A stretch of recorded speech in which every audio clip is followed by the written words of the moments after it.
Hey everyone, I'm Megyn Kelly. Welcome to today's Sunday mega episode, bringing you some of our true crime show highlights from the archives. Today we have a deep dive on, this one's so disturbing, Jared from Subway. If you have not heard this, you've got to listen to this, all right? Even if you have heard it, listen again. It is a truly disturbing firsthand account, okay, from someone who knew him well, was undercover working with the FBI. The depths of this guy's depravity are deeply alarming. You'll hear it in a minute. Also, a look back at the wild Casey Anthony case from both sides in a very interesting interview with her lawyer that is one of the few that is sort of seared in my memory, and you'll see why. And also a look at cults like you've never seen before. I mean, who doesn't like a good cult story? Enjoy, and we will see you on Monday. Hey everyone, I'm Megyn Kelly. Welcome to the Megyn Kelly Show. Our hot crime summer week continues today with a fascinating episode. Today, we bring you the case of convicted sex offender and pedophile Jared Fogle. You may remember this guy as Jared from Subway sandwiches. Jared was a popular spokesman for Subway for 15 years. While the world watched Jared talk about his weight loss and his favorite sandwiches on TV, one woman, Rochelle Herman, was working tirelessly behind the scenes to put Jared behind bars. She knew something the rest of us did not. And this is the story of how she learned it and worked to expose him. Rochelle joins us today to walk us through the Jared Fogle case and to share how she helped take down the now disgraced Subway spokesman.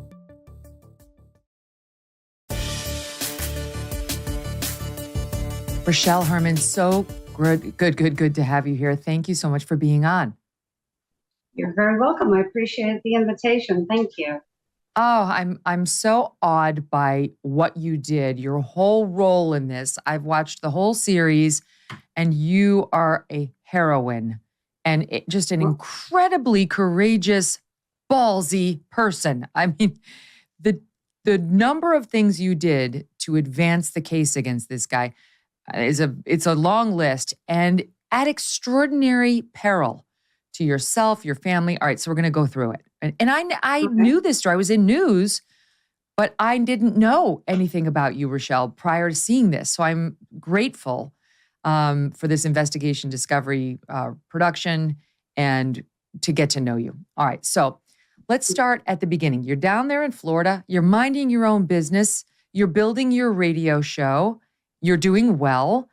And that job as a journalist, as a public person, brought you within the orbit of Jared Fogle, the Subway guy. For what reason? How? He was working with the American Heart Association for talking with children, motivating them because of childhood obesity. So he was a guest on my show because I always gave time to, organizations such as the American Heart Association. So you met him, and on that first meeting, what did he seem like? The first time that I met him, he was about 20 minutes late, but he seemed very, he was very nice. He was very low key, very pleasant, and he wanted to help children. That was the whole process for the interview. I think we like to tell ourselves we would be able to tell if we were in the presence of a child predator, just to make ourselves feel better, as moms, as humans. And that's why it is important that before you started to spend more time with him, he seemed, quote, normal to you. We can't tell. Mm-hmm. Just ask anybody who's in the Catholic Church. You can't tell. No, that's a very important point that you bring up, Megyn, is you can't tell. And that's why I worded it the way that I did, because he was very nice, very cordial, polite, and he was really focused on wanting to help children with childhood obesity. So you can't tell who a predator is. Most people have no idea when they're sitting right in front of them. Mm-hmm. Although, in so many instances, they create a job or a situation around them that brings children into their orbit. It's such a push-pull because they do that.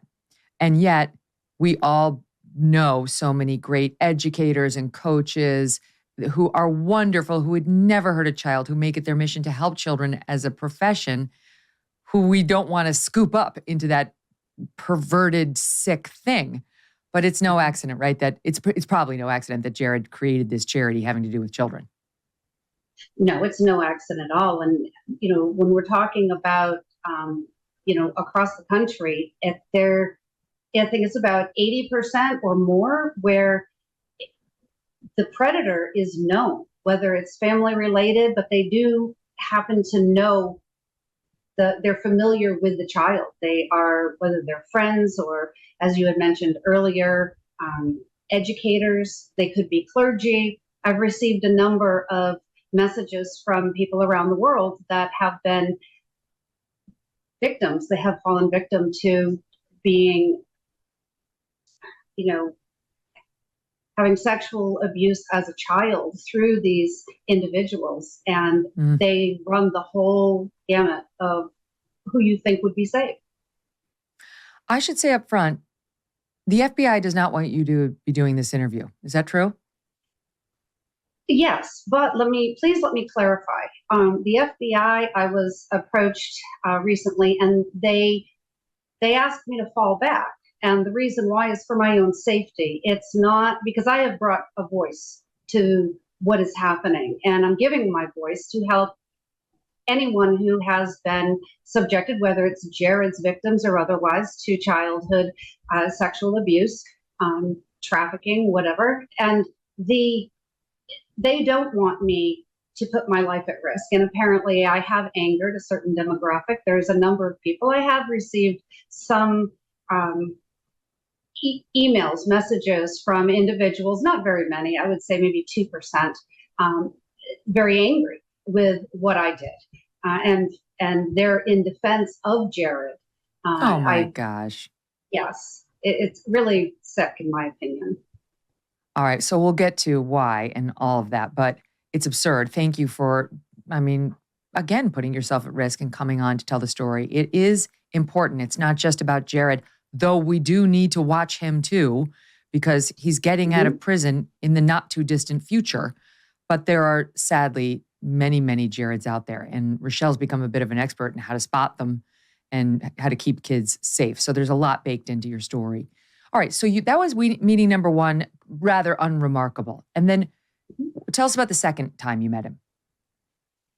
Well, it was actually shortly after that. I had met him because we were scheduled to do radio first. I did radio and TV as a show host, and we did the radio interview first, and then I met him at a local middle school in Sarasota, and it was then that he said something to me when we were alone in the auditorium. We were setting up for the influx of the children to come in, and they were all very excited to meet him.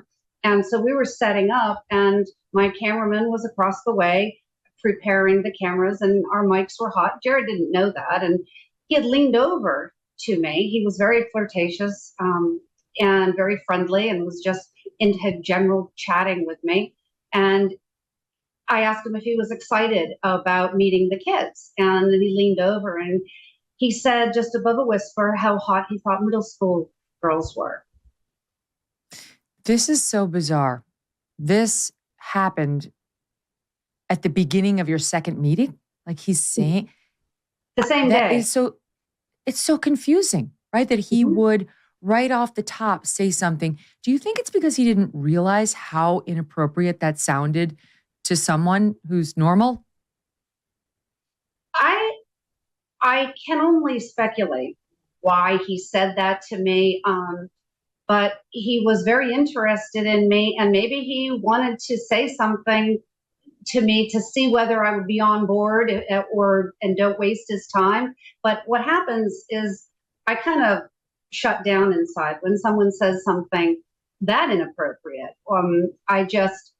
I have a blank expression, and I think that is, my reaction to situations of this nature or similar is that I don't lash out. I'm internalizing everything. And I was thinking to myself, did I really just hear what he said?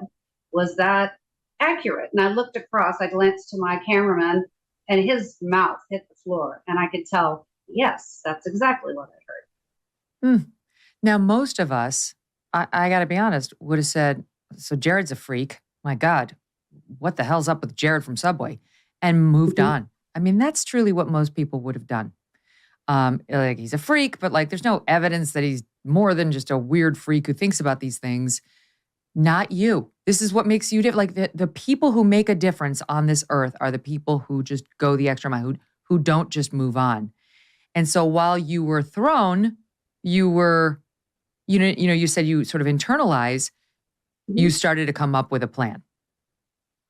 Well, I did. And if I may, what I did, I thought anybody would do. And I was told down the line by one of the agents that I was working with, they told me, Rochelle, what you have done in the initial steps and everything that I did, most people would not do. And I was really perplexed by that. I was like, what do you mean most people wouldn't do that? That is the right thing to do. It's a moral and public obligation. And no, apparently most people wouldn't. No. And it's usually the instinct is, oh my God, get away, right? Like usually it's like the guy's, something's off. Let me get out of here. But you went the other way. You went in and created a relationship with him that would prove very important and is ultimately one of the reasons why he's behind bars for as long as he is. I want to run a clip from the show that sort of takes us a little bit into some of that. It's called Jared from Subway, Catching a Monster. And it's you talking about your decision-making about what to do next. SOT 3. I love how I can be completely, utterly honest with you about everything. I can't wait to see you. What do you want to do? You. I had to play a role with Jared that I was interested in him personally, romantically. This was, in essence, a honey trap. I was going to use his flirting with me, interest in me to my advantage. Absolutely. Why would I not? That was my leverage. I think you're incredible. Michelle, I think you're amazing, baby. Everything I can imagine in a woman, everything I can imagine in a mate, everything I can imagine in a friend, and everything I can imagine in everything. So you got close to him. And this was in the midst of you two getting closer as, quote, friends. But you were doing it for a reason. I did. And I will tell you, I would lay my life on the line to help protect, especially a child, anyone that, is in need. It's just my natural instinct to dive right in. But for what I had to do and what I was subjected to hearing is nothing in comparison to what these children go through. It's so disturbing. My producer, Natasha, cut a bunch of clips from the show, 80% of which we're not going to run. It's too dark. It's too disturbing. And we talk about dark things sometimes on this show. Too dark, too disturbing. In the context of the film, it's okay. It works and you need it to be in there. In the context of this interview, it would be too much for people to hear these actually just dark, graphic desires of Jared as spoken to you. I mean, you're the reason we have them. But we'll play a couple, enough so the audience gets it. But you went through a lot having to hear that. It's like stumbling upon child pornography. Like, imagine if you stumbled upon a magazine of child pornography just as you were cleaning your house and reading the most vile, disgust. That's what you were forced to endure in these conversations with him. It was even worse than that, Megyn. The fact is that he was telling me what he was doing, what he did, the children's reactions. And one thing that was not, there's a number of things that were not revealed, addressed in the docuseries. There's only 3 hours out of 5 years, 24/7 work that I had been able to acquire. So there's more to it, of course, but there's a difference when what you see in a magazine and a story that you read than when somebody is telling you what they're doing and the reaction. And he actually defined how he was grooming the children, which ultimately led to the rewriting of the playbook for profiling pedophiles within the FBI. Right. And the grooming is all over the news, that word these days. And I confess it was looming large in my own mind as I watched the docuseries, because you hear some of it in his exchanges with you, what he wants you to do to help get children, in his mind, ready to visit him. Of course, this would never happen. And you were, of course, working with the FBI. But it was illuminating. And I think we can draw some lessons from it. But I'm getting ahead of myself because I want to lay the foundation first. So you decide to start befriending him. But as you point out, it's more of a honeypot operation, like lure him in. He was obviously attracted to you, and get him to start talking, get him to say more about the hot middle schoolers. But you didn't know whether he would. I mean, it's tough to know whether that was a passing comment and he's just a weird guy, or this is an actual pedophile and he's going to actually confess it to me, a public figure. So how confident were you that you could get him to do that? Well, it wasn't about confidence, to be honest with you. It was just about strategy, what to say, how to say it. But really what he was saying to me wasn't what he wanted to do. He described in such detail what he did and the responses from the children, their reactions, what they would say, how to be able to really wade through and find the right specific child, which was typically from a broken family, possibly have some kind of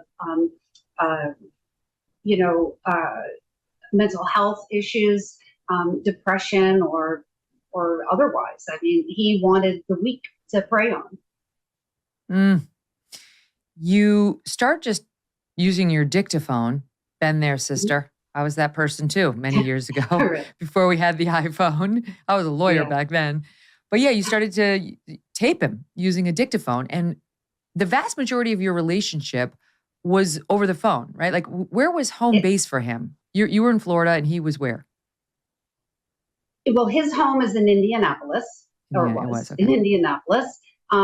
So that's his home base. But he traveled so much. I mean, majority of the time, he was always on the road, and not just in the United States. He was abroad in a number of other countries, and he would be on the phone with me, and I would be on the other end of the phone, and I could hear the crowds and the excitement. Oh, you're the subway guy. The kids screaming. He said to me once that he was as popular as Michael Jackson in Australia. You know what's crazy? The docuseries does a good job of showing that he really was. I lived it. I was a human on this earth at the time. Everyone knew him. I knew him. But he was hugely popular. It was beyond your normal, oh, there's that guy from the ad. He became just ubiquitous. He was everywhere. He was Subway. He was in every ad. I mean, like, was it 300 ads for Subway?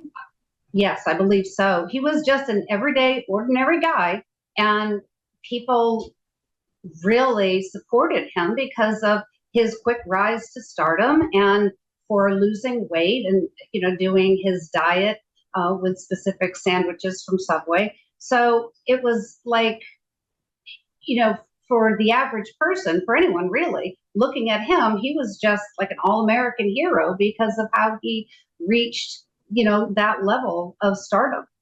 And then the movie points out he made millions. I mean, he became very rich, very famous, well-traveled, beloved, with a lot of access to power players. So all of this happened over the course of some 15 years.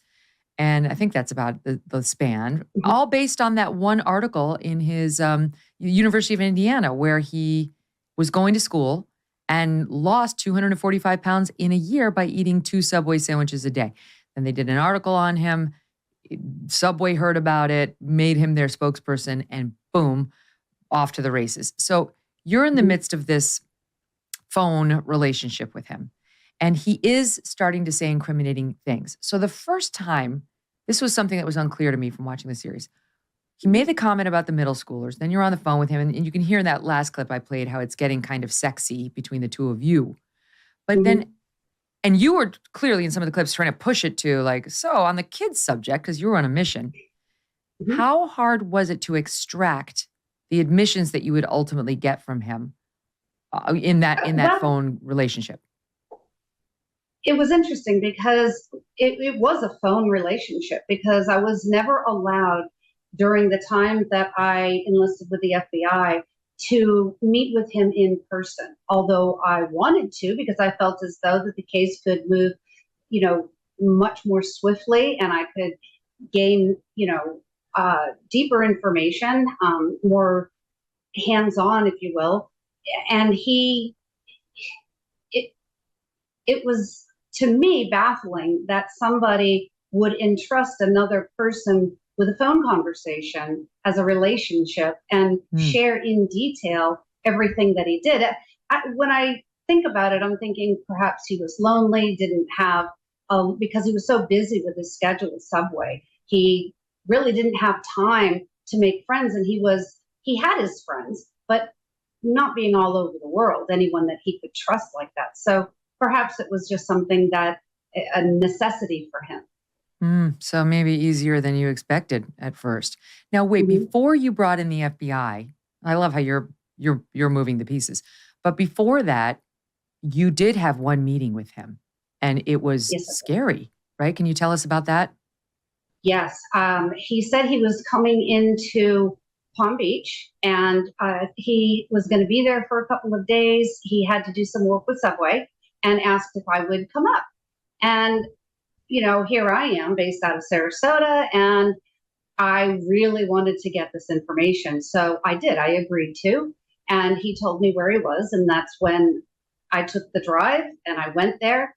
And he opened the door, welcomed me in. Hi, how are you doing? And then almost immediately became very flirtatious and hands-on. And I kept pushing him aside and just trying to continue with the conversation, because I had my dictaphone in my handbag and it was recording. So I wanted to get as much information as quickly as possible, because I was very uncomfortable being there.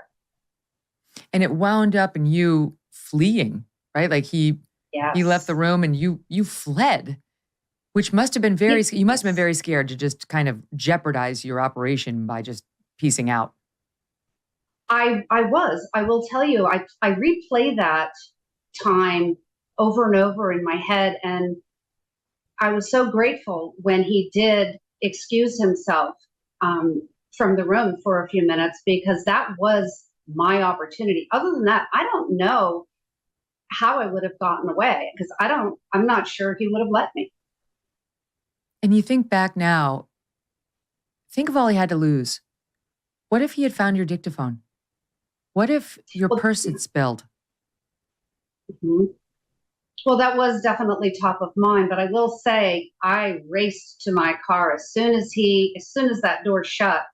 I quickly and very quietly exited and raced to my vehicle, and then the entire drive home, which is about 3 hours, I was crying. I was so upset because of what I just put myself at risk of, but I still needed more information. I was very disappointed that I didn't get anything concrete. It was inaudible, but there had to be another way. And I knew that he was interested enough that another opportunity would arise.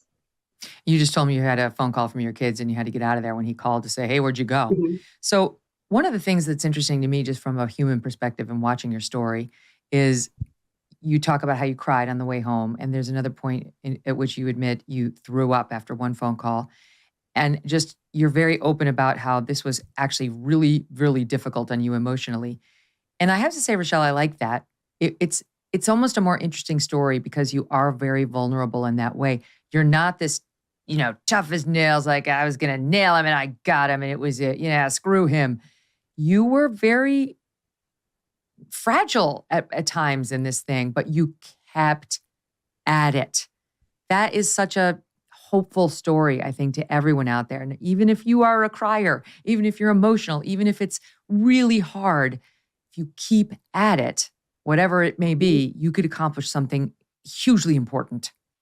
You certainly can. Now, I would like to point out, Megyn, if you don't mind, that this really tore me apart. It was very emotionally draining, psychologically.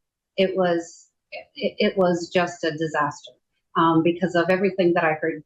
I do not want, in my mind, to share with other people. And that's why it took me quite a while before I came out to even share even a portion of what had transpired. But I thought after the docuseries was aired, it would make me stronger. And it did, but it was a grueling 2 years piecing this together. And after the airing, and I can't go into detail too much, but there was an attack on a family member of mine. And that is what made me very strong. I'm different now than I was before that happened, and it's only been a couple of months.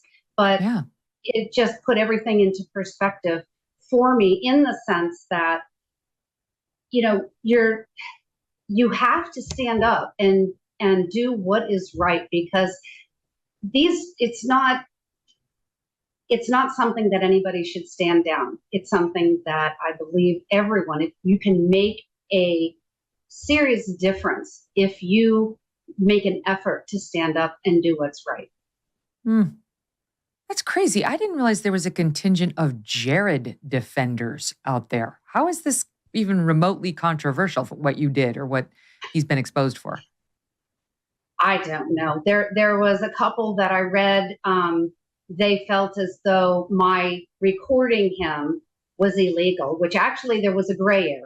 So, and the FBI knew that because that's what I shared with them. It's public broadcasting entity. He knew that I was a known talk show host. He called into the same telephone number, the same studio line. He knew it was the studio number. There was no expectation of privacy. Exactly. I didn't realize that. Wait, these phone calls are on your studio line? The initial ones before I agreed to work with the FBI, before I presented the case to the FBI, I recorded everything within the studio. He's a lunatic. I mean, talk about risky.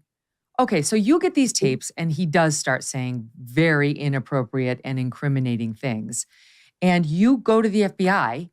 And I mean, as soon as they hear what you have, they've got 4 agents in the room with you. It's like, Absolutely. I'm sure that at first they were like, some lady from Sarasota's here. But then it becomes very real, very fast. And you become a confidential informant for the FBI. You start working with them. You start, was it wearing wires, or how would you work with the FBI on the phone calls? Yes, 24/7. There is protocol for when you make an outgoing call, if I were to call him, and when you receive, and from, beginning to end, different things you need to say, just for legalities. And also, once I had those tapes, once I had that recording, I needed to bring them and do a drop immediately for the integrity of the information. It's like something out of a movie. You're going to like the dark parking lot, doing the quick drive by, handoff. And they say that's for your own safety. So nobody, if he were watching you, he wouldn't see anything. Well, that's exactly right. That's why they do it in, the darker corners. They'll do it at, under night, in alleyways. And they do it where they pull up alongside me, and it's always the dark, the black Suburbans, very dark tint. You do the handoff. It was really very surreal, very creepy. I wanted to have further conversation with the agents when I made drops at certain times, but they did not do that. And I found out later on the reason why was because they did not want to chance anyone seeing this transpiring, because it would put me at risk.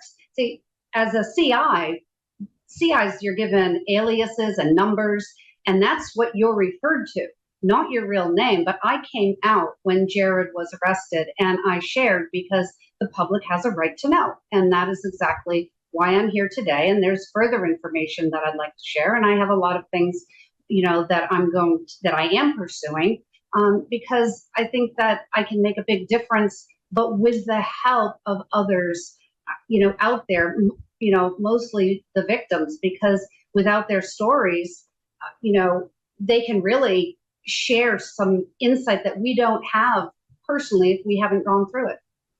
Well, you added a piece to it that was very important, which was it's one thing for the FBI to be saying, we found thousands of images of child pornography on his computer and his hard drive.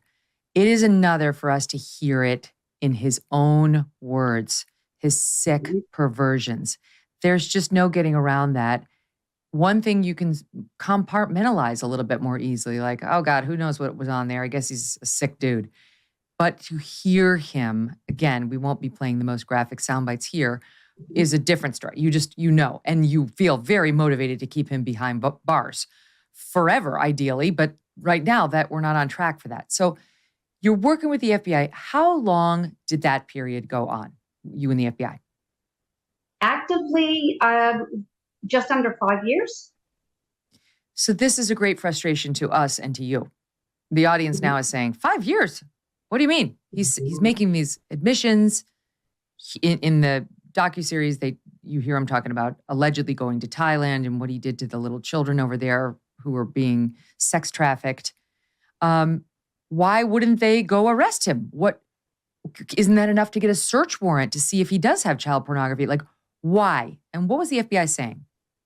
Well, one would think. I was very frustrated because I had given thousands of recordings over the years, and they were so compelling. I even made phone calls to the office out of Tampa, middle of the night, in trying to track down my handlers, my lead agent, to let them know that Jared is boarding a plane. He's going, it's going to this city. And he told me this one particular instant, there was a little girl he was going to see. And he alluded to the fact that the parents knew what he was going to do. So there's more to the story than just that. But that is what he had told me. And I had that all on tape. And I couldn't understand why it was so difficult, working together with other law enforcement agencies to follow him. When he gets off the airplane, and just track him to where he's going, to track his cell phone, something. And I don't understand all the inner workings. They have their reasons, but I found that to be very frustrating because I didn't know what else to do.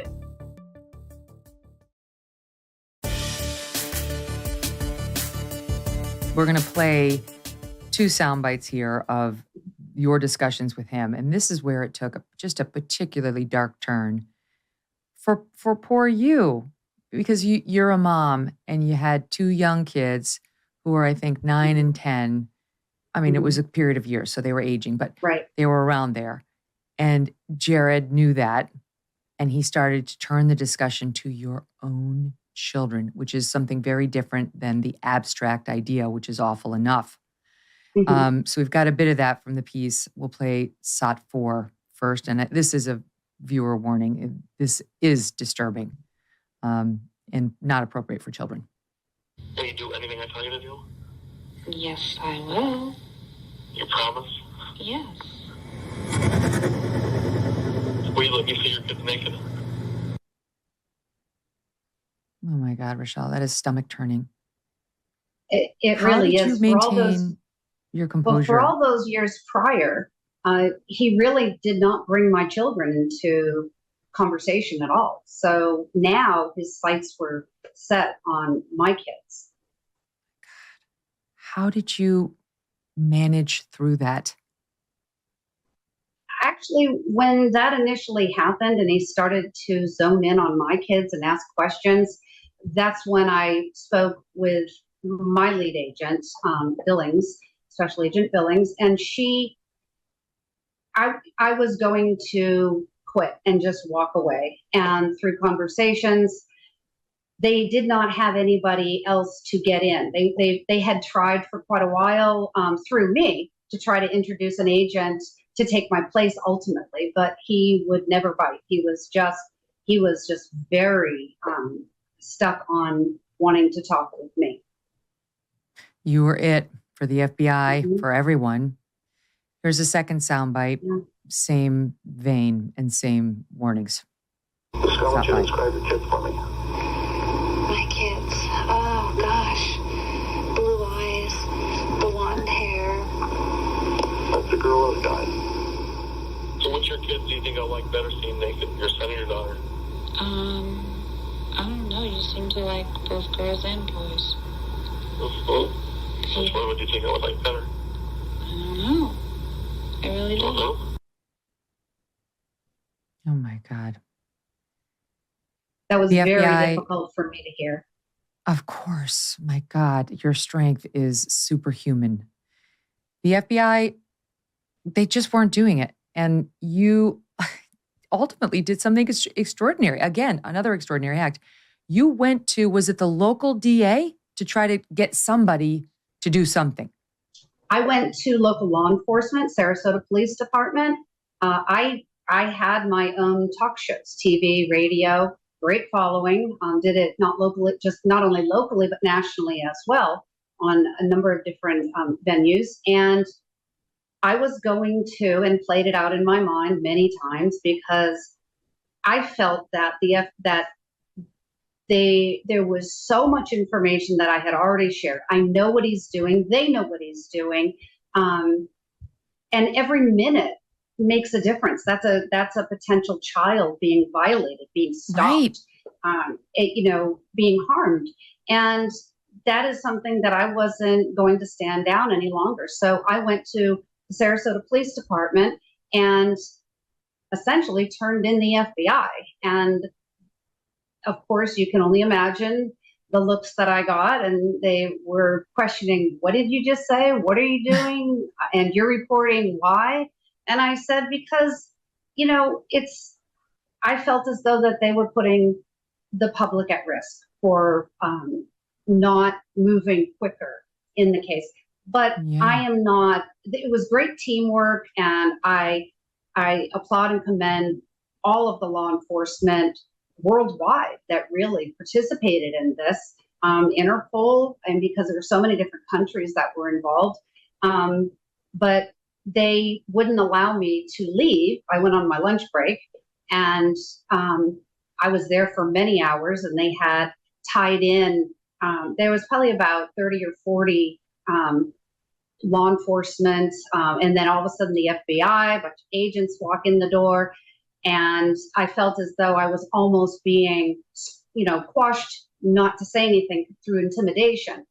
But I stood my ground, and it took them quite a while before they convinced me not to go public. They did say that I would be impeding an ongoing investigation, and there would be repercussions legally against me. And I still I didn't care. And they saw that. And it finally took one of the detectives from Sarasota Police Department that pulled me aside, and only by what he shared with me did I agree not to go public, because having my own airtime, I wanted to lock the door and then broadcast what I had been doing, what I had discovered, and just warn the public myself. It's a last resort. But right. And he told me, this detective, he said that what they discovered, because they couldn't tell me all the details, and I understand that, but he said to me, what they discovered was that Jared was but a pea in a pod, regardless of how big he was, so well known that he was leading them to even larger individuals, political figures, celebrities, and that a case like this typically takes at least 10 years, if not longer, to get the concrete information. And so it will happen. He will be taken down, but it's going to take that time and process. But in the meanwhile, when that does happen, he told me that I would see these others fall from grace, really, and be exposed for what was really going on. And that leads me to believe Jared pled guilty. I was so grateful that the children and even myself didn't have to go to trial and put anybody else at risk of having to go through that whole ordeal, because that's traumatizing again to these children. So I just wonder, I don't know whatever has been redacted from the reports, what he did to steer them in this direction, or if it was only through their own investigative resources of how they found out. But, now we see Epstein, he had fallen shortly thereafter, really, in the grand scheme of things. It was only a few years, but, and I can't see why he would not have at some point engaged with Epstein, because he liked going to Boca Raton. He liked going to Palm Beach and spending time there. And, Palm Beach is where Epstein lived. And that's where his playground was for the most part, aside from his island, of course. But so I think there's a lot more to it. And I think a lot more is going to come out. Wow. I hadn't even considered the Epstein connection, because I was going to say there was no domino cascade of celebrities and public figures falling for this kind of thing after Jared. Epstein would be a big one. That if there were a connection there, that would be a very significant one. How long in advance of Jared's arrest did that conversation with you happen, where they said all that and urged you not to go on your show and tell? About 3-4 years, maybe. Could have been longer. Wow. But I had been working with them, I think, for about 3 years, and that's when I went to Sarasota Police to turn them in, to hopefully, ramp up the operation and put new, maybe some new eyes on the case. And so it was with a few years after that, because I had a couple more years in, and that's just how all that transpired. So you're going through this. It's very difficult for you. Now, were you a single mom? I couldn't tell whether you had a divorce or. Yes. Okay. Yeah, we were separated, obviously first, and then ultimately divorced. So I was a single mom raising my children, but we had 50-50 custody. And it's interesting. My ex-husband, my children's father, was retired police department from Sarasota, and aside from our differences that anyone would have going through a divorce and being divorcees, most people don't get along right away. That takes years to develop. But he removed that aspect of our personal life, and he was all hands in, all hands on deck, helping me watch the children, taking them last minute, doing whatever he could to provide me the time and the understanding, because I would be able to talk to him during these times of duress, because I told him what I was doing. I would never do that without telling their dad, because he had a right to know, and it was important that he did know. But I have to give him a lot of credit, because he did what I think is very difficult for most people, is to put your differences aside and move forward, because he knew what I was doing was very important and risky at that. Your son, Thomas, is featured in the docuseries and appears very proud of what you did. We pulled just one soundbite, but there are a few that we could have chosen from. It's Sod 8. I'm very proud of my mother. She did do something heroic, and it was selfless, because she lost a lot in the process. Your daughter does not appear, and there's speculation in the wake of this docuseries that the two of you are estranged, perhaps because of these phone calls. Perhaps she held them against you or something else against you. What's the truth on that? The truth on that is she was not, she's a very private person. She was all for us doing the docuseries. She thinks it's important, but she just, personally, she doesn't like, all the attention. She doesn't like that. She's very private and tries to keep to herself.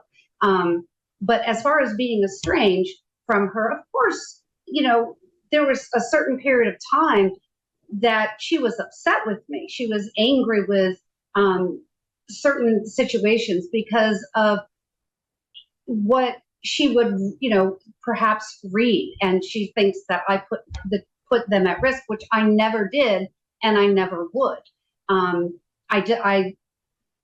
I have been able to just share with her exactly through facts, factual information, exactly how everything transpired. And she sees that now. But what she was most angry with me about was that she lost her mom for all those years. She didn't have the mom connection throughout her childhood for the most part that other kids did, because I always had to be away. I could never tell her why. And still to this day, I think that there's some, animosity there, because I didn't have to do that with the kids, is what she had said when she was younger. She's an adult now, so she thinks differently. But her whole idea was, you didn't have to do that. You needed to spend more time with us. And I get that, but it was a lose-lose situation in a sense, because I lost my ability to be the mom that I always wanted to be. This was that time consuming? Like people out there might be thinking, well, you just had some phone calls every once in a while, a couple of tape drops. Like what was so time consuming about it? Well, I was a single mom. I had to make a living. I did my own shows. I booked, I did everything. So it's, that alone, and especially even back then, it's really a 2-income family. So that took a lot. I did not get compensated during my time with the FBI for all those years. And I would have to leave my house, hire sitters, if their dad wasn't available. And it was so time consuming, because he would call during the day, but a lot of the calls would come in the evening. Being around the world, he'd be in different time zones as well. And they would be relentless. He would call continuously, and I had to go through the taping. And then as soon as they were done, go meet up with an agent and make the drop. And I really was not getting the sleep that I needed. And it was just very draining on me. How many phone calls would you say there were?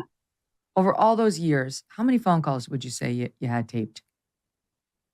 Oh, well, if you average it out, at the 8 to 10 per day for all those years.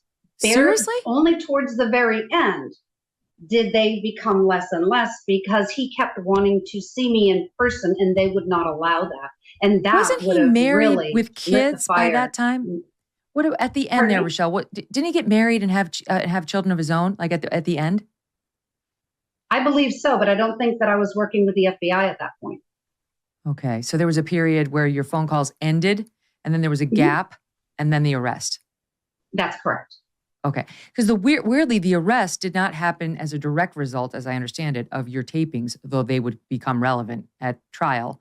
He had a guy running his children's foundation who was also a disgusting pervert, as it would turn out, and that guy, his name was Russell. What's his last name? Russell Taylor.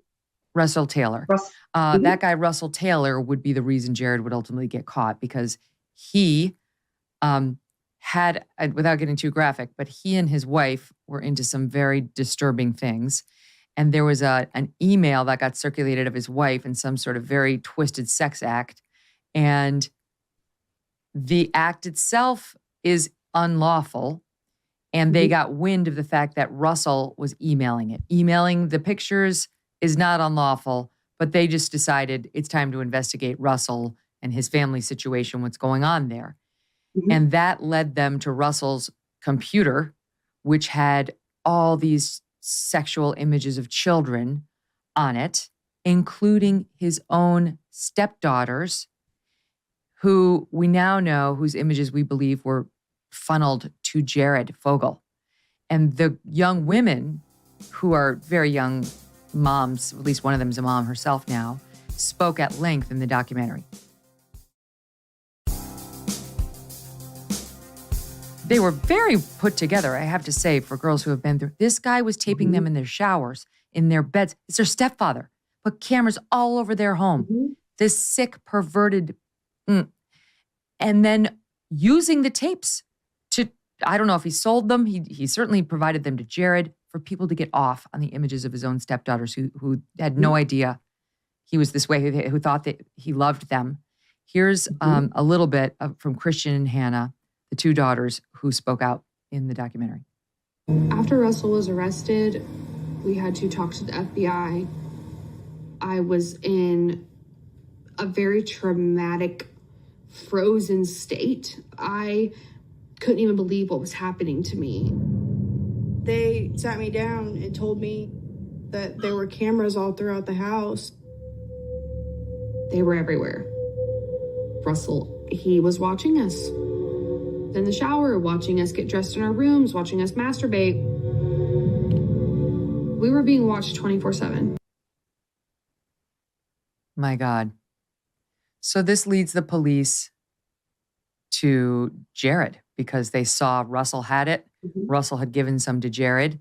And then they went to Jared. They got a search warrant for Jared's computers. And then they had him. I mean, they had all the images. God only knows what was on his computers.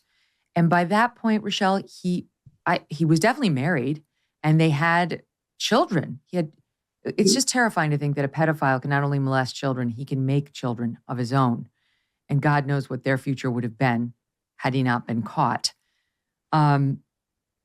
It was a huge deal. We have video of the raid when the police got to his house and it hit the news like that Jared Fogle, the subway guy, has been arrested. His home has been raided. Here's the video back at that time of him coming out of the house. And no one could believe it. No one could believe that this guy who'd been in our living rooms for 15 years as this sweet guy next door was a sick child molester. So now the day that happened, you were no longer working with the FBI, but you are the person who's put all these. What was that like for you? It was very surreal. I thought that I would have received a phone call to, prep me and let me know. I knew while I was working undercover, that was always the plan.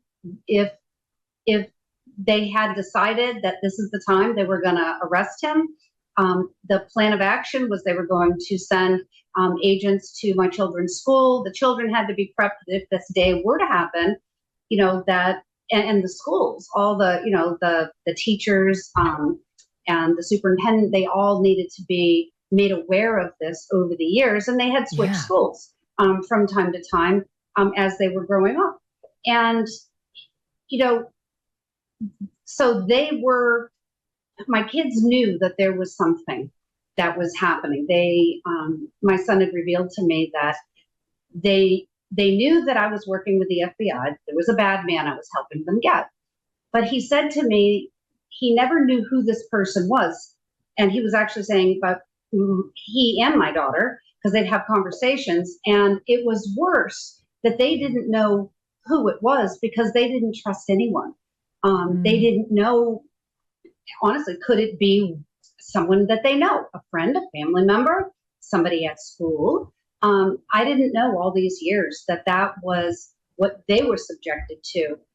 So that really, that is difficult and, really stomach churning to me to hear what they had to go through. Because everyone's the mentally. boogeyman. Mm-hmm. Everyone's the boogeyman when you don't know. But of course, you weren't at liberty to share any of that. So he had two children at the time he was arrested. They were 3 and 5, a boy and a girl. And his wife left him immediately. She had no idea. That was pretty clear from her public statements. She was very angry at him and devastated. I cannot imagine finding out this person who you love and are building a family with is a monster. I mean, a true monster. It's just, this poor woman must have had to go through years of therapy and make sure her children were okay. So at the trial, well, there wasn't a trial, but he got arrested and he winds up pleading guilty. But then we get to the sentencing. And the judge, though the judge did not give Jared the time you or I would have liked, which could have been up to 50 years, the judge Right. did saddle him with more than the prosecution even recommended. And my understanding, Rochelle, is that that was in part due to your tapes and hearing the years of his admissions on them. Yes, that's exactly what I had been told, and that really gave me, a gratifying feeling that those were not wasted years. It was very disappointing when I separated because I wasn't able to get an agent in. He just wouldn't. He wouldn't bite, no matter what I said. And believe me, we put forth great effort trying to get somebody else to take my place because it did ultimately take a toll on me. But I was willing to move forward, but it just, I couldn't move forward anymore after he started engaging with my children. Right. And honestly, at that point, I'm sure your faith in the FBI's actually making an arrest was waning. It's like, how many years of this am I going to have to go through? This is going to be my whole life. It's going to be my children's whole life. You did your part. Right. You definitely did your part. So he cops this plea. He's in prison now till 2029. I mean, it's 2023. That's 6 years away. He's still going to be a relatively young man. And now he knows. He knows now about you.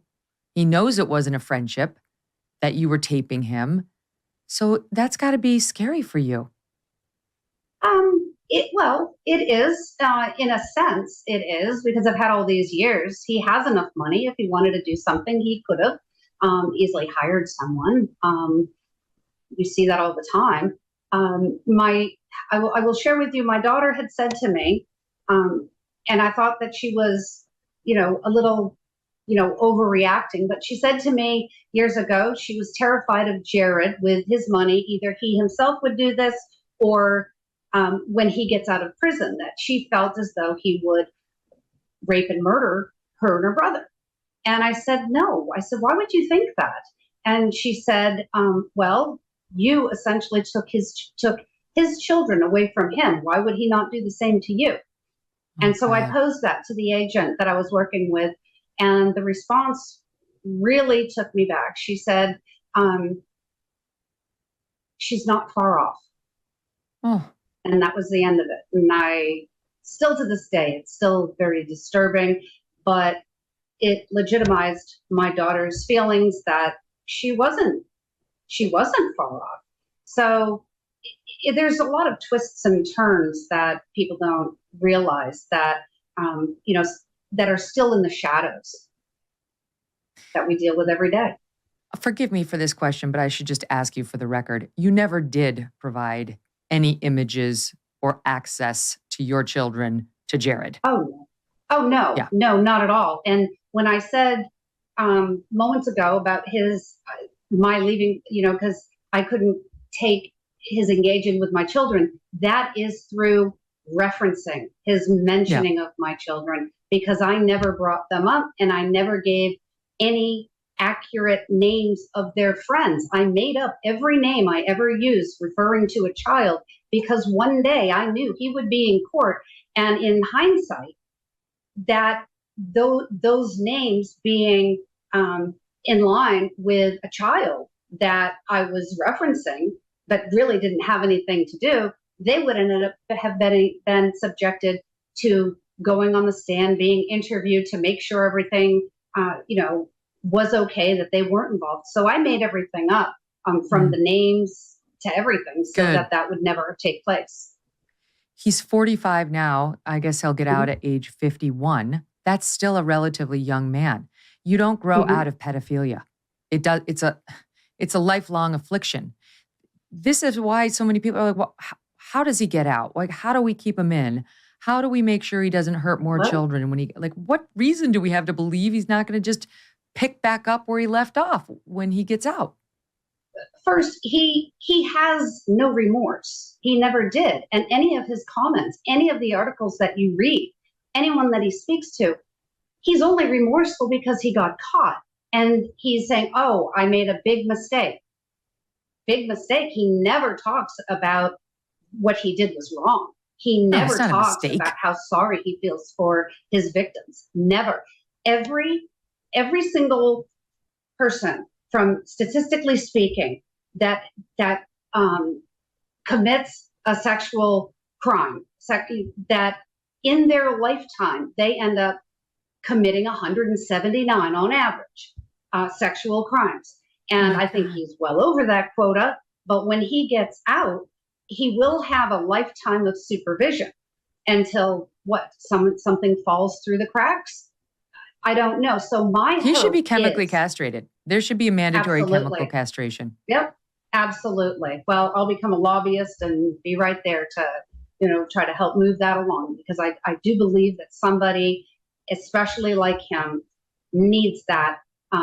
If the FBI were to release some of these recordings that you have never heard, you've not heard, that would undoubtedly be right there on the docket. Oh, really?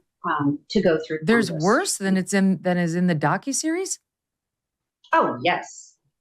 Yes. You have to understand, God. I gave all of the recordings. It was only these recordings. I didn't save every recording. Initially I was just giving them everything. And then the reason why I have those recordings was for my own protection, because I didn't want anything to be used against me and be thrown in as though, collateral damage because they couldn't make a case. And then all of a sudden, even though I didn't do anything, use these tapes again, against me for any reason. There was nothing that indicated they would do that, but I'm one that thinks ahead. So I had made copies of those tapes for myself, and I had every legal right to do so. They just didn't know that I made those copies. Oh, wow, smart. So there's, okay, I didn't realize that. And that was also probably played for the judge, the most graphic pieces of evidence. Possibly, yes. We don't know. Yes. No, we don't know. And I think there's a lot that's redacted. I think, these higher ups, these individuals in society, as I said earlier, political to Hollywood celebrities, who knows, around the world, that also were friendly with Jared, or that would talk maybe online and share ideas, and children even, because at one point, and this is just before I turned everything over to the FBI, Jared wanted me to meet him in Chicago. He wanted to, as he said, get a couple of kids, and he talked about underground clubs. He knew where to go, and that's when I was asking him, well, how would we get these kids? Where would we find them? Oh, we'll figure it out. So I knew just the way he was saying it and leading towards it. He's done this before. He knows what he's doing. The FBI had told me that a pedophile has different fetishes, if you will. So they're A, B, and C. Jared is truly an anomaly, something they've never seen before. He is the entire alphabet. So that is what prompted them in their review and rewriting of how to profile pedophiles. Do you know whether, I know on the phone that recordings we heard in the film, he's saying he went to Thailand and he's pretty explicit about what he allegedly did over there. But then the docuseries also says that as far as we know, they couldn't find any evidence that he actually did go to Thailand. Well, that struck me as odd, because that you just look at his passport to find out whether he went to Thailand. That's knowable. So do we know whether that was true? And do we know whether there were actual children victims? Of course, the victims in the photos were victims. But I mean, that he laid hands on children, actual children. Is there evidence? That I do not know. I know what he told me. I know for detail. You cannot make that up. I mean, there's too many minute details, reactions, conversations he's had, even with this one particular boy, his parents, that this is what they do. This is how they make a living. They don't have a problem with it. Talking about the child. They want to do this, he would tell me. They want to. And there is proof that he went to Thailand, because there are other production companies that are doing documentaries, or they were, because I was scouted by a number of them over the years. And they had called upon me because of my work. And there are cases he went to Thailand, he went to Asia, different areas around the world, and he would go with the founder of Subway. He would go with some of the vendors from Subway as a group. So whether they were conducting business or it was a pleasure trip, that I do not know. But there is actual evidence and proof that they did go. I don't know if that's been halted or what, or these documentaries will come out here in short order, but they've been working on them for the past 2 or 3 years.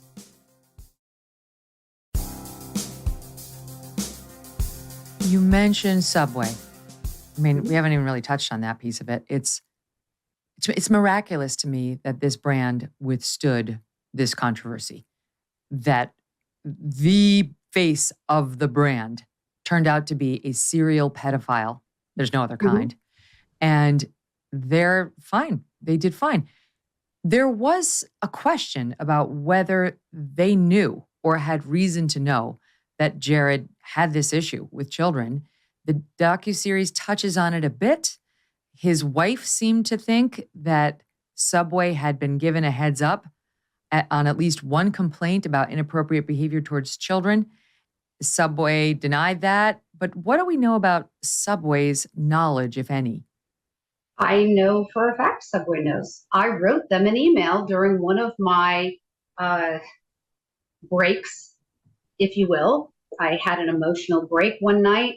I remember being curled up on the couch and crying because of what I had just heard. And I said, that's enough.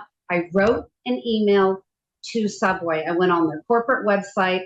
And once you hit submit, it's you don't get a copy because it wasn't through your own email feed.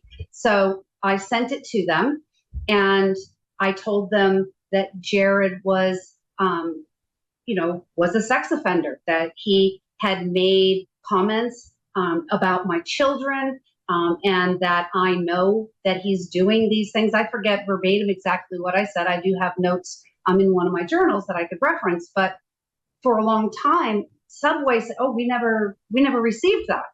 Well, a forensic investigation revealed otherwise by a third party, and then finally Subway stood up. Oh, we did find that email, but it didn't say anything about sexual nature. Well, why would I write to Subway otherwise? To tell them I like their sandwiches? I don't think so. So they did, and that was written in one of the articles. I do have a copy of that, but I'm sure that it can be found easily online if you look. But it's very interesting. I've had some people approach me, through Messenger or whatnot, and a couple individuals, it was maybe 3 or 4. They thought I did this for the money. Well, I never got paid for my time doing this. And one person had read, "Oh, you did this. I bet you already are writing your book to make all this money." Well, that's a very small-minded person, in my opinion, because if I wanted to make money and that was the way I was going to do it, something so, I don't even have a word to put to that, but why not go to Subway and, tell them, well, I have information and I'm willing to settle out. Or that's a good point. I'm about to destroy your brand. It's not about money. It is absolutely, and never or Jared. Jared was a rich man. You could have gone to him. Yes, of course. And that's very clear if you watch the arc of this story. You're not, but you should write a book because people need to know. I mean, this is a fascinating story and there's a lot to be learned. And that leads me to my next point. We mentioned at the beginning, the grooming behavior. So he would say, you were sort of pretending that you were fine with his predilections and, how could you be of assistance to him with it? And you were trying to learn about his methods and you did learn. So the part of the grooming, as I understood it from the film, was he wanted you to make sure, like you, in grooming kids for him, you talked about inappropriate sexual things in front of them. So can you talk a little bit about that? Sure. Well, first, he was always wanting to make sure I dressed accordingly, which I never did. I let him know. He wanted to know what kind of bathing suits I have. Do I have a really tiny bikini? And to prance around the children when they're over, and to pick out who I think would be best, and their siblings. So my children's friends and their siblings, the younger the better. And Jared, initially, his statement to me was how hot he thought middle school girls were. At the end, it went from there all the way to infants to prepubescent. Oh, And you have him on as tape saying the younger the better. Wrestling You'll hear in that with bed, your own ears. Sorry, go ahead. Tickling and wrestling and gradually getting closer to the private parts, and then doing like a daring so it turned it into a game. He used his popularity, himself being famous, because there was such an allure, and the children were so drawn. They get to meet someone famous. And I saw that all the time. But he says in one of the clips about the one from the broken home. He was always, he had it figured out. And he didn't, he would go with it and keep it as something that he just studied children on how to get closer and closer. And that's what his focus was. That was so disturbing. So now moms or single dads who are raising kids by themselves now have to worry about their kids being singled out for targeting by a pedophile because they're from a, quote, broken home, because they may have an extra sadness in their lives that some sick, twisted effer will take advantage. I mean, these are the realities that we have to wrestle with. And as exposed by your reporting and this story. But the inappropriate sex talk at a young age, it is relevant, Rochelle. I mean, we're debating this right now on a national level about these books that are coming into the K through 12 education system. And some say, oh, they're banning books, and I think the truth is they're not banning, they're pulling books out of children's school libraries that are not age appropriate. And this is people defending that action of pulling the books will say, they're groomers, the people who want this in front of the children. And I see the point. Inappropriate sex talk in front of children isn't just improper. It can actually lead to very dangerous things in that child's future. Mm-hmm. Oh, without a doubt. I mean, that's just any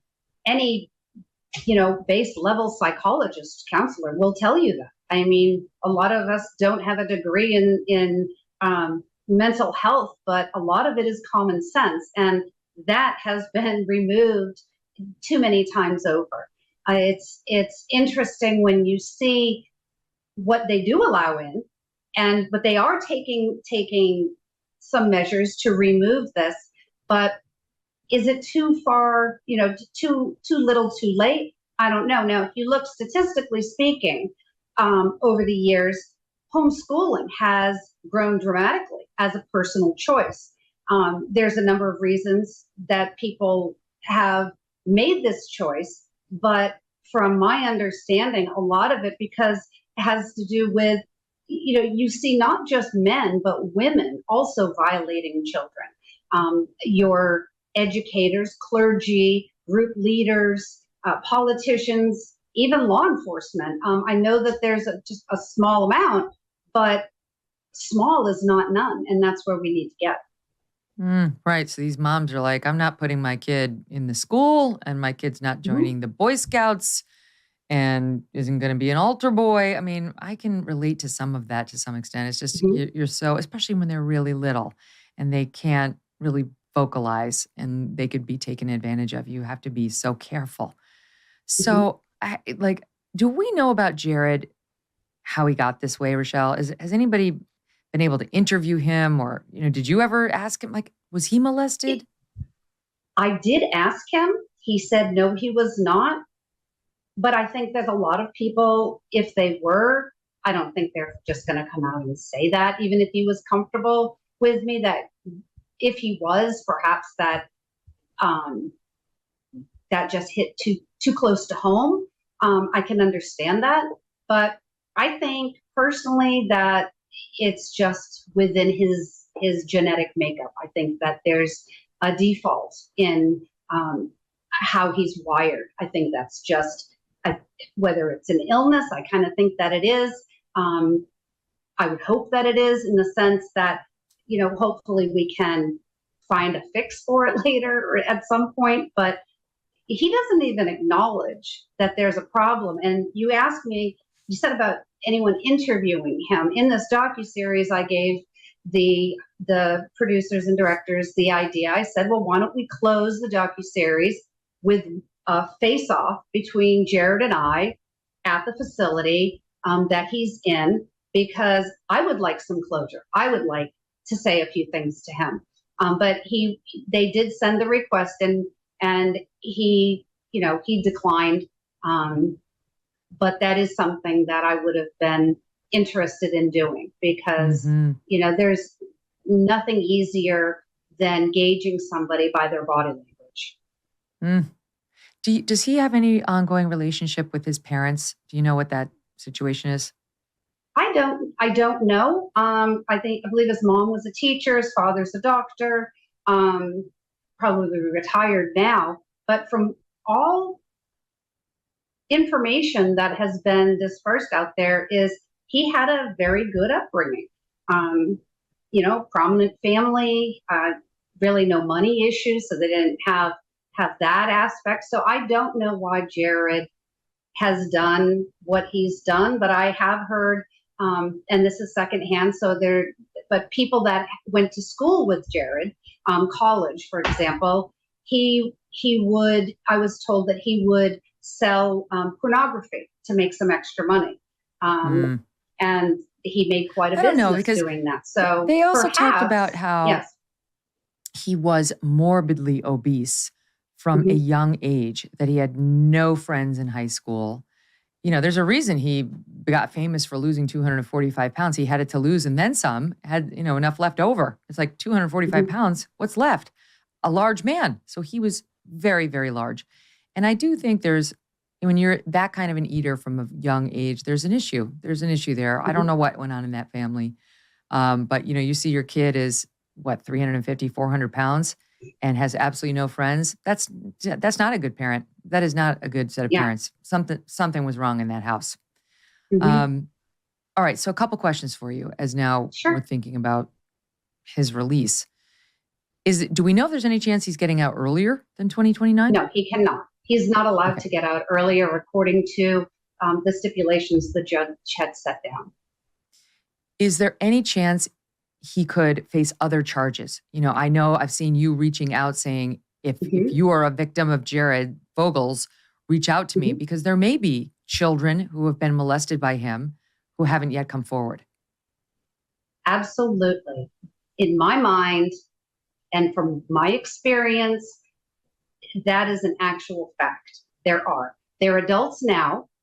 Perhaps they're just trying to, keep it in the shadows, in the recesses of their mind. That is not healthy. You will not be all you can be, and you won't have a truly fulfilling life unless you address what had happened. And the fact is that it did happen. And if you come out and you step forward, I could be and give you my shoulders, my strength, my voice, to help to be able to disseminate and set this into the areas. I know the FBI has a great place that you can go on their website and report things. But if anyone is hearing this and they are a victim of Jared Fogle's, please, I really must insist that you please step forward and share what happened, because it can make a difference. It can keep him behind bars where he needs to be, because the day he is released is the day society is going to be in grave danger. And I truly believe that. Me too. So what are you doing now? Are you still doing radio and journalism? It seems like some of your work has shifted to advocacy on behalf of kids now, and writing books to help sound the alarm for families. Yes. I had stepped away. The FBI had asked me, or told me 2 years ago, I had to leave my business and eliminate all my original contact information so that and because Jared had that same contact information. So all of that had to go away when Jared was arrested, because it was before Jared was arrested, when I ended my work with the FBI. So everything had to end. And so I went off into a different arena for a while, and then I had fallen ill for quite a while and was bedridden for about 3 years. But what? Yes, I slipped at a job that I was doing. I was team leader for Keller Williams in Sarasota, and I had slipped, broke my ankle, and I came down with RSD, which is now it's reflex sympathetic dystrophy. It's AKA the suicide disease, the world's most painful chronic condition.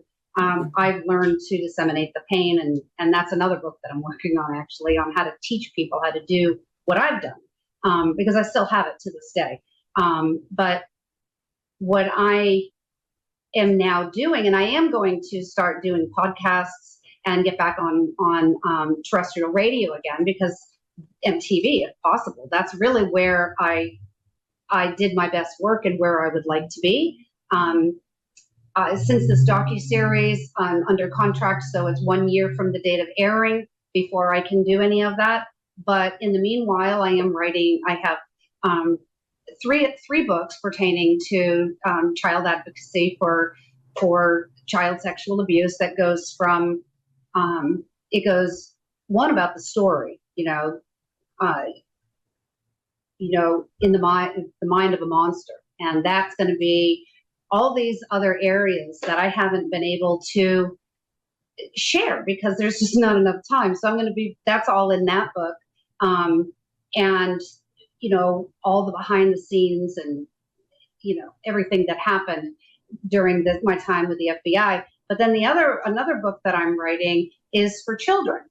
And it's going to be, it is actually, because I'm about halfway through, but it's a workbook on how to strategically position themselves to be their own superhero.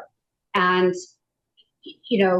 between knowing the signs of a predator and what good play and bad play is, I actually am going to be putting it on my site, just the outline of where I'm at and exactly what is happening with my writing, so that because I'm still in the process. So I would love feedback from the public. So I will share some of that so that it can be written into the best possible workbook out there that I'm hoping at some point, not just for personal use, but that can also be implemented in school criteria as well. And then another one is for caregivers and parents to know the warning signs, because when someone is being abused, whether it's the elderly or they're manipulated or a child, they're very silent.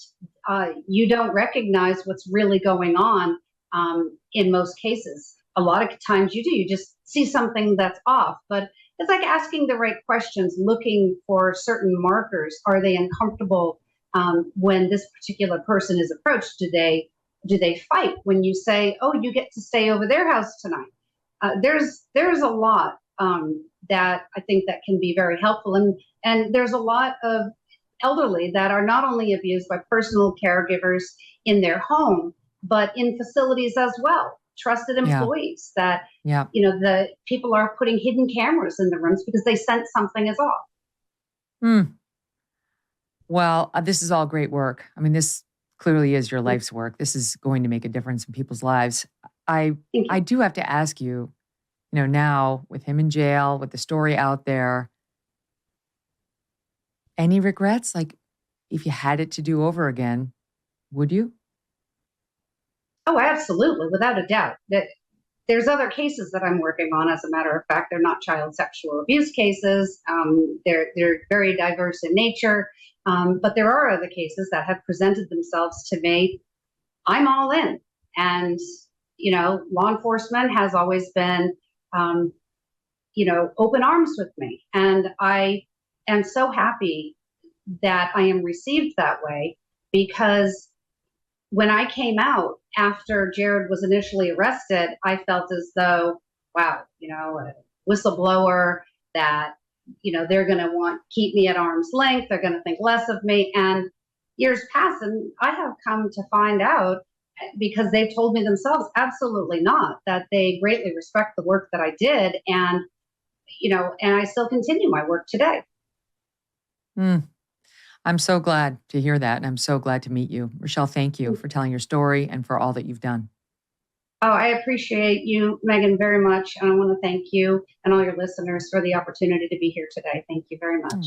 All the best to you and your family. Thank you. Isn't she amazing? This is the story. Oh, my God. Tomorrow, we have an equally fascinating discussion on cults.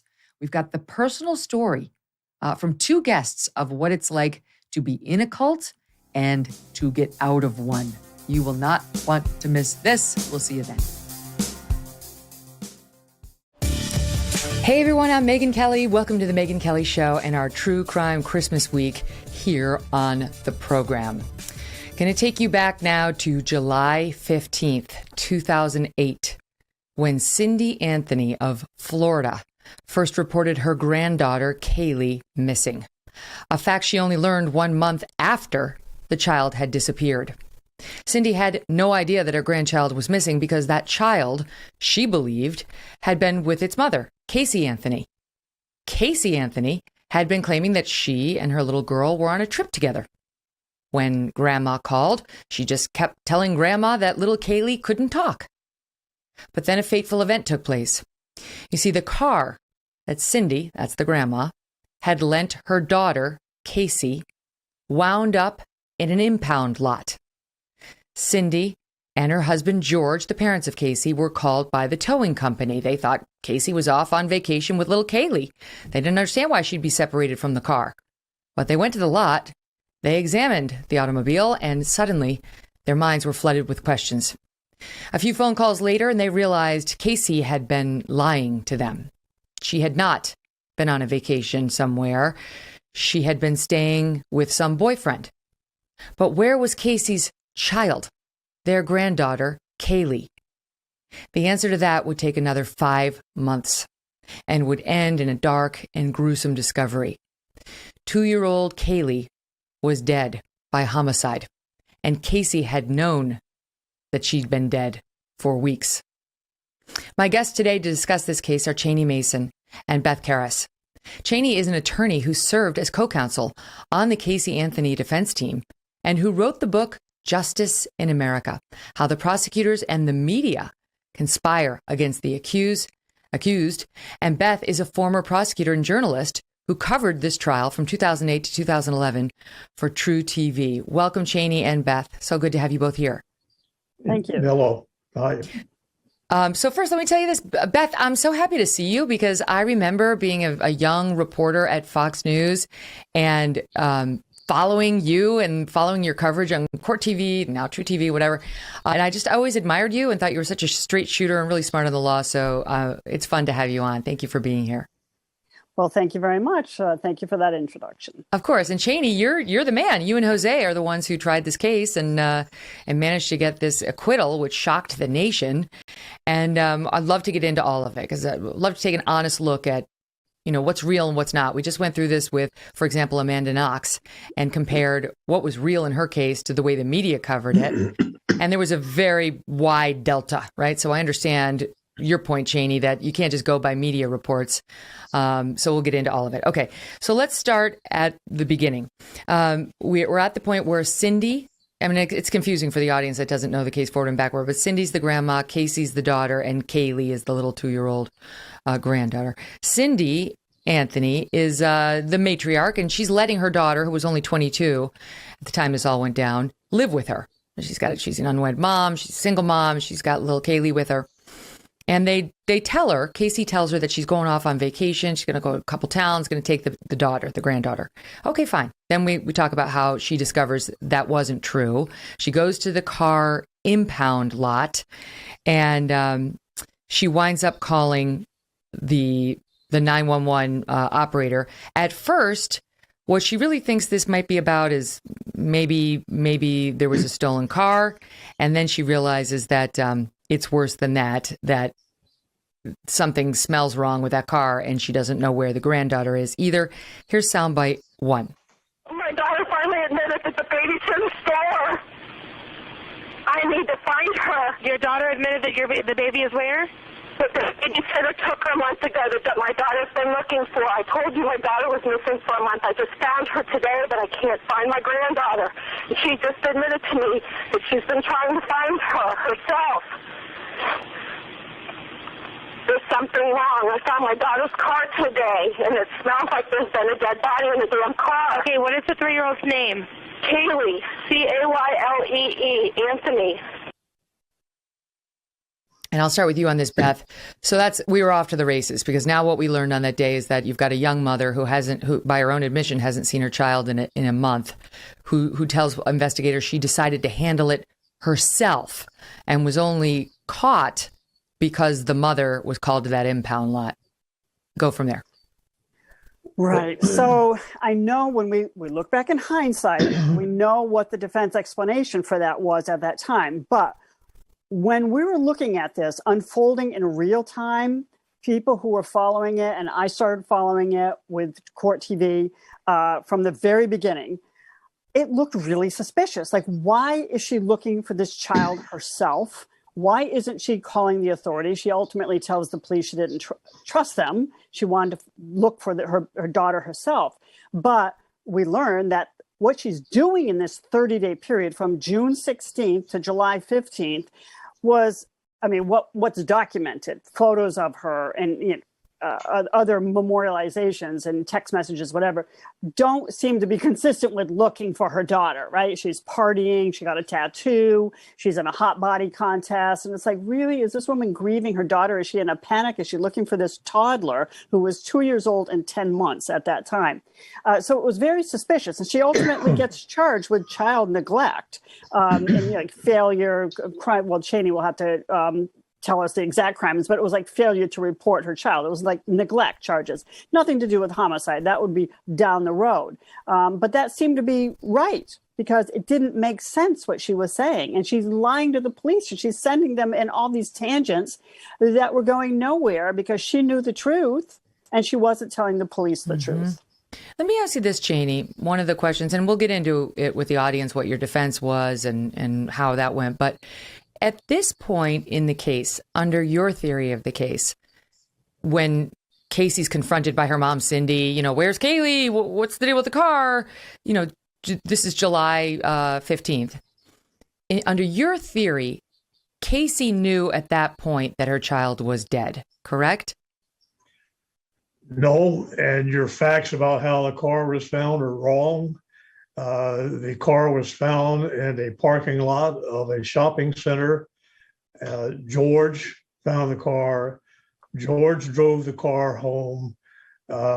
Cindy, at some point after that, has made the call, the infamous call that smelled like a damn dead body was there. 5 deputy sheriffs responded to the house, to the car on the same day, inspected it, trunk open, doors open, and every single one of them testified under oath that they did not smell anything. So that's another one of these examples that made it imaginary. It's not true. Wait a second, Cheney. Wait a second. George drove the car home from the pound. It was towed from the lot. It was towed from that parking lot where she left it at the end of June 26th, I think. And by the time the Anthony's got the paperwork from the pound where it was already July. It may not have been the 15th, but it was early July. It was July. And then they go to the pound. And that's where George, as he approached the car, he said he really feared, he smelled something that was very familiar to him because he's a former police officer. He really feared when the trunk was open, he was going to see something he didn't want to see, but that didn't happen. But the man at the pound said to him, oh yeah, I know that smell because somebody else, there was an abandoned car there. Maybe it was a salvage yard. I can't remember, a pound salvage yard, but there was an abandoned car that had a dead body in it. He said it was a similar smell. I know what you say is they didn't smell anything. That's true. But there's other evidence of odor closer in time to the car being obtained by the Anthonys. Once again, we'll disagree. That's not the facts. The car was found, and George said they had thrown garbage over the fence to a dumpster. Okay, was not the impound lot. And they came and they did not smell anything other than garbage. Then the car was taken. After they had the car to the home and they had the statements from Cindy, the sheriff's department took it and they kept it, and it never was returned. It was kept in the sheriff's department for forensic evidence the whole time. Even thereafter, months later, I was in the case. It's not like it's all that important. The bottom line is there was an initial claim by Cindy. There's no dispute about that.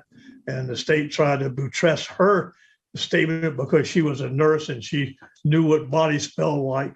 That was ridiculous because nurses don't know what bodies smell like because they don't keep them in the hospital. Okay, but we're getting hung up. I mean, there's no question Cindy said on that 911 call. That it smelled like there'd been a damn dead body in the trunk. We all heard that. I've heard George give interviews. I've heard George give interviews where he says it smelled like a dead body. He has said that on camera. And the head of the tow lot, it was the towing company, and the man's name was Simon Birch. That's the company that impounded Casey's car in June, testified that he had encountered multiple vehicles with dead bodies during his 3 decades in the business, and that the smell from Casey's car was consistent with those past experiences. So let's not get too hung up on it. We don't know whether it was, in fact, Kaylee Anthony that created the smell in that car, and I understand that the authorities would argue that. But we don't need to get too hung up on whether people said it, because they did say it. Whether or not that was the smell would have to be proven at trial. Go ahead. Saying it is one thing. There is no forensic evidence to support that there's any unique odor to the decomposition of a human body. So when they took a look, different. I got it. When they took a look at the trunk, there was not a dead body inside of it. The grandparents open up the trunk and there is no dead body. There is, however, large amounts of trash, and it's the hot Florida sun, right? I mean, I've seen the garbage bags. Are you disputing that too, Cheney? Why are we getting so contentious? No. It had been in there before she had any contact with it. The garbage bag was thrown out of the car over the fence to a public dumpster site. There's no question that Cindy said what she smelled. And that made it a very, very alluring claim about the case. And matter of fact, that's when they had the air sample test and the forensic scientists testify that what was and was not. It's not really important to the turn of the case, in my opinion, other than it led to causing the attention to the case right from the beginning, exactly as you said. And it could very well be, under any theory of the case, that Kaylee's body was either not in that trunk at any point, or was not in that trunk for long, or was there and was removed. I mean, what we do know is Kaylee was killed, that Kaylee is dead, and that ultimately her body would be found not in that car. But we'll get to that point in the story. But when we learned about Casey Anthony's version of the story was at the opening argument, the opening statement at trial. And we'll get to all of that. But under her version of the case, George, her dad, didn't kill, but was with little Kaylee when she drowned. Okay, she drowned. So when that's not correct. That's not correct. Okay, George found her. Okay. There's no evidence that George was with this child when she drowned. Okay. He found her and brought her in from the pool and confronted Casey. Look at what you did. There is no evidence that he did anything. Right. I know. I'm aware, because most of us don't think he did. But when did that allegedly happen? Well, I'd have to go back to the specific dates. You probably have the dates. You just told me it hadn't happened at the point she said, I've been with her for a month and I've been out. You said it hadn't happened at that point. So when did it happen? I don't know. Well, then why are you telling me that it hadn't happened yet at the point? Yeah, go ahead. What I'm telling you is, and you said that George was with the child when she died, there is no evidence. No, but you're disputing. No, I'm going back to my first point. So you don't know. My point is, when she was out dancing and getting the tattoos and Bella Vita and doing all the crazy stuff for that 30-day period, did she or did she not know that her child was dead? In my opinion, she did not know. In my opinion, that child had been found and had been disposed of in some capacity long before she was ever brought into any kind of inquiries of whatever. Casey, this is where, and you justifiably, and so many other people believe, Casey, you would think, would have known immediately about her daughter. I don't think she did. Our experts didn't think she did, and the jury didn't either. The bottom line is that Casey went into what I have previously characterized as Casey world. She was in a total, some sort of state, psychotic state, not acknowledging the child was gone, dead, and just fabricating whatever she had to fabricate about it.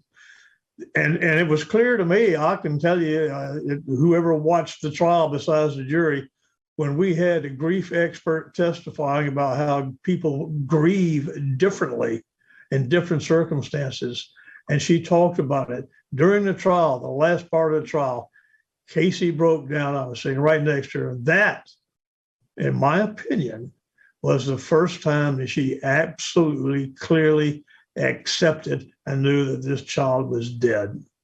She realized that her child wasn't with her for a month, right? I don't know what she realized. That's what I'm trying to tell you. We know from facts and videotapes and witnesses, as you described, she was out on a couple of occasions to young people's clubs and doing shopping and going around and just kind of in another world. And so what she actually knew, I guess none of us will ever know. Well, her mother asked her that day that they were reunited, "Where's Kaylee?" And she said, she's missing. The babysitter took her, and I've been looking for her on my own. So she clearly knew that she was missing. I'm sure that she knew something, but it wasn't connecting in her brain. It didn't connect in her brain until we were in trial, at the end of the trial. That's the problem with it. And it's hard to understand that. And most people don't want to understand that. Most people. You can understand it and just not believe it, right? It's of course, that's secret option number 2. Right. I think the normal, most expected reaction from people was, if you found your child drowned, you would call 911, or you do something. That's the normal and reasonably normal expectation of people. Would be for me, would be for you. But this is such a weird and unique situation. But are you now saying that she found her? That she found her child drowned? I did not say that at all. Okay, you said if normal expectation would be if you found your child, and that's not the posit here. The posit is that George, the granddad, found her. If I found a child, or if you found a child, probably the first reaction like that would be to call for help. Mm-hmm. I agree. I know, but we were talking about Casey, and then you jumped to George's state of mind, and we're talking about Casey's state of mind. I'm not talking about George's state of mind. There's no evidence about his state of mind other than the position was that George found the child on that Saturday morning. She was drowned already. Which Saturday morning? Which Saturday morning? I don't remember the dates. That was. Well, no, but are you talking about the beginning of the 30-day period or the end of the 30-day period? At the beginning. Beth may know the dates, but from looking at June something, wasn't it? Yeah. So the last photos of Kaylee are on Father's Day, 2008, which I think was June 15th, and then the 16th. She had a fight with her mother the night before, and then she left the next day. Oh. And George saw them walking away. He remembers what they were wearing. That's Kaylee's grandfather, and so that was a Monday. She's walking away with them. And my understanding is that the defense position was that the drowning of Kaylee was right around then, like very short time after that. Either the early morning night. So we had the photographs of the child being able to go out to the pool by herself and do that. And so all that we know, our position. Look, I wasn't there. You weren't there. We don't know who was really there to know this, but you never do in any part of your life. The bottom line is that our position has been from the beginning through the end, and still is. George found this little child. She was drowned. She was deceased. He brought her into the house. He confronted Casey because he was still asleep. She had been out the night before or whatever the case would be, and told her, look what you've done. Your mother is going to be really mad at you. And that was it. And she left. And we don't know what happened. See, this is where there's a big gap, and the jury found a gap as well. Did George dispose of the body? I don't know that. I can't prove he didn't. I wouldn't accuse him of it. Something happened, and both of you know that something happened contrary to what the ordinary experience would have been. The ordinary experience would have been call 911. Ordinary experience would have made the whole thing right down resolved. And for whatever reason, it didn't happen. And all I can tell you is that I doubt that the case will ever be solved any more than it has been. That's why you're still interested in it, and people will be and will continue to be for a long, long time. I don't know what else to do about that. Well, sure. I mean, it was a very salacious trial. It happened at an interesting time in our country's history. And, it involves an unthinkable crime that we sincerely do not wish to even think about. But when it happens, those responsible must be held to account. In this case, no one ever has been. Beth, I know you want to say something. I'm going to get to you right after this quick break, pay a bill, and back to our guests in 2 minutes. Don't go away.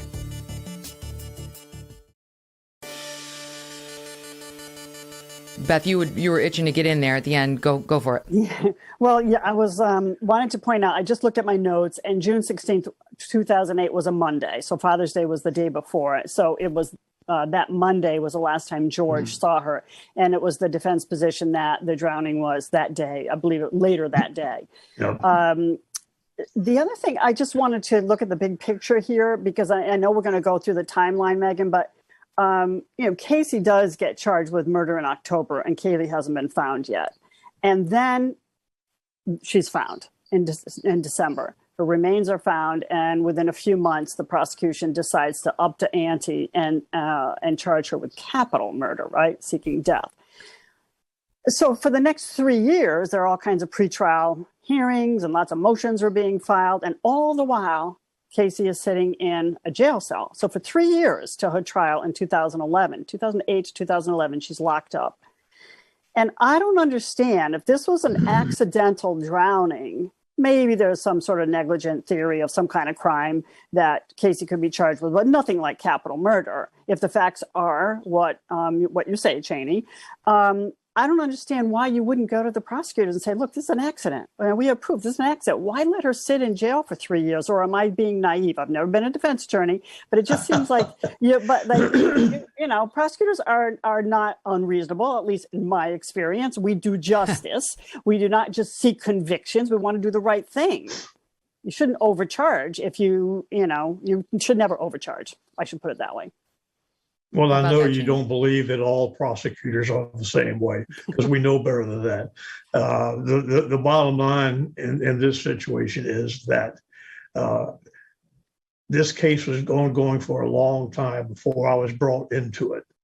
I was a citizen of Central Florida all the time, with all the news medias and every night or every day, all the channels said, more about Casey Anthony, news at 6, pictures at 6, or whatever like that, every day for a long time. I was a citizen like everybody else until Mr. Baez asked me to come in. I don't know, and you may have a better time of when the charge was. I happened to have been in an NBC studio on a totally unrelated matter when the people there got all excited because the sheriff was there doing something, got a call, and he came into the studio, and he they found a baby with tape all around her head, and we believe that's going to be Kaylee. And that was the first time there was any ability to prove that there was a death, so there could not have been any criminal charge of homicide against her at that time. They had no proof of death. They had other things, and I don't remember what they were. Just to jump in and set the record straight, according to my timeline here, it was October. As Beth points out, she was charged not with murder, but with child neglect and some other small charges first. So that's kind of how they got her into custody. She was declared a person of interest with respect to Kaylee, but she was not yet charged. That's when she posted her bond, and the bounty hunter, Leonard Padilla, came in, and all that happened. And then on October 14th, 2008, she was charged with first-degree murder, aggravated child abuse, aggravated manslaughter, 4 counts of providing false information to law enforcement, and so on. And then it wasn't until December 11th, 2008, 2 months later, that the skeletal remains of Kaylee were found. So 2 months after she was charged with murder. Yeah.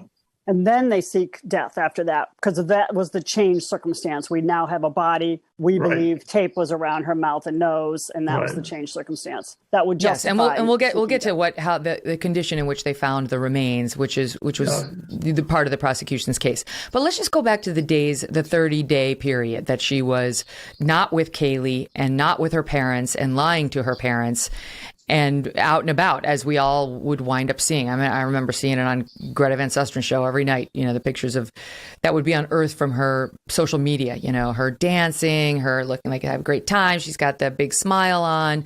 And people looked at this in retrospect and said, that she must be a sociopath. Her daughter's missing. She's clearly not looking for her. She's having the time of her life. And that was the prosecution's theory, that she got pregnant at 19. She didn't want this baby. She didn't want to be a mother. And she wound up either neglecting the child or intentionally getting rid of the child to the point of death. So she takes the police during this time, Cheney, on some wild goose chases that I want you to help me understand. If we're going into, why are you shaking your head? Yes, she did. Well, you said wild goose chases, plural. That's not true. Okay, so did she or did she not take them to the fake apartment of some nanny who never existed? There was the beginning occasion, yes. She told them where to go. And did she or did she not take them to Universal and pretend to work there when she in fact hadn't worked there for 2 years? Did she or didn't she? That was the one so-called chase. The police knew she didn't work there. They picked her up at 6 o'clock in the morning at the Anthony residence. They drove her to Universal. They checked in Universal. They already knew from security that she didn't work there. She walked from there about 700 feet down the sidewalk and around the corner into an office building. And she was still carried on going to show them her office. And they took her into the building and got to a small office. And she turned around and said, "Okay, I don't work here." All right. Then they I am correct. I am correct. That's at least 2. Those are wild goose chases. You need to slow your roll, sir, because I've got my facts, and you and I are not going to do that. This is not that kind of show, okay? Trust me. I've done my homework. So she took them on a couple of wild goose chases, and you tell me why this young mother with no consciousness of guilt whatsoever, because she's in this confused fugue state, not realizing her kid's not with her, would do those things. You tell me. I don't know why she would do it. She did not know, I believe, at this time that this child was deceased. She still had in her mind this myth of where the child was. And that's why the police didn't do anything else at that time to arrest her or charge her with anything, because they couldn't, other than to prove the child was missing, and they didn't believe her. So why was she making up that she worked at Universal and making up that there was a nanny and taking them to the fake apartment of the said nanny? I'm not sure that I know. She had worked at Universal. She did work up there till a few months before this occurred. I can't tell you. This is one of the things that we'll never know as to what went in through her brain to do that. It was so obvious to the law enforcement officers. They knew damn well that she did not work at Universal. They had already through the night confirmed that. And so when she said she did, they said, "Okay, we'll go along for this little charade." And that's what they did. And they weren't fooled. They weren't surprised whatsoever. And that's when we got into a whole issue about whether she was Mirandized or not, whether her statements could be used, and how the appellate court dealt with that and reversed 2 of her misdemeanor convictions. Beth, why don't you tell us about the wild goose chase involving Zanny the nanny, who was the one you heard on that very first day that her mother and she called, her mother called the police and put her on with police. She was an unwilling participant. She was like, "Why would I want to talk to them?" But she gets on and she claims that she left the daughter with the babysitter, and you take it from there. Right. So in opening statements, Linda Drain Burdick does recount almost every single one of those 30 days. There is something, whether it's a text message, an email, a MySpace posting, some communication, something, a photo that will document what she was doing during that time. During those 30 days, she does tell the police that Zenaida Gonzalez. There is really a Zenaida Gonzalez. There's really a person. There are a lot of Zenaida Gonzalez's. Right. But I mean, there's a person by that name who applied for an apartment, for a vacant apartment in that complex. And so there's a theory, I don't know if it's ever been proven true, that Casey may have seen that application, may have seen that form, and got the name from it, because there's a woman who did apply to live there. And not a nanny, and not Casey Anthony's nanny working to protect there's no Kaylee. connection between them. There's no connection between them.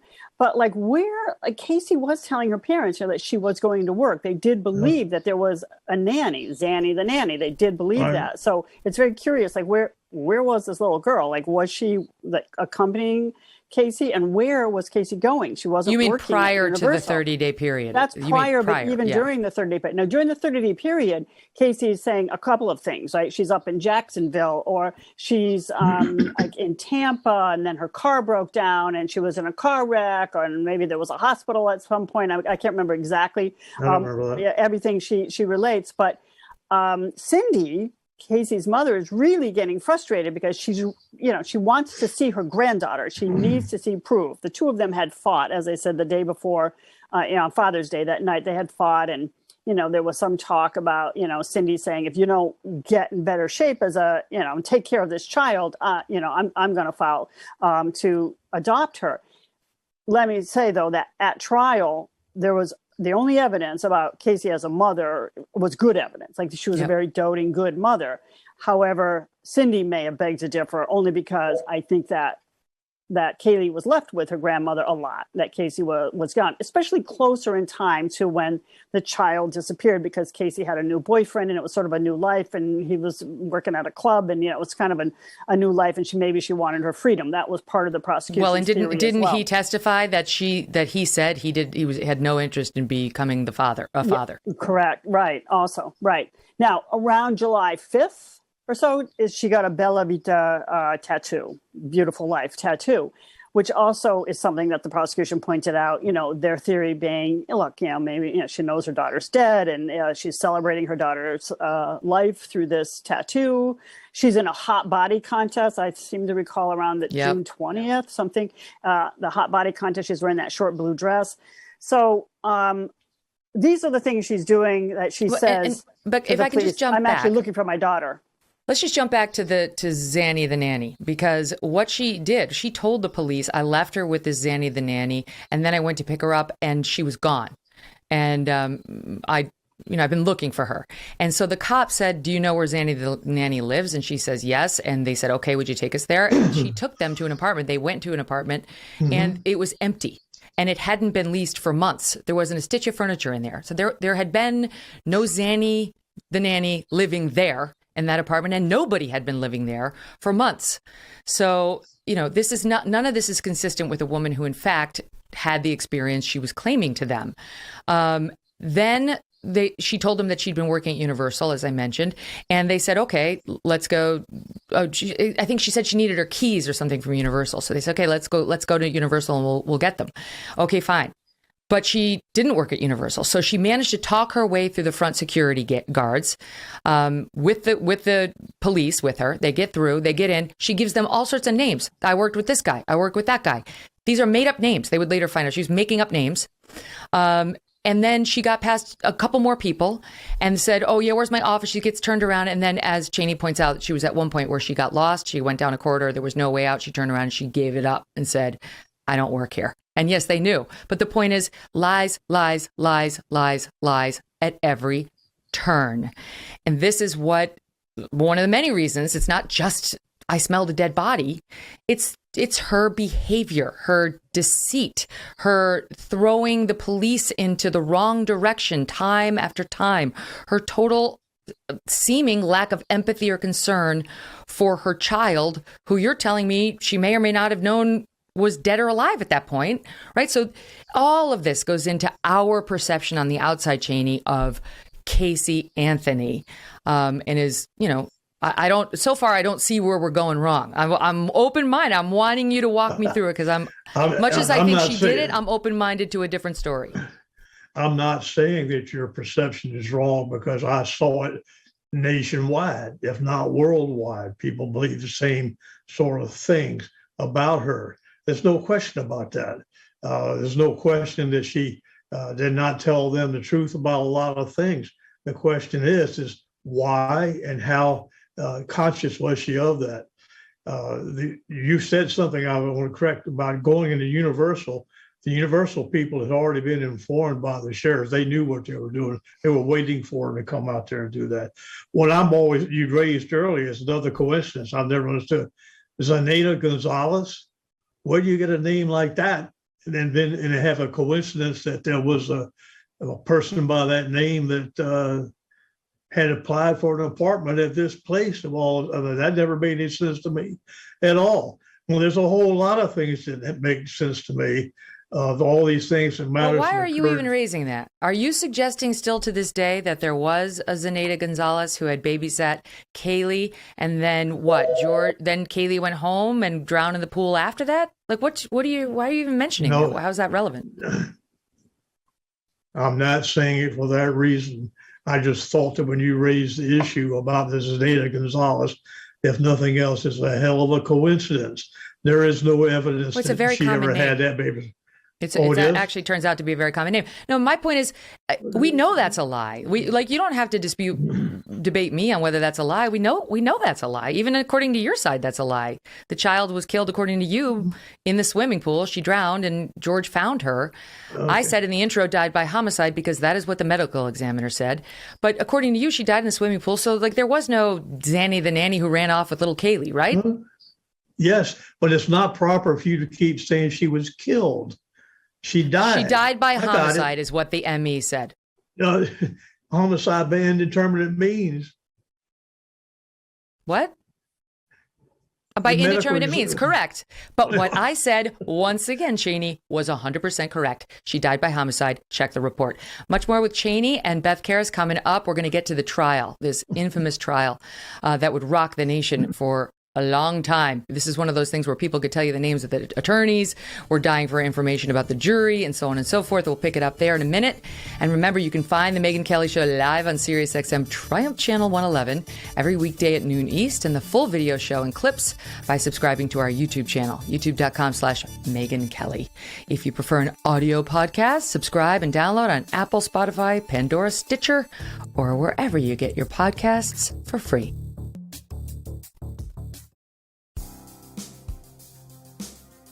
So let's go to the day that Casey Anthony is in jail, and she's charged with first-degree murder, but they haven't yet found a body, and then they do.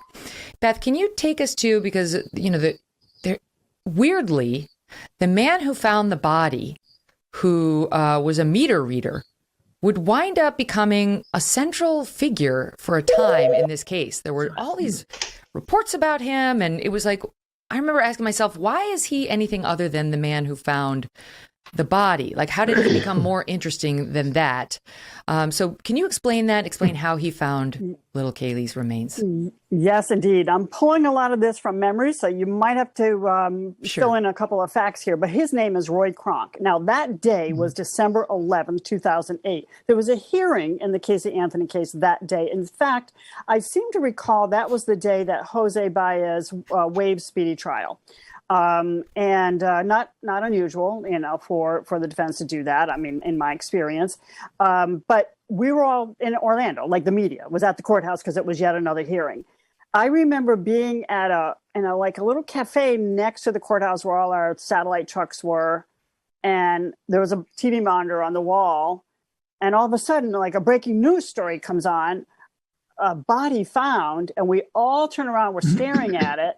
I was with Carrie Sanders from NBC, and they're like, Katie may have been found. We all went racing out of that place. I couldn't up and leave with our satellite truck. We were parked there, so I had to wait. Everyone else, and NBC and others are on their way to the scene as close as they could get to where the tents were being set up and a grid was being created, and it would be days of sifting through this property, this wooded area, a quarter mile from where Casey Anthony lived with her parents.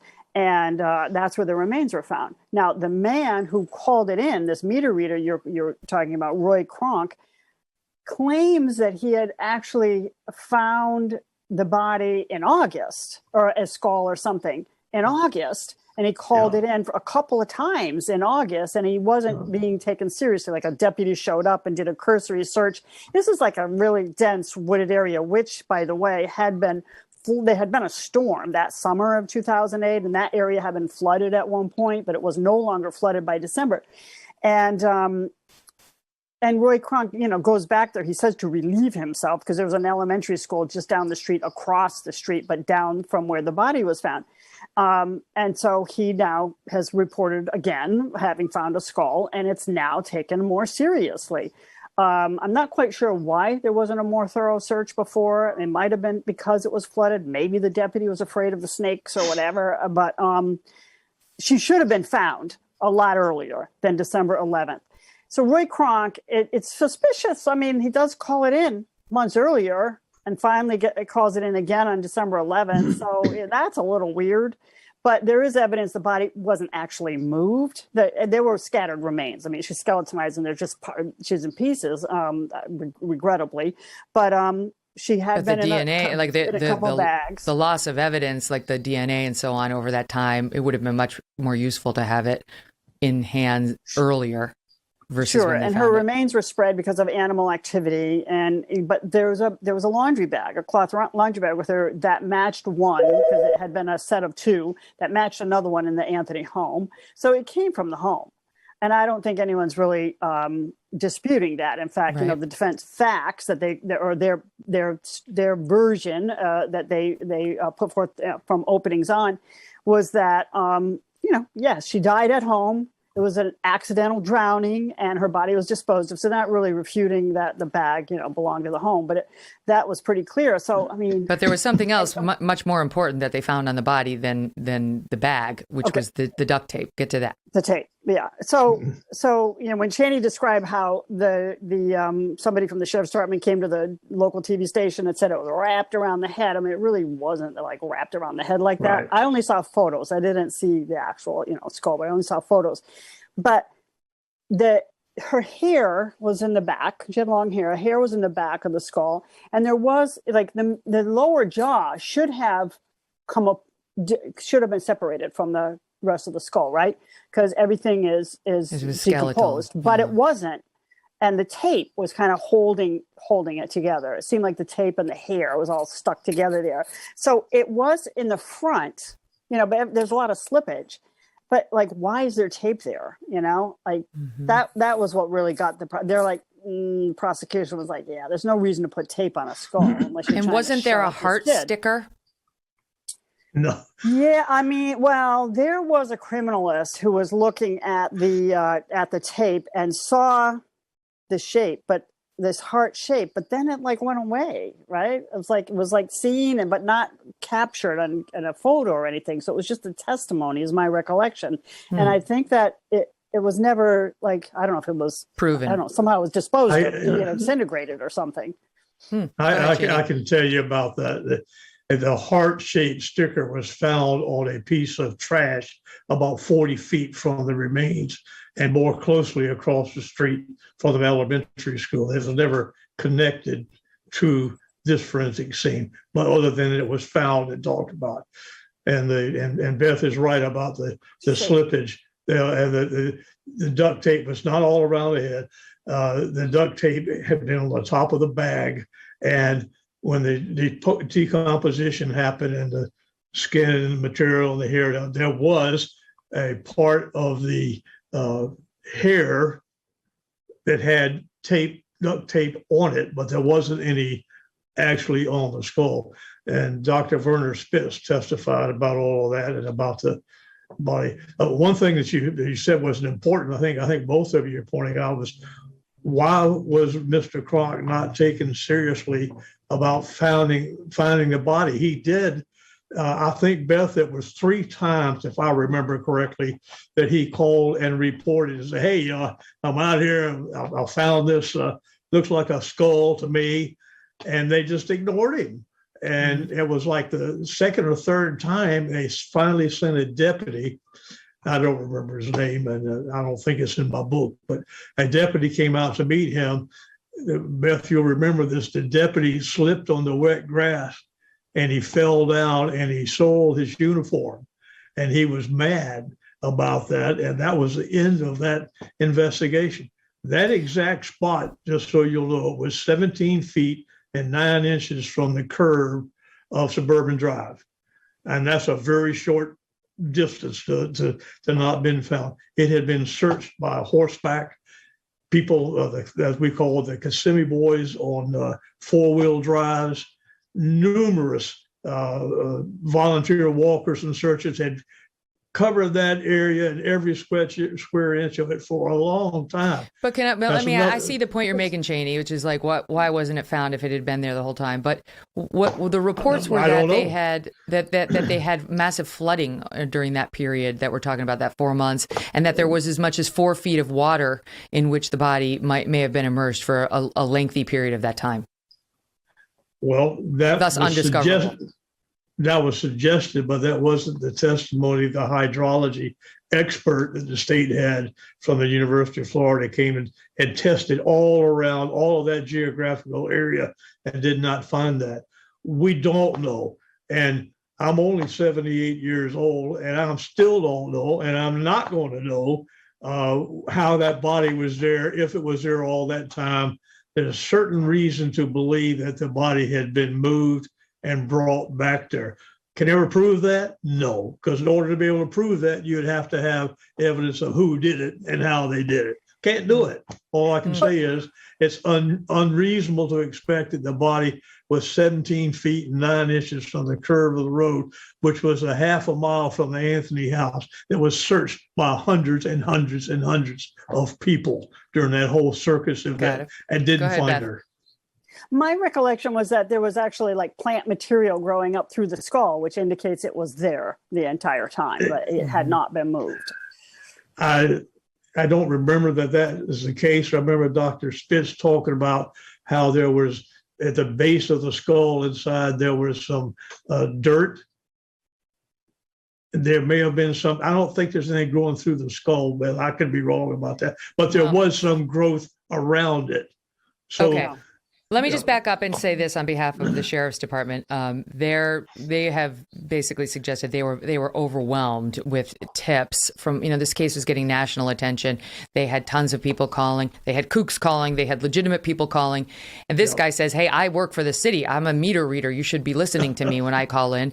Obviously, it would have been much more helpful to have the remains earlier rather than later. But it's a piece of this case now. And, for better or for worse, that's when they did ultimately find her.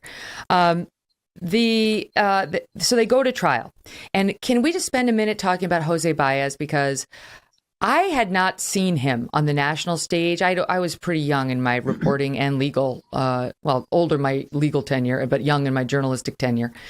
And my understanding is, maybe Cheney, you can speak to this, but my understanding is when he got on the Casey Anthony case, he wasn't one of the most storied criminal defense attorneys in town. Like, what put Jose Baez in perspective for us then at the moment he came on to represent her?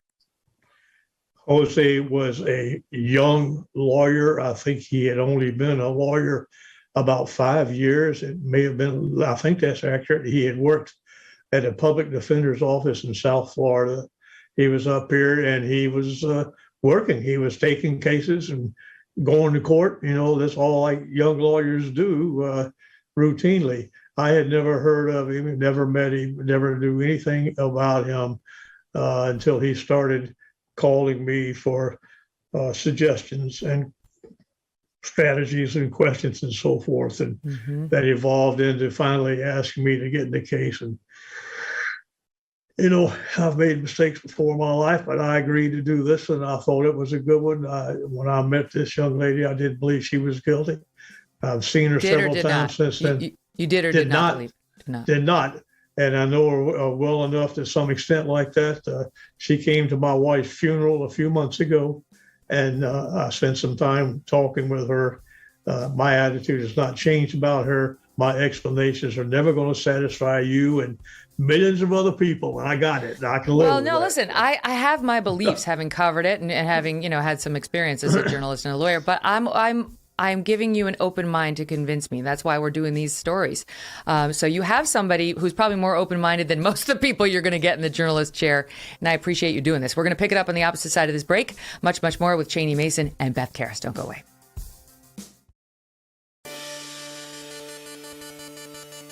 The trial. So you get brought in by Jose Baez Cheney, and you actually were very well known. You were former president of the Florida Association of Criminal Lawyers, had been selected by Florida Monthly Magazine as one of Florida's top lawyers. And you, I read, were disgusted by the local media coverage about the relatively inexperienced Jose Baez, saying that you had been offended by it. It was one of the reasons why you wanted to get involved. Why? What was wrong? Well, I detailed that, by the way, in my book, because the Orlando Sentinel newspaper had published a story, an expose on Jose's personal life, being behind in alimony payments or something, and criticized him. I thought it was very unfair. I didn't know him. He was just a young lawyer, and I'm a senior lawyer, and I felt like it just simply wasn't fair. So I said, wait a minute, let me respond to this, because at that point in time, the prosecutor being alleged as the lead prosecutor was Jeffrey Ashton. In reality, the lead prosecutor was Linda Drain Birdie. But Mr. Ashton, they were talking about how he was, Mr. Good Guy and all these sort of things. Well, I pointed out to them that he had been personally criticized in several appellate court opinions, reversing convictions because of his misconduct professionally. And Beth will tell you that appellate courts don't mention the names of the lawyers when they reverse them. It's pretty rare that they'll actually identify the person they say did wrong. So I wanted to press, treat this kid fairly. That's all. He's one of my people. Treat him fairly, let him go to trial. Well, and handle it.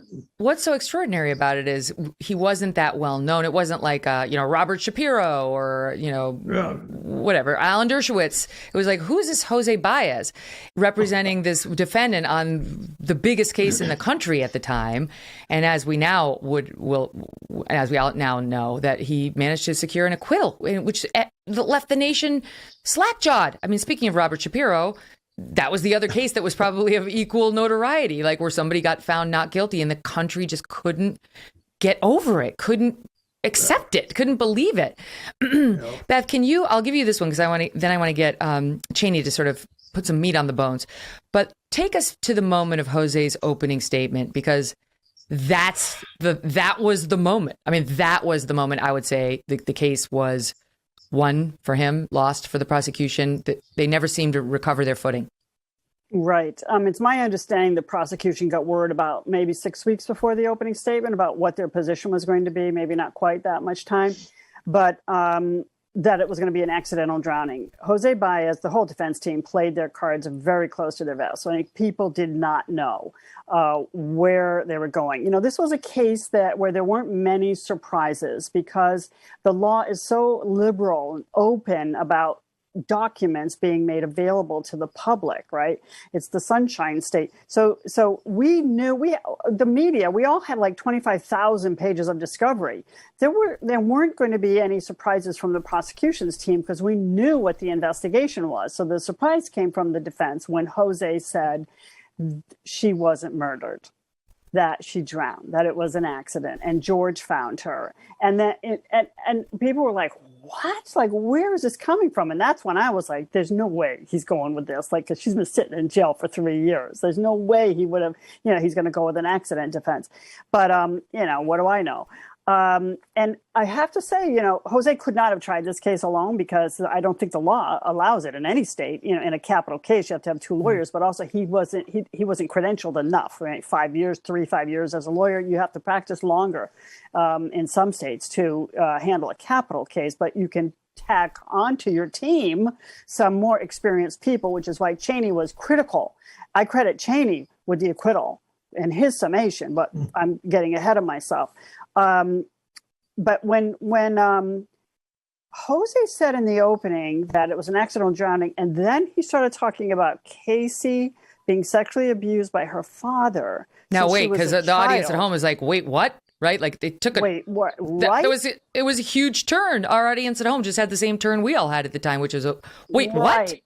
But that's what the prosecution got word of in advance, a few weeks in advance, and I think that they were considering, was it too late for them to file any charges against George? Probably it was, but if this, were the truth.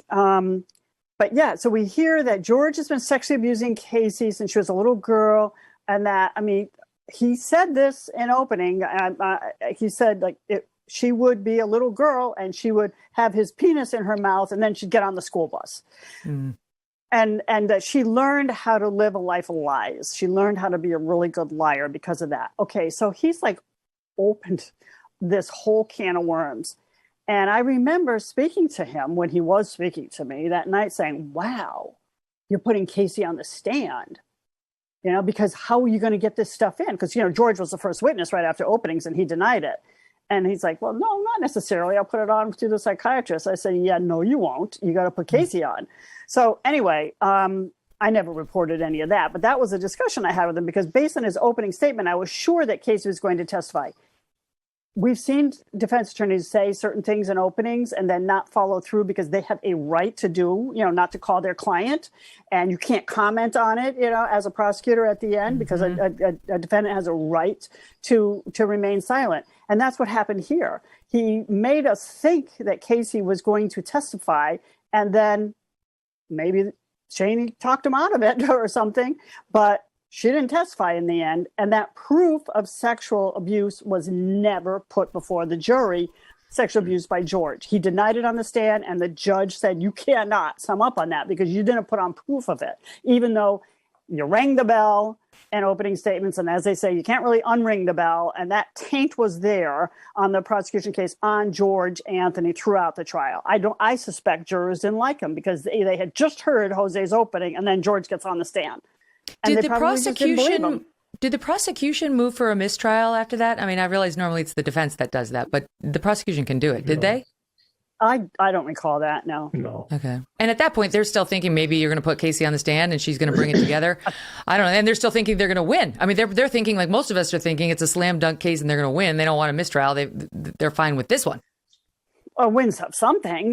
There were a lot of counts and there were lessers. Maybe not capital murder, but maybe some lesser degree of a homicide. But I just remember on that first day thinking, wow, Casey, for them to put this sex stuff on, Casey's got to testify. How else are they going to get it in? Yeah. And there was no, so just to be clear, a lawyer's opening statement is not, and a lawyer's closing argument, they're not evidence. That's just sort of a directional offering for the jury. It's not considered evidence. So technically the jury shouldn't have been thinking about that when they went back into the deliberation room. But, the seed had been planted. As Beth says, it's hard to unring that bell. Now, I know, Cheney, that you wrote, I think, a story in your book about telling George, I got to give you a heads up. We saw because there were some letters I think Casey wrote to some guards in jail accusing him.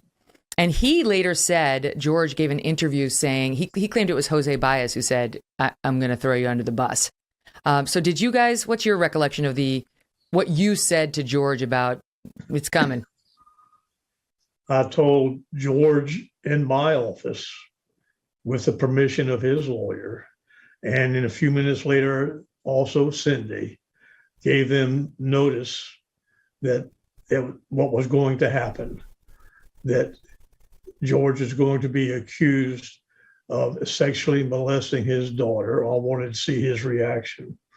I can tell you that if someone accused me of molesting my daughters, or all my granddaughters, there would be a real issue. It would be me bonding out of jail for having gone across the desk and kicked her ass. But so I felt the need to tell it. All George did was just look and sigh, put his hands on his laps and no other on his legs, and no other response. I thought that was a peculiar response for a father having been accused in some situation like this by a lawyer of, kind of officially, this is what's going to happen. Want to let you know this. And I did. I thought it was the ethical thing to do. And I did. I don't know what impact the whole thing had or didn't have. I will tell you that when Jose made the opening statement the way he did, I was surprised. I guess I was pretty good at keeping my old face calm, but I was as surprised as many people, because I did the same analysis that both you and Beth had. You make that kind of accusation, you got to prove it somewhere, and it's a really bad situation for a defense lawyer or either side to make promises to a jury that they cannot deliver on.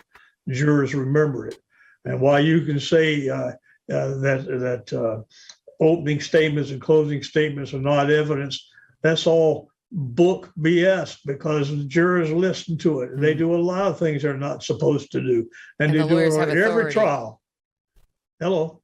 Yeah, sorry, I was just adding, and the lawyers have authority. They have a relationship with the lawyers. Oh, yeah. Well, and the point is that we give, if we really wanted to have pure jury verdicts that were reliable, every juror would be sequestered in every case, and they wouldn't have any access to any other information except what was in the courtroom. Well, we can't do that.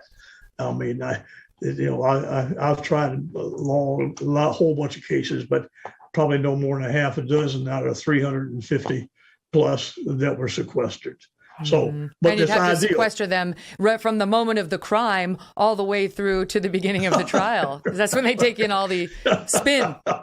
Yeah, well, you're never going to get that done, are you? So we do the best we can with trying to give instructions. And I mean, if you went back to the selection of the jury in this case, it was an interesting process.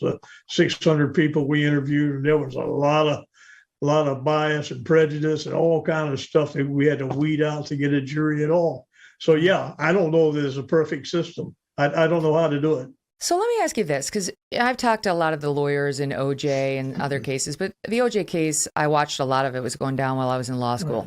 And I think OJ Simpson murdered Nicole Brown Simpson and her friend Ronald Goldman, but I can see how that jury reached its verdict separate and apart from a nullification issue. I can see how they could have honestly found that the prosecution did not prove it beyond a reasonable doubt. I don't agree, but I can see it. What do you think it was, Cheney, about this case that had the same effect on this jury, right? Like, what do you think your best facts were, or your best poking holes in the prosecution's facts were? Well, I don't know. I can say there was a major difference. 1991, the OJ case, there was no internet, Facebook, on all this social media, was there? It was just starting, yeah. To get to Casey Anthony, and it was dominating the news basically all day of every day for a very long time. And so people were focused on it. I've been asked so many times why this case as opposed to others.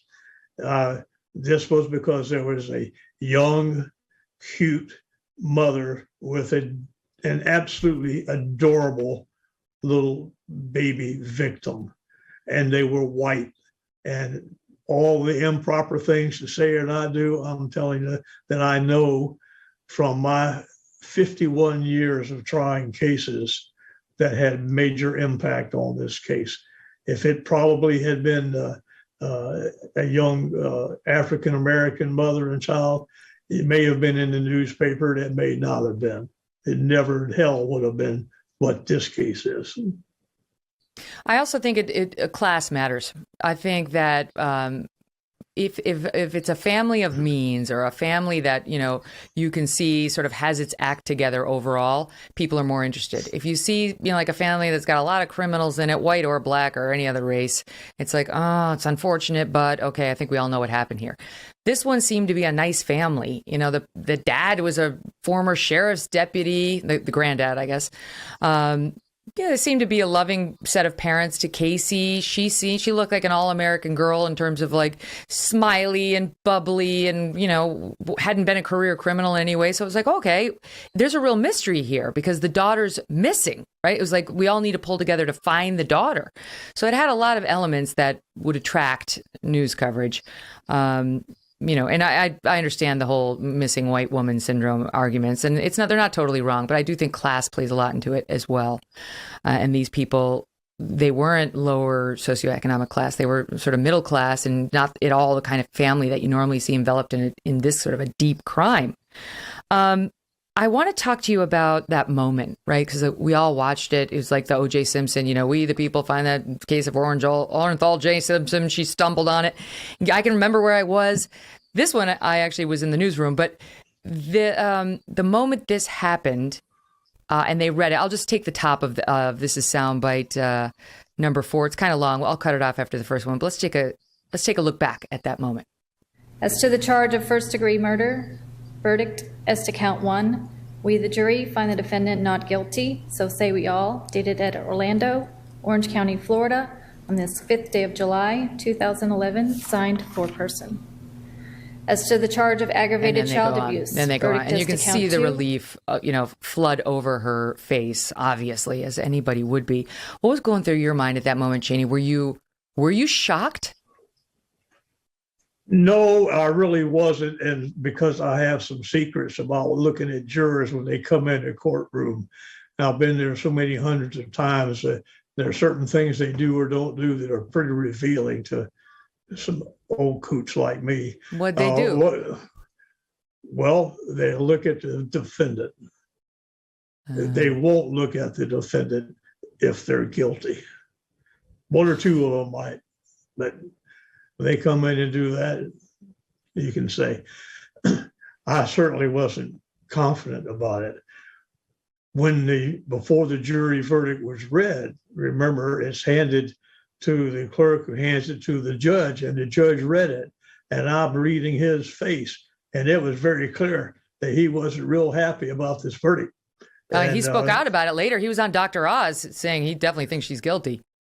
Well, he's said and done a lot of things he probably shouldn't have, but like he said, with the defense lawyers like car salesmen or something, I don't know where the hell he got that, but the bottom line is that the clerk, when you didn't play all of it, because of course you can't, but the first thing when she first started reading it, she stuttered over the not guilty part of it. Oh my Lord.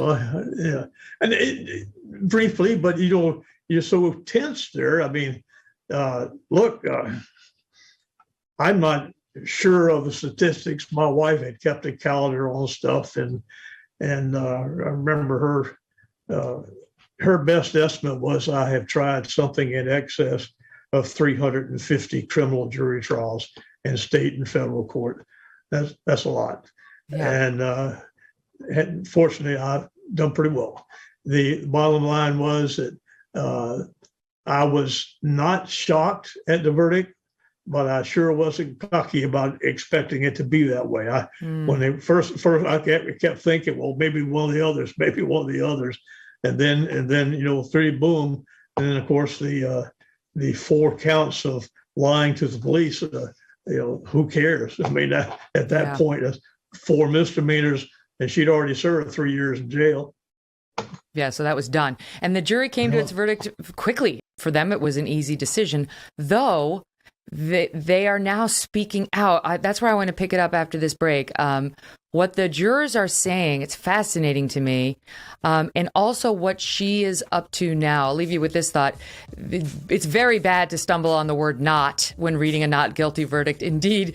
But that clerk is in good company. I'm thinking about Chief Justice John Roberts when he messed up the oath for Barack Obama. Remember? And they had to do it again privately behind the scenes. It happens to the best of us. Okay, stand by. Much more with Cheney Mason and Beth Karras coming up 2 minutes away. So I guess I should ask you too, Beth, for your best take on what was the evidence you felt like the jury either ignored, refused to see, didn't get to hear that the rest of us did? Because the vast majority of America is convinced that she did it, right? And does not agree with this verdict. Right. So, we asked jurors to use their common sense, right? And really, when I understand where the prosecution was coming from, because it sure looks like Casey is responsible for something. She should not have been acquitted of everything, even neglect. I mean, I think one of the charges was neglect or lesser. So that was surprising to me. So I think the jurors simply ignored this mother who didn't report her daughter missing. There's something in there besides those 4 misdemeanor lying to police officers. I think there was a lower level felony she could have been convicted of.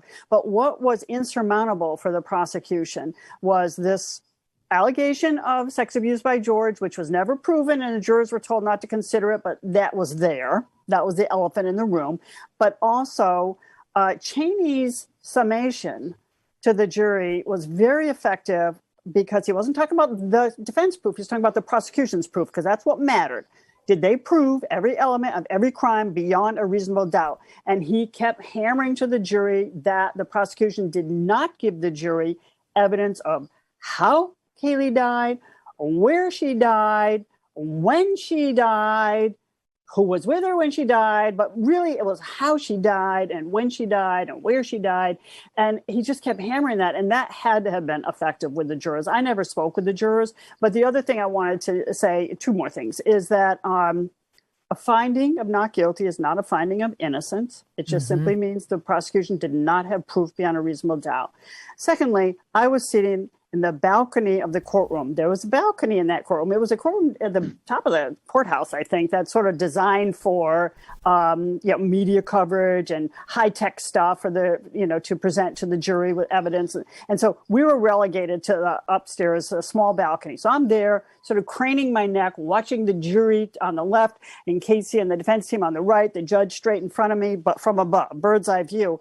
And I didn't have Cheney's point of view, so I couldn't see jurors, but I was aware that the man who became the jury foreperson, he had connected with Casey. I'd seen that on a prior day as jurors were filing out of courtroom. He was in the back row and he stood there and he stared at her and he lingered looking at her. And I thought, oh, that doesn't bode well for the prosecution. Anyway, when I heard the first not guilty, I thought, surely there's going to be a guilty somewhere. And I just leaned back and took a deep exhale and thought, oh my God, I was as surprised as everyone that there wasn't some guilty of some level of felony. Can we just round back to 2 other points I neglected to mention, which get raised on why people think she's guilty? The chloroform, there was testimony that the guy who tested the trunk found the odor of decomposition, found 1 hair that was consistent at the edges with Kaylee's hair, and may have had some decomposition on it. And then there was an allegation that there had been Google searches on the family home. I mean, I've heard everything from a whole litany of searches of like, how do you kill somebody? How do you make homemade weapons? To, for sure, they testified that there was a search done for chloroform. For chloroform, there was a search on chloroform. And to the point where Cindy Anthony had to take the stand and say, it was me. It was I who searched for the chloroform.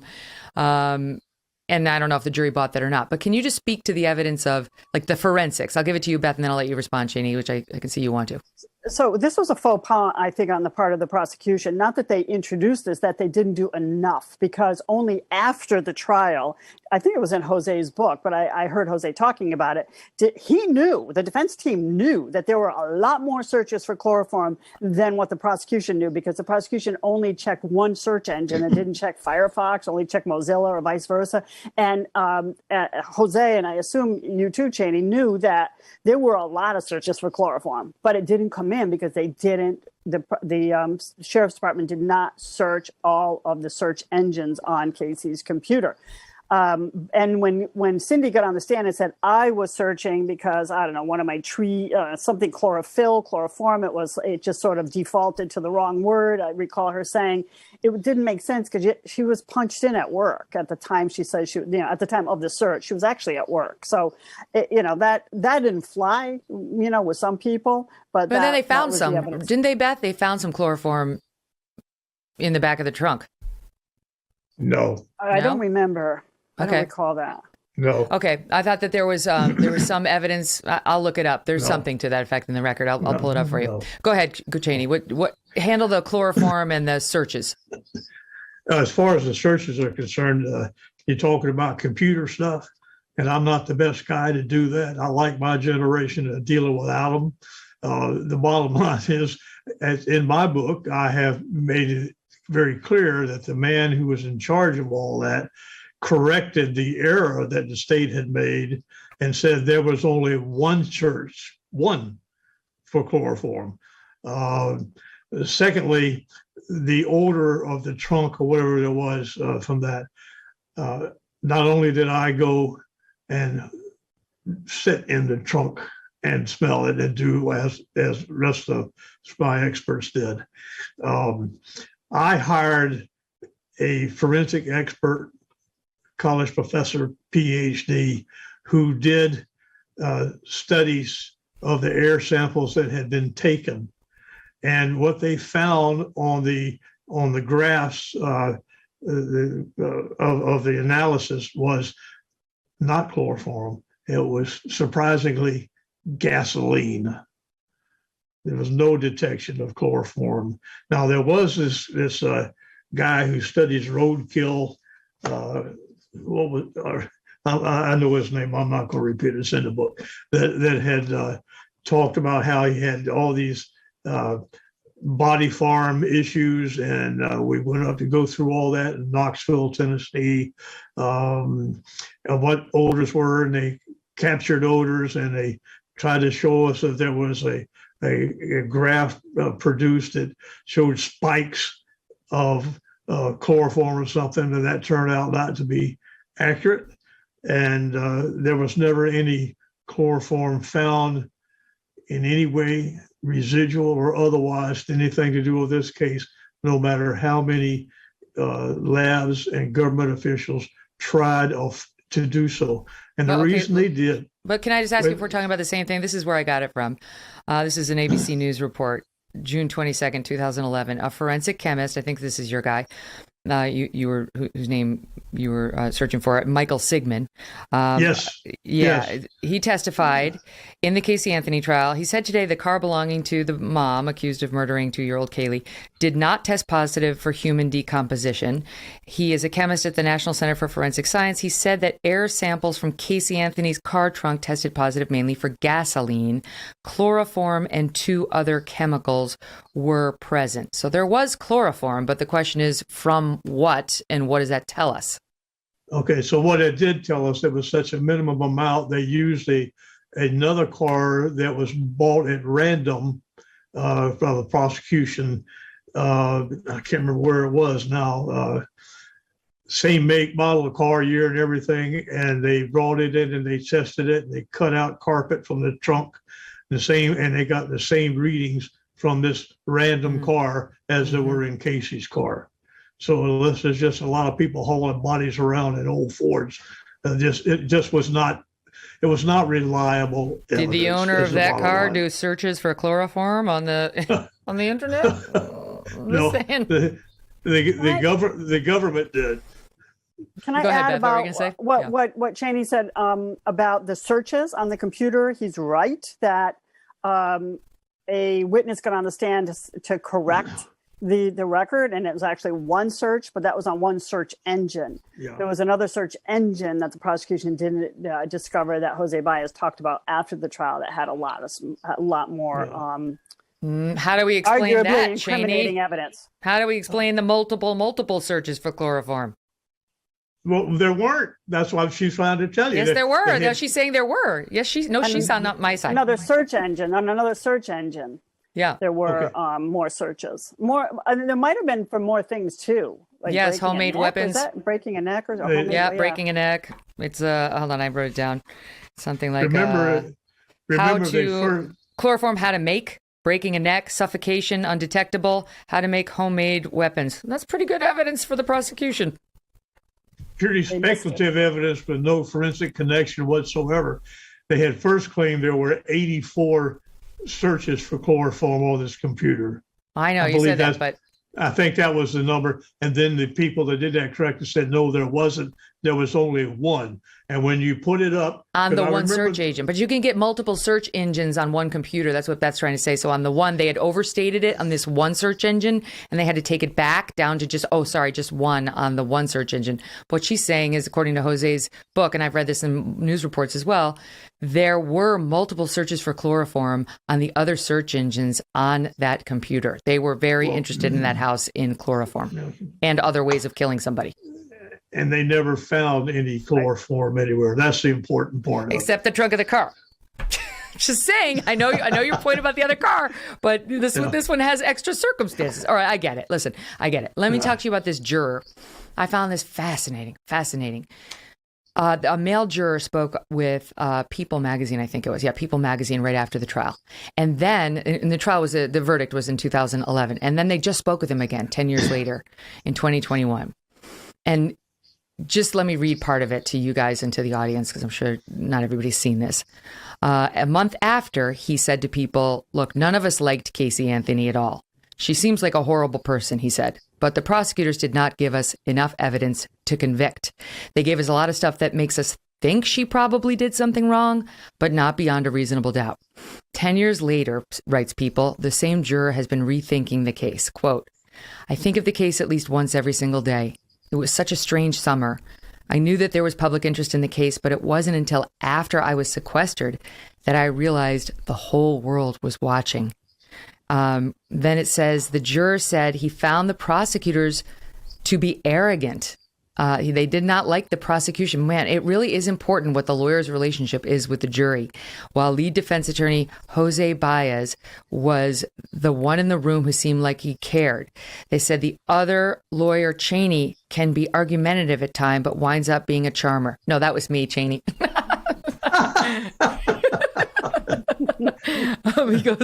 He goes on. His focus now is on little Kaylee. Every time I see her face or hear her name, I get a pit in my stomach. It all comes flooding back.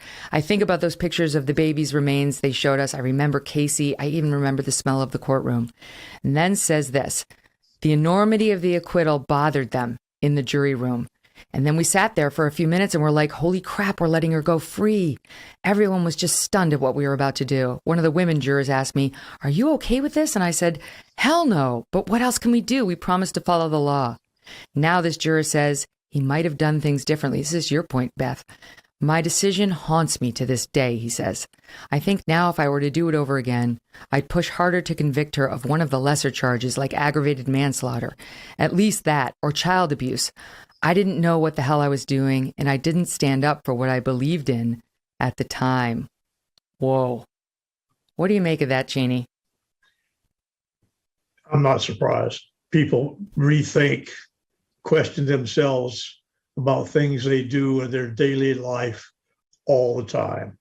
And I understand that fellow talked about now he would have second guesses. Well, people, like I say, do that about their own personal lives all day. Oh, I wish I had to said that, or I wish I had thought of this, or well, and or the other something. thing is, then he gets out, and there's all sorts of blowback. I'm sure, you know, the jurors remained anonymous, but you get all this blowback, and you're thinking, oh my God, maybe I got it wrong.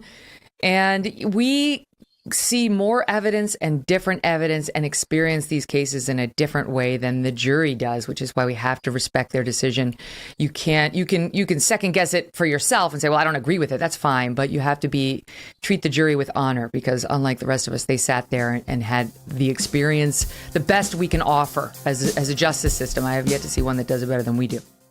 Hey everyone, I'm Megyn Kelly. Welcome to the Megyn Kelly Show. For today's episode of Hot Crime Summer, we are diving deep into the world of cults with two former cult members.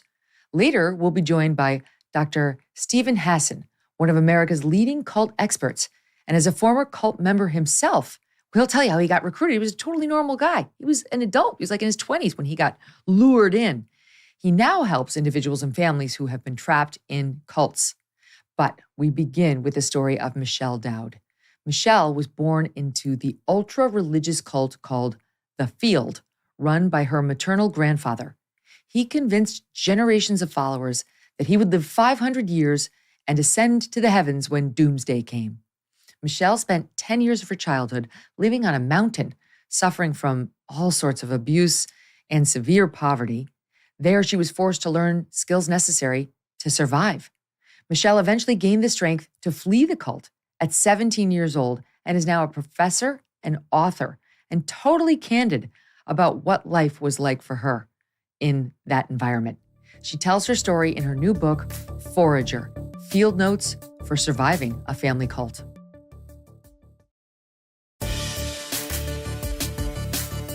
I'm fascinated by your entire story. If you don't mind, I'm sure you've told it a million times, but if you don't mind, let's start at the beginning. So you were born into a cult. So how did that happen? Well, yes, indeed I was. In fact, my mother was born into the same cults. My grandfather was a young man from Oklahoma, was orphaned in his teenage years. Some debate on how old he was because he often exaggerated the truth or sometimes completely misled people. But in any case, he came to LA, Hollywood area sometime in his teenage years and began working as a Boy Scout leader. When he was unable to have the control that he wanted as a Boy Scout leader, then he left. He kind of segmented off and created his own organization, which by 1931 started to show up in newspapers. So I was able to look back at that. So for sure, they were an organization by then. And he started taking boys up to the mountains. Then he started a Bible band, and he started giving young boys opportunities to just like to be part of a community if they didn't have a sense of belonging. So in the 1940s, my father was, he came to California with his mother, who was a single mom who was running away from an abusive husband. And she was hiding in California in a chicken coop, actually. And my father joined my grandfather's cult when my mom was a young girl. And so they were married off to each other later. And I came along a couple decades later, I was the second of 4 children. So this cult had been around for a very long time before I was born into it. And where did you live? It's hard for me to understand because I know when you were little, I know you lived sort of more in, I don't know if we would say a city environment, or I remember reading it was like nearby a town dump. So you were with people and things and access to, things that we all know in our towns for some time before you went to this just remote mountainous area. Absolutely. My grandfather actually started the organization in Pasadena, which is just east of LA. Oh. We were living when I was a baby and into my early years until I was 7 on the border of El Monte. So there was a dump that we lived next to. And there was also a area that they kind of dug out at the end of a cul-de-sac where even before I was born in the 1950s, my grandfather leased land from a business owner. So it was private land that he leased. And my father was one of the teenage boys who literally constructed the buildings there out of cinder blocks. So I was raised on the border of that until I was 7. So I went to public school when I was 5, 6, and 7.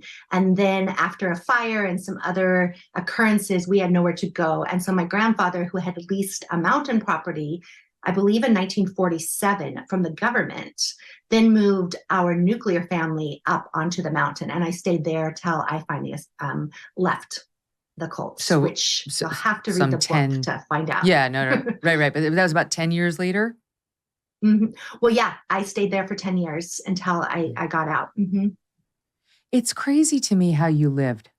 Part of me, I speak only of the survival skills here, but part of me was envious of all the things you learned about how to take care of yourself. And then there was the sexual abuse and other abuse and lack of love and all the other things, which we'll talk about. But can we just spend a minute on the survival skills and how you did survive up there and how your mother knew all of this to teach you? I want to pay tribute to my mother who passed last year for teaching me how to not only survive in the wilderness, but how to appreciate the great intricacies and interdependencies of the ecosystem that is north of Los Angeles. And that has served me in many ways throughout my life, not because I any longer need to survive in that way, but because I know that the earth can provide for us. And it is also just a wonderful gift to be able to recognize different birds, different animals, and many, many, many plants. My mother's knowledge was self-taught. She was, I guess, obsessed would be the word. She was obsessed with learning every single thing in our ecosystem. So she was so skilled, in fact, and knowledgeable that government workers at the ranger station that was not too far away, we weren't allowed to go there, but my mother did when the men weren't around. So let me just go back 1 second and say that it used to be an entirely male organization. And my mother was born into this 100% male organization. She had 3 older brothers. And so she was very used to figuring out how to get around whatever the rules were. And her father actually did find her unique and intelligent, and he gave her more leeway, I think, than anyone else had in the cult. It's tough for a cult that has only men to survive. So good move. So they eventually to brought expand. in women, but yes, you're very astute at that. But let me say that at the beginning, my grandfather just had followers that he demanded be celibate. So in the 1930s, he had some young men who followed him, who stayed with him all the way until his death in the 1980s. And so I know for a fact, because I knew these men, I can't attest for sure that they're celibate, but they were alone. And they stayed with him for a very long time. And it wasn't until my mother got into her 20s that I think he recognized that he needed to allow women to be in the organization. So she married one of his early followers. And after, she was the very first marriage at the Fields. And there were women who then married into the organization afterwards. And there were lots of girls, still male dominated, but there were girls and women after my mother got married. So how did you live? Were you in a tent? Describe your living circumstances to us. Well, when we first came to the mountain, which was in the fall when I was almost 8, we lived in a mess hall. So a mess hall is, that's what it was called, kind of a military quarters, but it was one room. And there was a big stone fireplace. So we were not out in the cold. We had an outhouse down the hill. So I don't know how far away the outhouse was, less than a quarter of a mile. And we would walk down to the outhouse, and there was a sink. So there was some running water in the kitchen, and the great room and all these army bunks. It was all in one room. And so we slept on army bunks. And what were you eating? Because I know food was always an issue. Well, interestingly, and I have this a little bit in the book, we did forage for acorns and lots of nuts. We were not killing animals. We were living off of plants, so plant-based diet. But the government actually gave us surplus. So there were times, not immediately, but I don't know exactly how long in, where they would come by and unload from a truck whatever was available. So cans of peanuts or Caro syrup, sometimes fruit cocktail, and sometimes blocks of butter and sometimes cheese, depending on, what the government had as surplus at the time. So It's very interesting that we were living on government land, even though the government didn't know what we were doing there. Yeah. And that must have felt like such a delicacy to get some fruit cocktail and some cheese after foraging for acorns. Absolutely. I don't even know if we were supposed to eat it, but we used to go there was kind of a dug-in walk-in, and my sisters and I would sneak in there and get the food because we had a can opener. So we would, yes, it was an incredible delicacy. And I'm very grateful to the government actually for that program, at least at that time. So we had an Army Jeep that my father also got from the government surplus. So he had been drafted and he was very militaristic. That was the training that he got, that he believed helped him become a man. And so he trained all his children, girls, and the one boy that he had to work in a military system, which we were not military, but we were trained to behave as if we were. Well, I was going to say that the deprivation was a feature, not a bug. So can you expand on that? Because it was a life of deprivation. Thank you for noticing that. You have very astute observations. It was a feature. It was intentional. The deprivation was to help us, for one, lead the army of God in the time of the apocalypse. So they believed that there would be 1,000 years of a reign of terror on the earth, and that we would have to live without. And that as we were hiding in the rocks of the mountains, that if we could survive on very little, then we would be able to outwit honestly, it was, I think, a little psychotic very psychotic, but we received things from the government, but they also feared the government. So they thought that whatever political leaders might be coming next would be our enemies. And so we would need to survive without having access to the things that ordinary citizens had access to. Beyond the food, a very strange approach to love, tenderness, affection, even by your parents toward their children. Yes. They would not have called it a cult. They did not call it a cult. They called it a community. And my younger brother, who I call Danny in the book, he came to me after reading this book. He hasn't read a book since he was a teenager, and he got a copy in the mail. And he read it the first night, and then he drove to my house from Santa Barbara, and he said, the one thing you got wrong is it's not that they would sacrifice us, it's that they did sacrifice us. And so he was able to have a conversation with our father, and who is still alive. And our father said, it's not a cult, and he won't read the book or have anything to do with me. But my brother stood up and he said, but Dad, if Grandpa had told you to put us all in the mess hall and set it on fire, you would have done it. And he said, yes, I would have, but I didn't. So it wasn't a cult.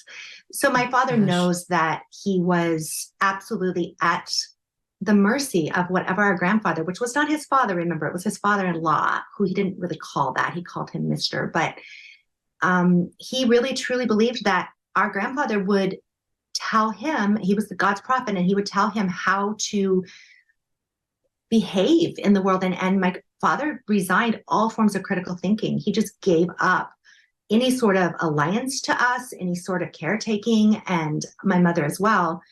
They believed that God was in control and that God's word would be given to them through Grandpa.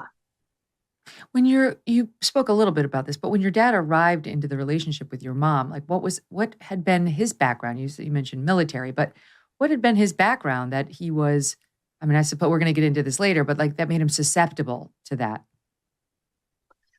Well, first, I think almost anybody is susceptible to the kind of mind control in these high control groups that really charismatic leaders know how to orchestrate.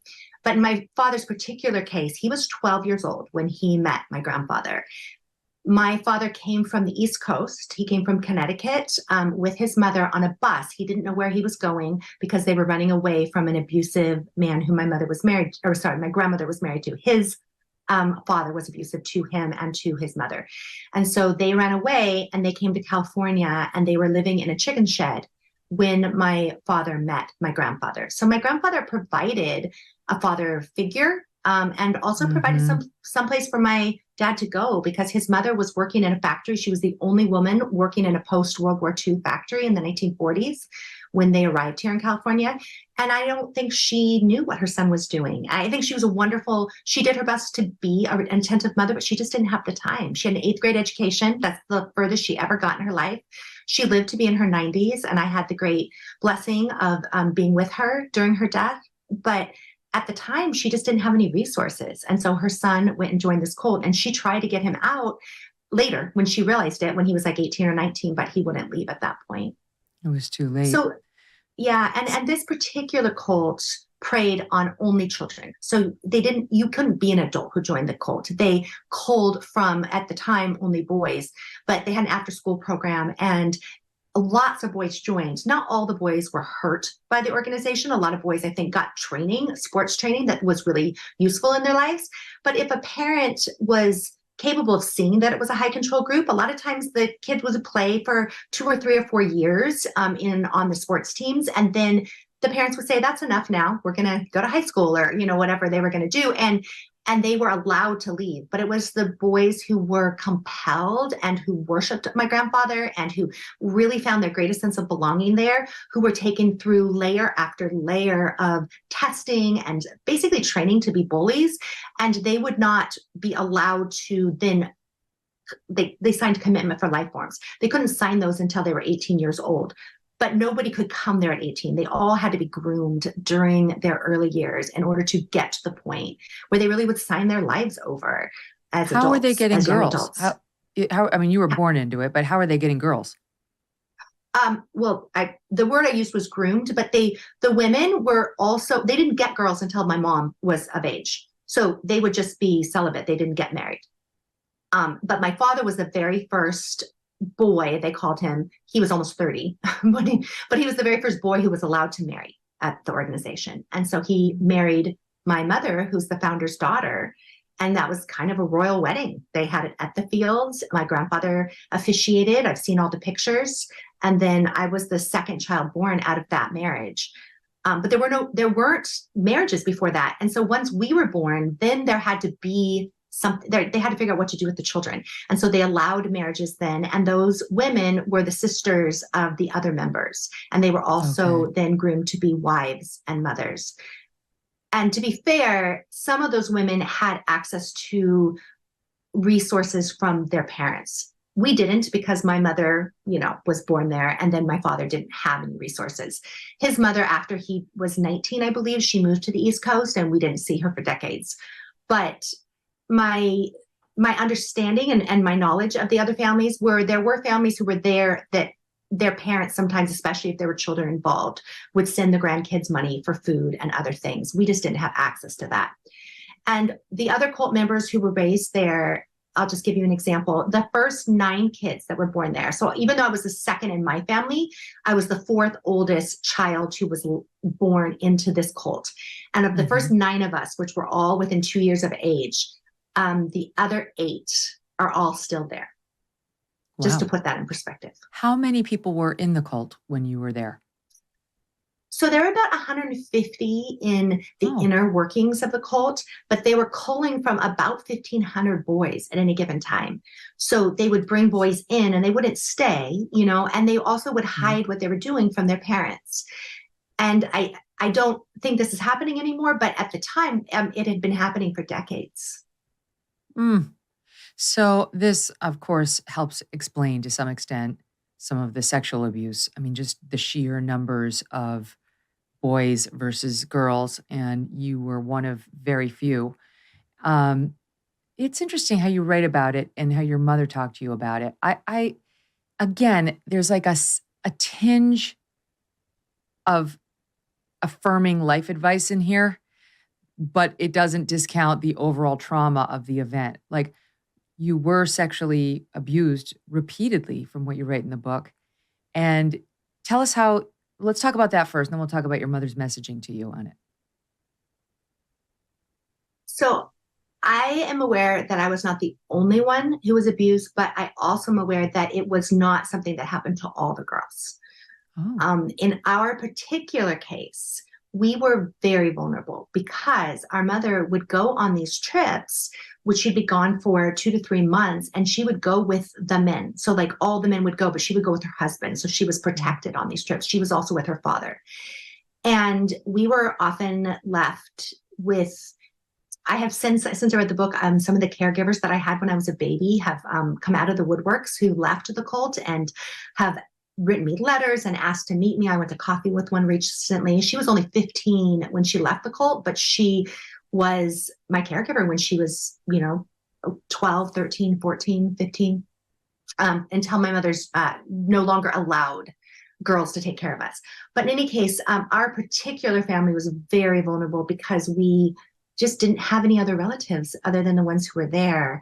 And the boys, they called them boys. I do not believe anyone under 18 ever assaulted me. I believe that the youngest one that I know of, who I did know very well, was 19 at the time I was 7.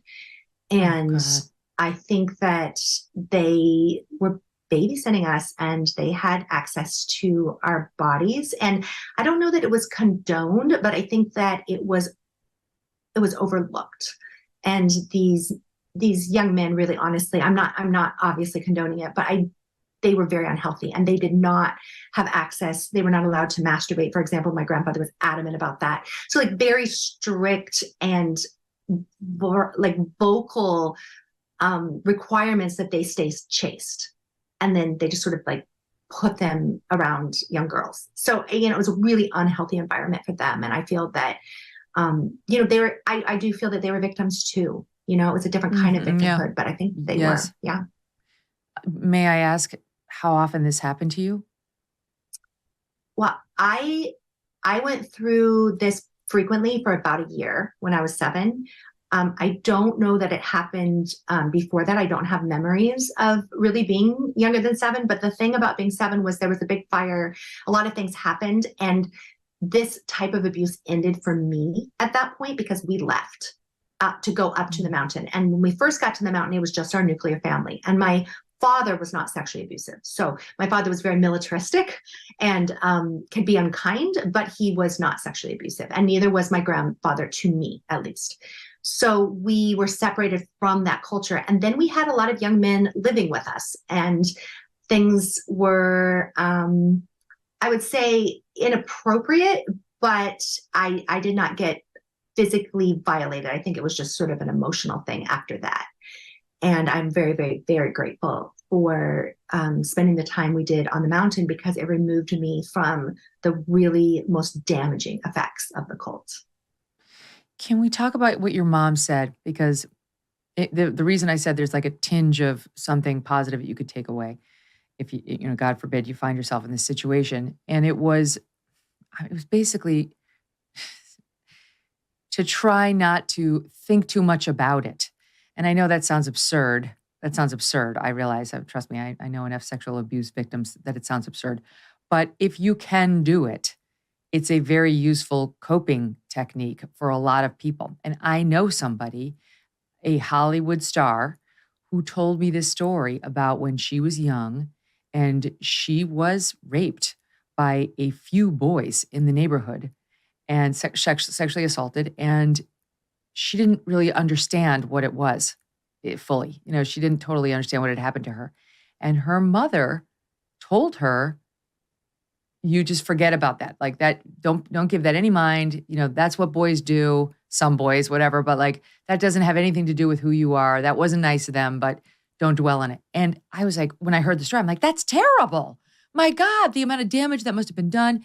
And she was like, no, it actually really, it gave me this box to put it in. I managed to put it in there and I was fine after that. So that's when I was reading your story.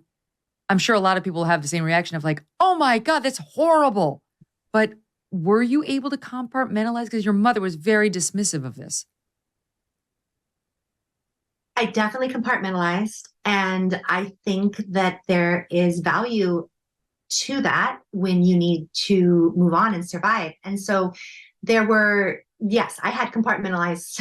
I had boxes for everything, including literally a box where I kept my writing, which I was able to finally break the lock on literally when I was getting ready to write this book. And I had not read what I had written in, 35 years or some ridiculously long period like that. But when it comes to, I'm not going to make a claim for what is healthy for anyone else, but I will say for my healing process, the fact that my mother made it seem as if I was not damaged, but that it was, again, a byproduct, as you said, of sort of what boys will be boys. There is something that is useful about that because you don't blame yourself. later, I ended up blaming myself because I got very sick and there was a lot of complications about that. But at the time, it really helped me see myself as just kind of a vessel, which sounds horrible, but like I was a vessel for God's will or whatever, but I was like a vessel that the boys used. And then, they were done. And so then I became myself again. And even at 7, Michelle, I mean, 7 is a baby. Yes, it is. And I'm not saying there was no damage, but at the time I was able to function. And it wasn't until later in life that, and it's not that I had memories. I always had the memories, but I also felt that there was a lot of deprivation and a lot of difficult things. And I just put them all in boxes. And I think that it came to me later. And this is a story I know I've written about, that I couldn't sit still. I had an inability as a young adult to sit still. I had children very young. I moved through life very quickly, the stages of adulthood. And it wasn't until I first sat still that I had to deal with the ramifications of sexual abuse. Yes. Okay. So that's one of my questions. Deal with that. If you're born into a society that doesn't attach, the obvious negative labels to that and help you understand how wrong it is morally and every other way, does the damage still happen? Do you carry it forward? How does it manifest? Well, I did exist in a wider society to some degree. And certainly by the time I was 17 and moving, for example, when I moved into a co-ed dorm in college, then I was very afraid of men because I did not know. Okay. I didn't know men that were strangers in any other way than violent ways. And so it was very scary to me, even though the boys in college did not hurt me. I was scared. Right. That's the irony. And so I didn't. This is not something it's not something boys do. Some sick criminals do it, but most boys would never do it. Right. And so there were wonderful young men at my college, but I was afraid of them. And so I had all sorts of, they called me the ice queen. I was very distant. I was very careful. So there were those ramifications at the beginning, just that I didn't know how to have normal social relationships. My God, were you like, I was raised in a cult. What's wrong with you people? Don't give me such a hard time. It's a miracle I'm here. I didn't talk about it. I was very ashamed of where I came from. There was a lot I didn't know, Megyn. There was a lot of things like I didn't know songs. I didn't know pop culture. I didn't know movies. I didn't know the things that other young people knew. So I just listened a lot and started gathering all that information. And I don't know. Was there no schooling? No, I can see why you had no pop culture. I'm sure there's no TV, but was there no schooling? So after I was 7, so I went to public school through 2nd grade. And then after that, we were not officially homeschooled, but they did have this, when we would be at the field, they had a 1-room schoolhouse. It was in the church, and they would put kids 5 through 12 in this room together, the kids that were at the field. And we had some sort of instruction. We had, we played a lot of flag football. We listened to stories of the Bible. And as I talk about in the book, I read the Bible cover to cover when I was 8.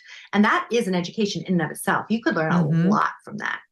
And I did have access to my mom's brothers who I could ask questions about the Bible. And I started cross-referencing as a very young child. And so by the time I got to college, I could understand the language of Shakespeare, for example, really well, because it is the same language of the King James Bible. But is it true you never learned, for example, the presidents? I did not know the presidents. Wow. I still don't know the presidents. Wow. Do you know the big ones? You probably know the big ones. I know the big ones. I don't really want to be tested on it, but yes, I could tell you the big ones. Right. I'm not going to quiz you on Martin Van Buren because nobody cares. Okay. So yeah, I wouldn't answer those well. So you're living this existence, and part of the problem was your mother did not show you really any love. That was one of the saddest parts of the story, which was, yes, there was the physical and sexual abuse, not to diminish that, but doesn't a human being come into this world needing affection, a baby, a toddler, a little one, needing to be told they're loved and to feel loved?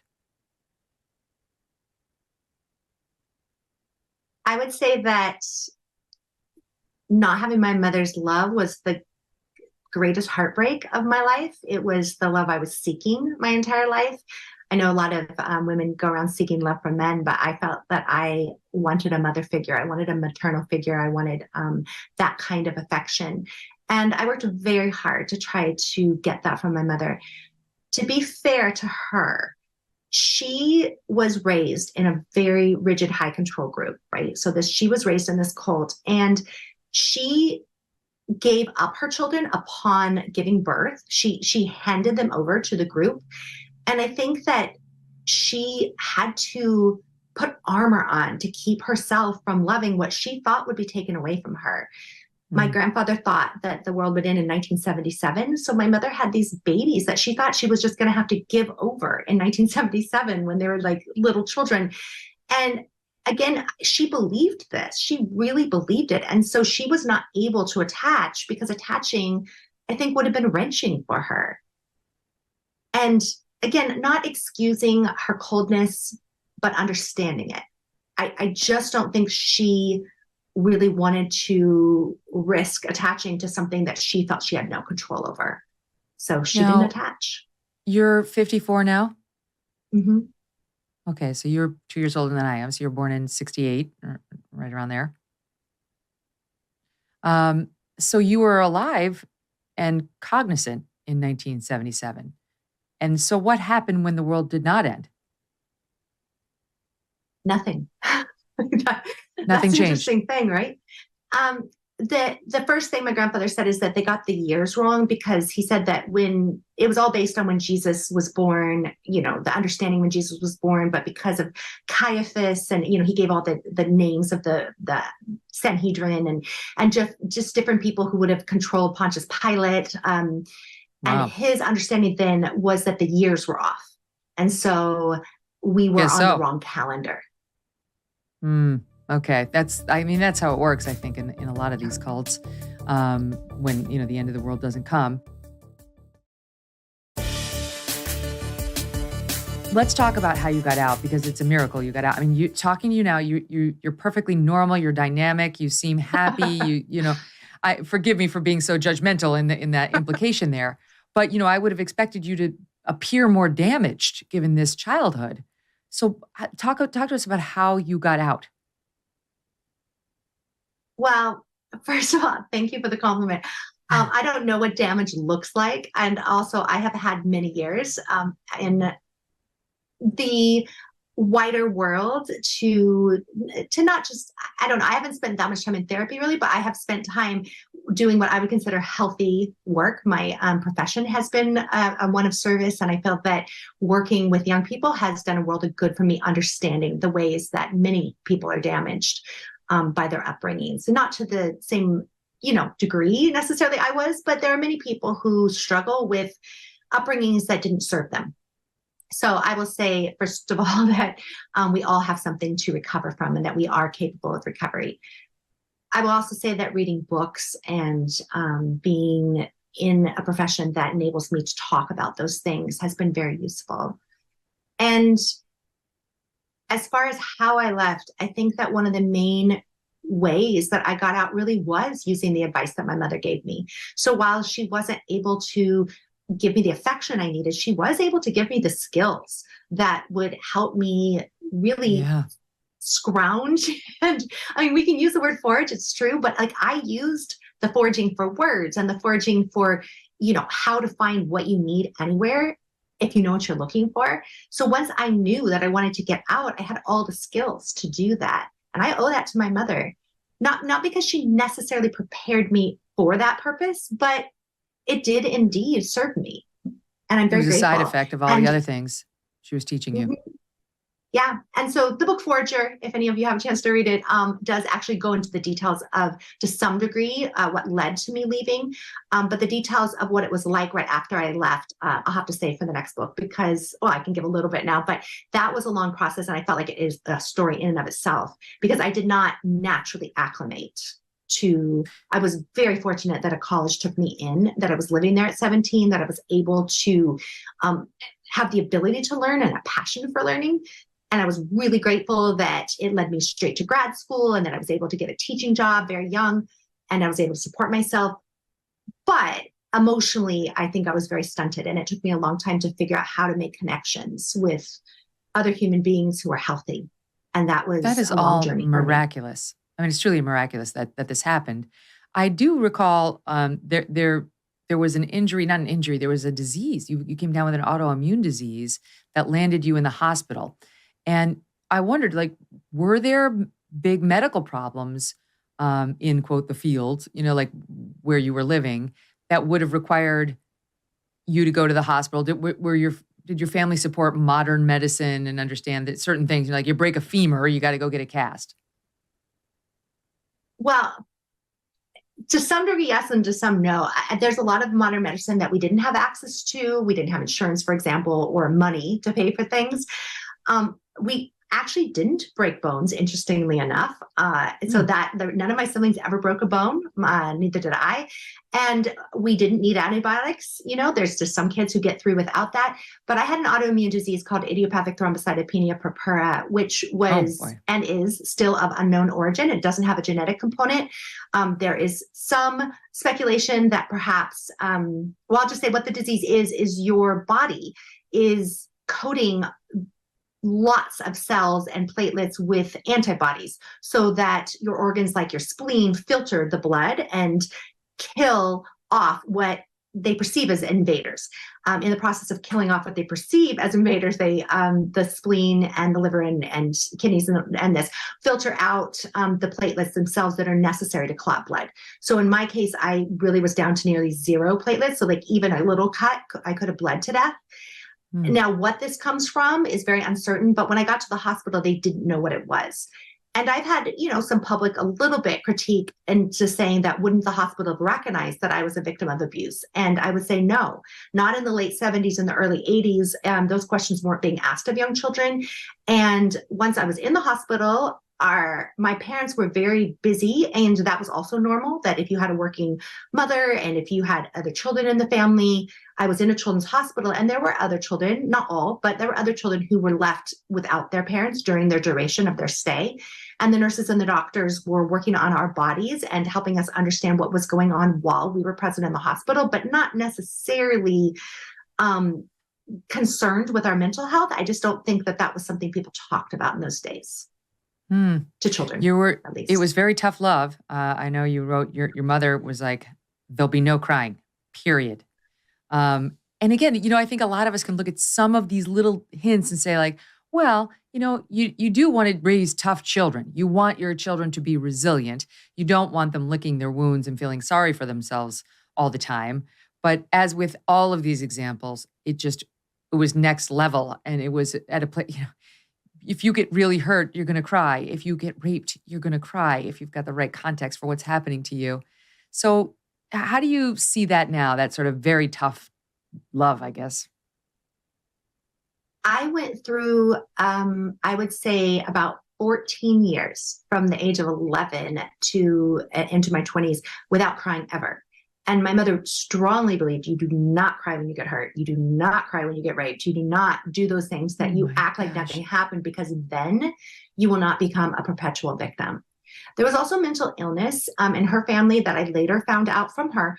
And my editors didn't want me to reveal medical things about the family because, that could be a violation of their privacy. But my mother knew that there was mental illness, not her own or her father's, but other members of the family.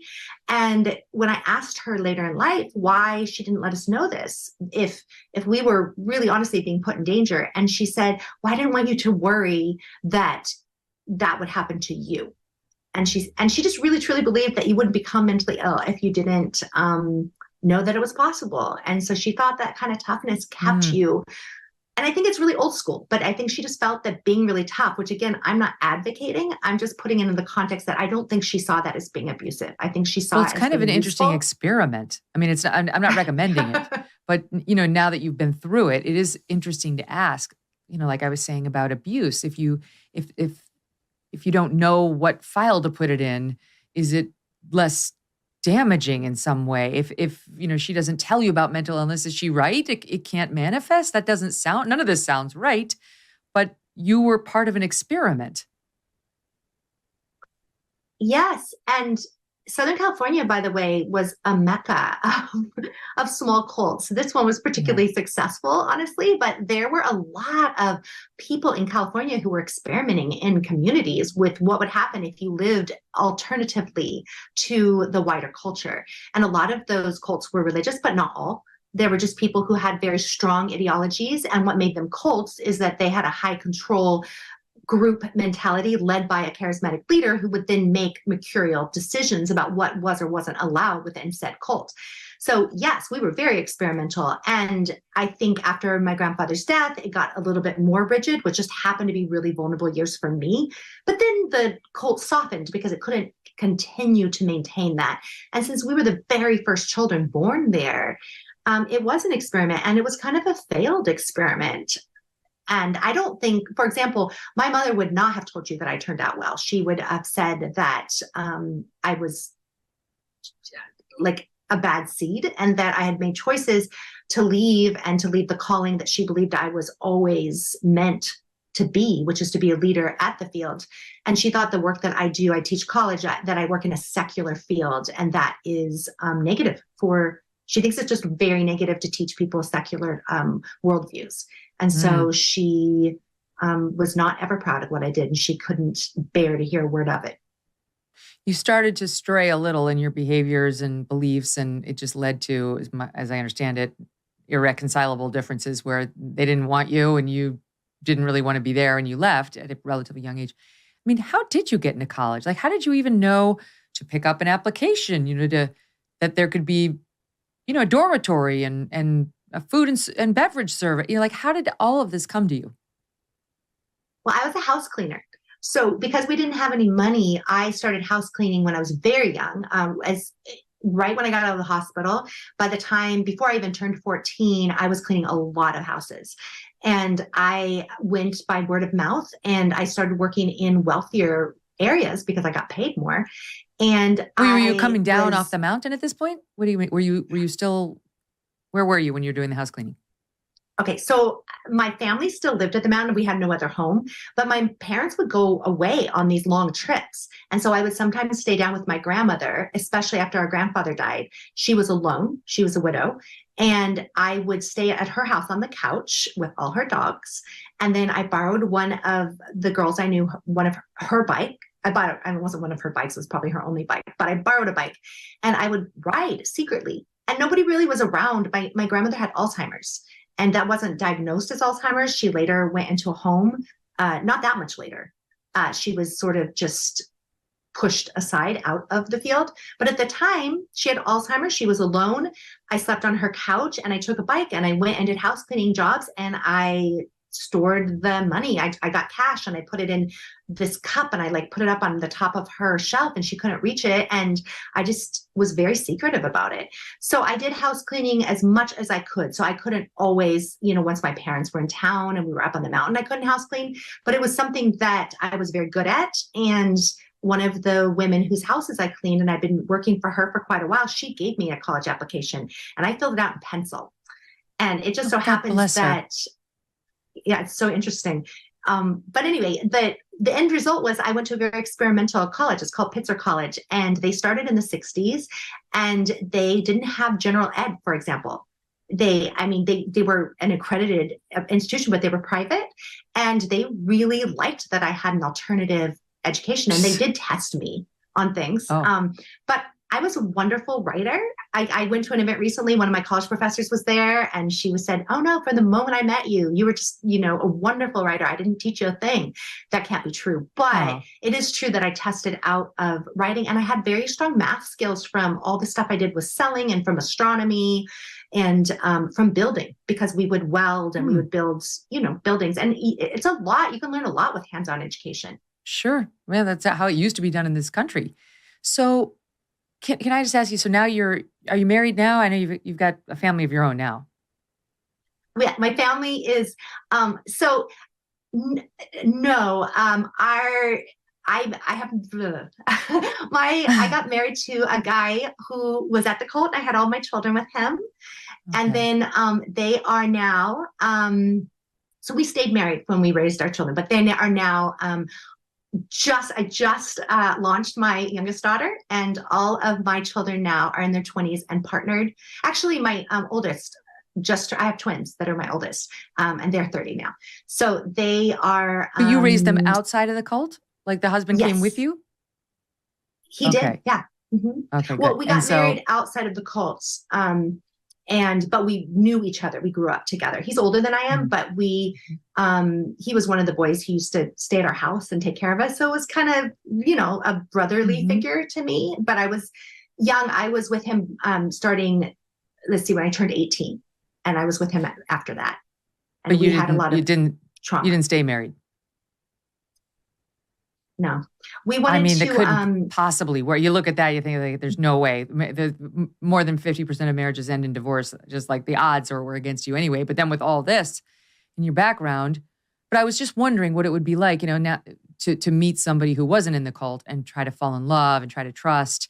And I assume you've had other, boyfriends and so on after your marriage. And has that been strange to you, or you were living enough sort of in the real world with your first husband that you got used to that before you had to date strangers? Right. So I've only had one husband, and we stayed together for a very long time, and we are still close because we have really shared experiences, and we have shared family, and we have nieces and nephews, and we have, our children. So we also really understand our various forms of trauma. And he would say, and has said to me, he's so grateful for the book, that his trauma that he experienced there was more psychological abuse. He was not born and he came there at age 7. So since then I've had difficulty with understanding necessarily how relationships are. I can understand short-term relationships really well, but longer-term relationship, it's difficult for me to trust. And that's something I'm working through. Why is it awkward when I ask you if you are married and have a family? I just think that one of the things that I said when I was coming into this, I don't know if you call it tour, but like talking about the book, is that I would keep my personal life private. That was just something I made for a boundary for myself, and also for the man I married, and also for my children, because they do feel really awkward about our past. I think that it's just maybe an area we didn't explore a lot. And so, but the children had also a traditional upbringing, like you raised them outside of the cult.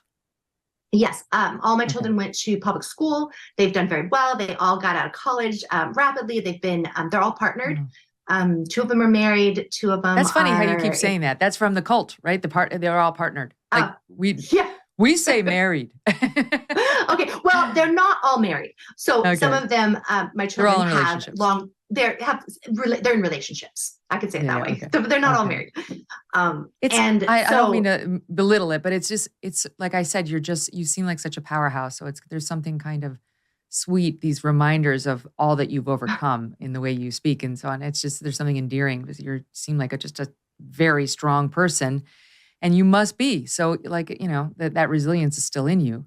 I did read that you can't see your sisters, like that seeing your family of origin brings it all up for all of you. So can you talk about that? Are they out of the cult, and what's that like when you're all together? So we're not all together really anymore, except for we were at our mom's services. So that was honestly wonderful.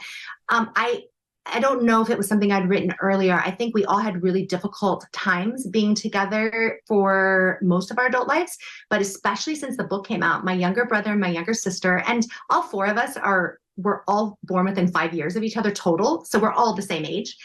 My younger brother and sister came to the book opening. They come and stayed at my house. My sister flew in my younger sister from the East Coast. And so we have had wonderful, long conversations. And I already had a relationship with my younger sister. We never really broke relationship, but she's lived on the East Coast ever since college. So we haven't lived in the same town any time during our adult life. And my younger brother also came and just talked about the book, said that he is unable to talk to it. He was unable to talk about it during his own marriage, and that it has been so healthy for him to be able to be part of this conversation. So I've spent a great deal of time with my younger brother and sister since this book came out, which is very recent. And then our older sister is the only one who chose to stay in the community. And she would say the community is very different, but they don't welcome outsiders.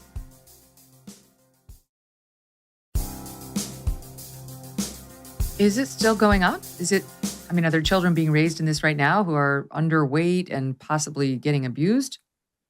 No, there are still children there, but the organization has changed, and it is certainly, physically, I think that the children are very healthy. I am not there, and it was very difficult for me to understand how to put the parameters on my conversation because I don't really know all the details, but it certainly doesn't exist in the form. There's nobody who is being raised the way I was raised. That is for sure, certain. But our sister, my sister, I call it our sister because she's all of our sister, but she is the one who then now has a school, but it is accredited now. And she runs the school that raises the kids there. And she says it's a really different place than it used to be. And I do know that they have, accreditation people come in. So people are checking on it in a way that did not happen when we were young. Accreditation, but what about Division of Child and Family Services? Is there anything... And how are people living now at the field? Are they living in mess halls still, or what's the facility like? So my understanding is that families are now allowed to have regular jobs, and that they are allowed to. So it is more of a church now, and they do have a strong faith system. I think that many churches believe different kinds of interpretations of the Bible. I'm not justifying their particular interpretation, but they do use the traditional Judeo-Christian Protestant version of the Bible. And my understanding is that the families they are now allowed to be nuclear families. And I will also say that my sister is married to a boy or a man, but that grew up with us as a boy.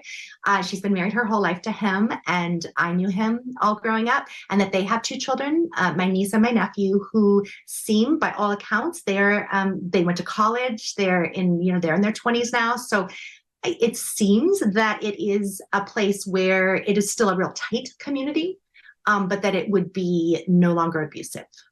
Is it up on a mountain? Is it still in the same location up on a mountainside in California? So they have the mountain location, but they rent it out now to outside groups so that they can make money. Okay. So it is not being used in that same capacity, but they do still have that lease. How are you still religious?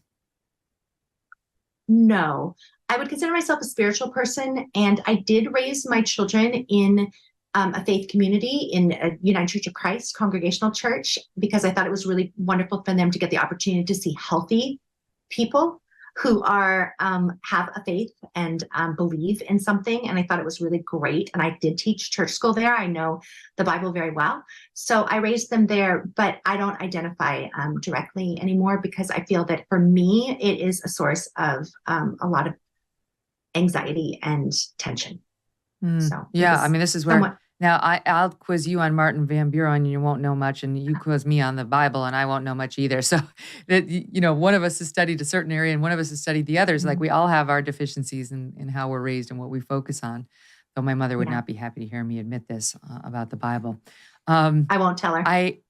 We should. She's probably not listening, so I think we're safe. So can you just explain to me, because one of the things we're going to talk about is getting out of a cult, like whether it's possible and how many challenges it poses. Listening to you here, it sounds like it was kind of easy, but that's probably not true. So I think it's certainly possible to get out of any cult. It is always a process, though. I do not think anyone, because I feel like it's a little bit like leaving an abusive relationship. You can leave the relationship and still have the behaviors that put you in that abusive relationship. And a lot of people enter another abusive relationship. So I guess I didn't know that I was making it look easy. I think that I was trying really hard with the book not to just focus on the negative aspects and not to just sort of pummel people with the pain of the experience, because I do think that we do all have a need for belonging. And the reason cults are so attractive to people is because they do provide a source of belonging. And not that they do it in a healthy way, but that need is something that is innate, and that we do need each other and we do need community. Leaving was excruciating for me. I married far too young. I was not an adult. I wasn't able to think clearly for myself. When I had my own children, I did tons and tons and tons of research to figure out how to raise them, but it did not feel natural to me. I felt the love was extremely natural. I did all the things, breastfed, and was very into attachment parenting, and was there with them. Even when I worked, I would bring them on my belly, I'd put my baby on my back. That must have been or whatever. wonderful. And after your mom never hugging you, this must have been so special for you. It really was. And I think that I was very fortunate that I was able to give birth to them in a hospital, and to have, I was in Boulder, Colorado, where I was in grad school, and I was able to, just have, there was just lactation consultants and things like that around. So then by the time I, became a mother a few times, like I was just really, really good at it, at least the parts that were about physically caring for them and being able to be emotionally present. It was just wonderful to be able to give them that. That's a miracle. That is a miracle that you had that to give despite not having received it, Michelle. I mean, so few people have that story. There's, something in you that made that happen.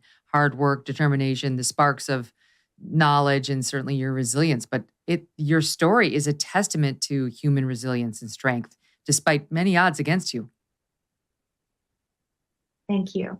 I think sometimes we teach what we most need to learn, and I think that being able to offer my children that kind of attachment really gave me the attachment that I needed so much. And even at my mom's death, I was able to physically be present for her and lie down with her, and even giving her, she was in a hospital bed, but she died at home on hospice. I was able to physically be present with her through the whole process of dying. And I was able to give her the same sort of comfort I needed from her in the hospital. And I think it was like that with my kids too. Like I gave them what I needed. And I think because I needed it so badly, I knew, I just knew how important it was. Do you ever have a moment where you're like, stop crying? Like, do you know the remnants? Yes. My oldest daughter is a marriage and family therapist, and she tells me, she said, you had a problem with crying. And I said, I tried not to. And she said, wow, it's really healthy for children to cry. And I said, I'm so sorry. I probably was not as welcoming of that as I could have been. I mean, not that I forbade them from crying, but I do not think I was that tolerant. No, well, it's understandable. Yeah. But they were very close. They are all very close to each other. And I think that's another wonderful thing. And they have not been victims of abuse, which I'm also very proud of. And when my twins were little, I was breastfeeding both of them. They never took a bottle. And I just felt so deeply committed to really just being 100% there. So I'm just really grateful. Michelle, when you go, now you're a successful writer and would teach at a college. Like when you go to a cocktail party for the first time and you're meeting people, and they're like, hey, where'd you grow up? I mean, how do you short form this? I have never been good at this. I think that's why I wrote a book, because I hate that question. So I'm just here, read this. And even in the book, I didn't really cover it because I really ended up focusing on my story and not really fleshing out the community entirely. So maybe I'll do that later. But I just say I had an unconventional childhood. Or it's complicated. It's really not an easy question to answer. Yeah. Wow. Well, I thank you so much for telling your story and for being so open. I'm grateful to know you, and I'm so grateful that you're out there as an example to others who may be struggling with childhood issues that somehow they believe are going to define the rest of their lives. And maybe not. Maybe if you read Forager, Field Notes for Surviving a Family Cult, it might be helpful to you even if you weren't in a cult, right? Even if you just had some massive challenges that you don't think you can get past. Michelle, all the best to you. Thank you for coming on.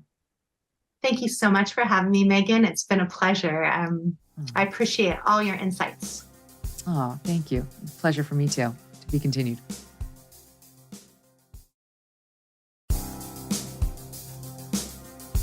So I know that you were listening to Michelle's story, and I thought it was a very astute observation, and one I know is true from your writings, that there's something about a cult that provides a sense of belonging. It's a sense of community. There is a reason people are attracted to these organizations. It's because you hear about the abuse, you hear about psychological torture and so on.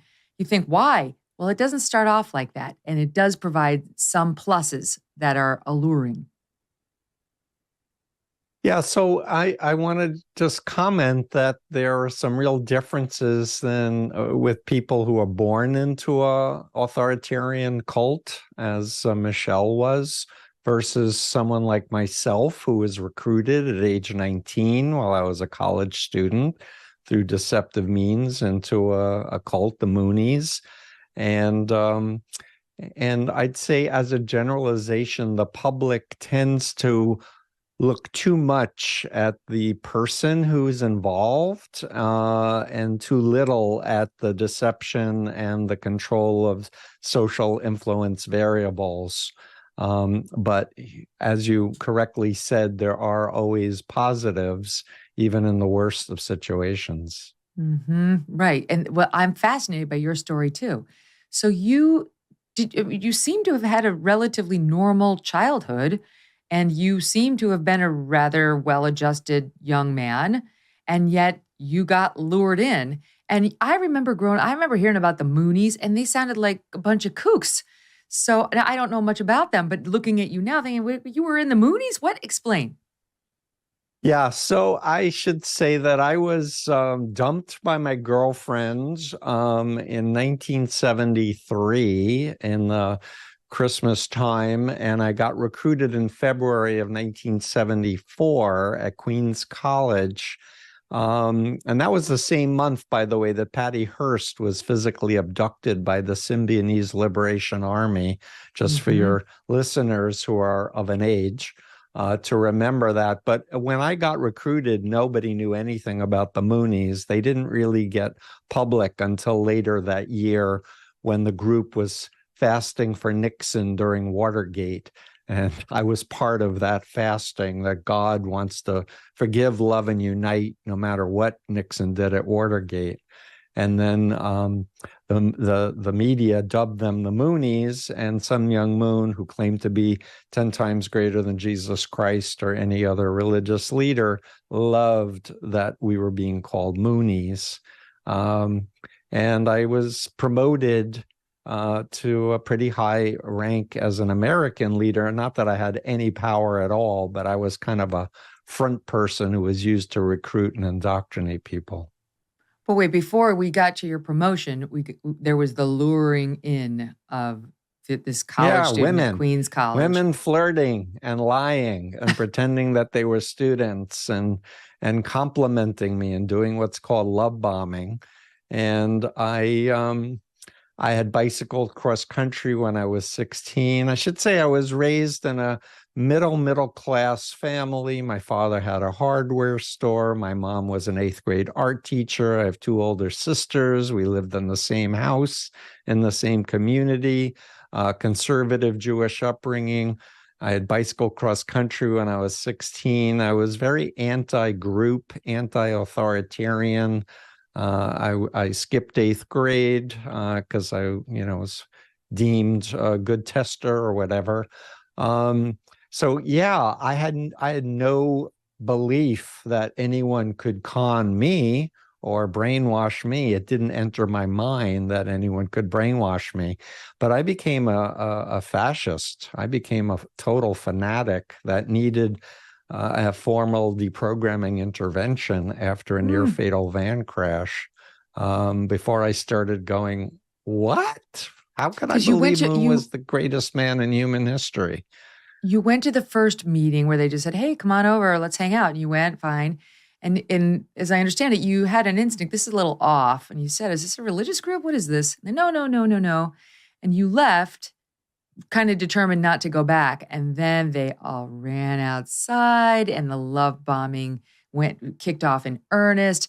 And most of us we're susceptible to flattery and compliments and that kind of love from people who want to accept you, especially if it's coming from a beautiful member of the opposite sex. Exactly. We're all human beings, and we all love to believe that we're special and that we're smart and that we can contribute to the world and make the world a better place. But if I did ask them, are you part of a religious group? Oh, no, not at all. And they claimed to be students, which they weren't. but this was part of heavenly deception because members believe the world is controlled by Satan, and therefore we need to use deception to trick Satan's children into doing God's will.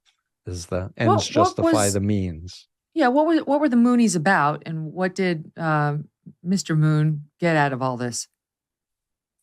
So the Moonies, well, I should say that the stereotypical cult leader playbook is they all want power, money, and sex. And it's always power. Usually money brings more power, and often they're sexual perverts. And Moon was all three. The teachings varied based on who the cult was trying to influence, to recruit. As a recruiter, I was taught to categorize potential recruits in terms of thinkers, feelers, doers, or believers. So if somebody represented the spirituality and religion as something important, then we would shape the recruitment that way.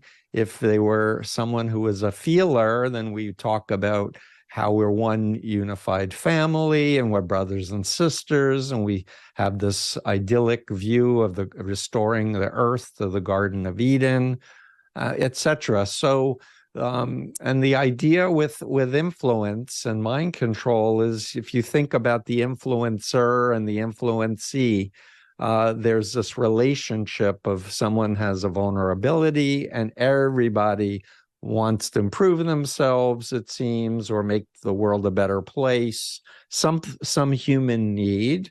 If you're schizophrenic, cults will not want to recruit you, or if you have you're absolutely apathetic, they don't want you either. They want people with talent and abilities and passion who can work long hours for little or no pay.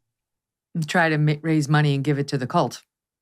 So power, money, and sex. So for me, I was mostly recruiting and doing public types of influence things, but they had full-time fundraisers who were bringing in around $30 million a year cash, lying to people saying they were recruiting for Christian drug programs or whatever.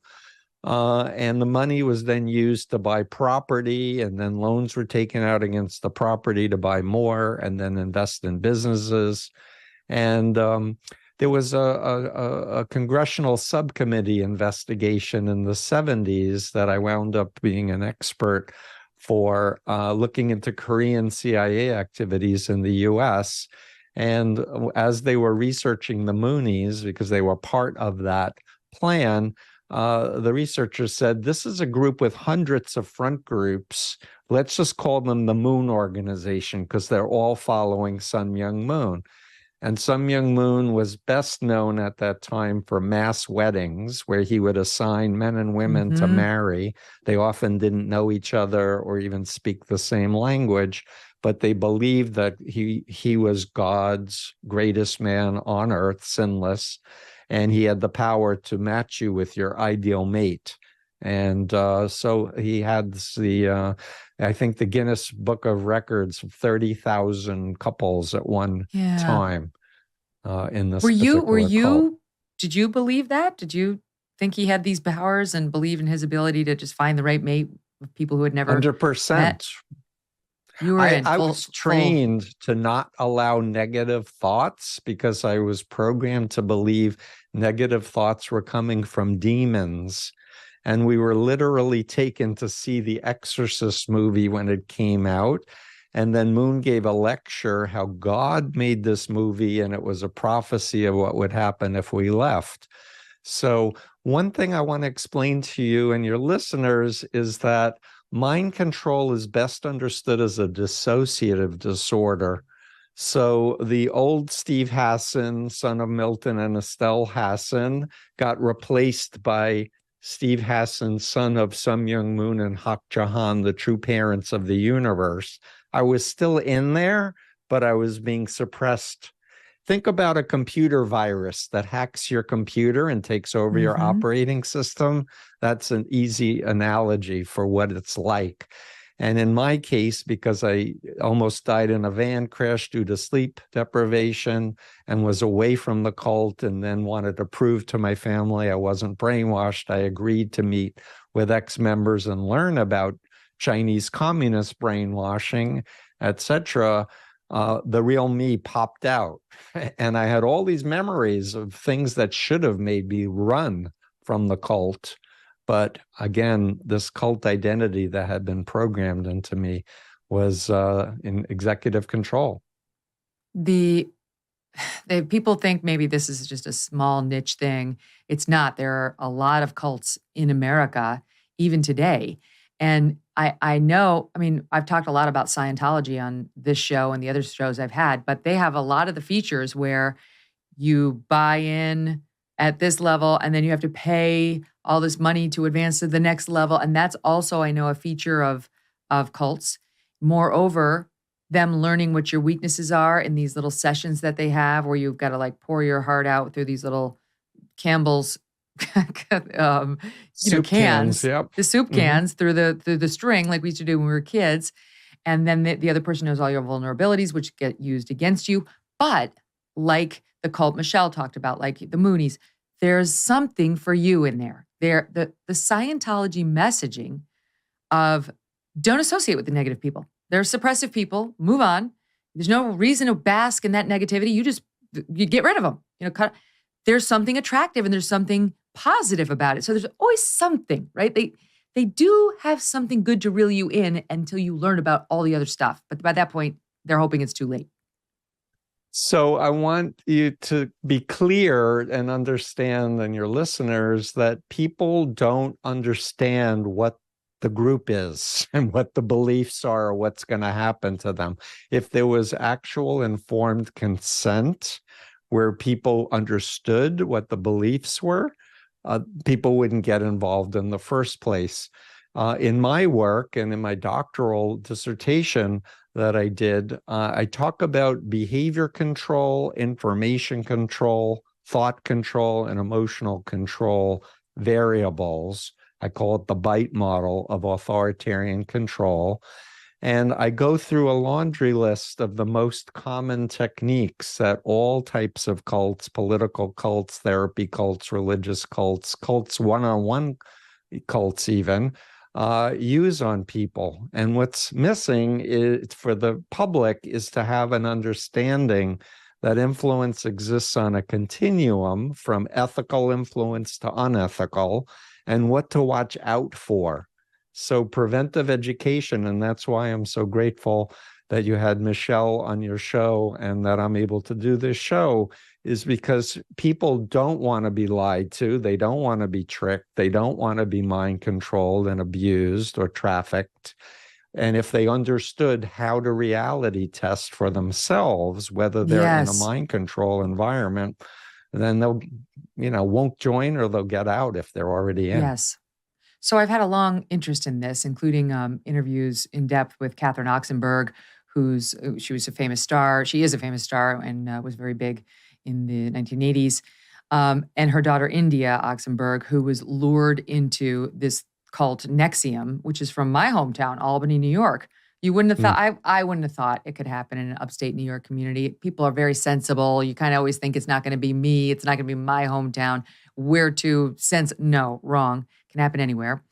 And here she is, this glamorous, absolutely stunning woman, very well known, and her beautiful daughter. And they went for a female empowerment. That's what they were told it was going to be about. Start a business for female leaders. And her daughter thought that was attractive. And Catherine thought, sure, I'll go. I'll support you. And they went, and then they took maybe another seminar, and then maybe a third. And then Catherine was like, I'm good. And India was getting more and more into it. And of course, you did need to buy up to the next level of courses. And it had all the features, right? It was like they revered the one guy, Keith Raniere, this short, unattractive, disgusting man. They always are. It's never the Robert Redford, Brad Pitt type who's at the center. All the women, as it turns out, were having sex with him.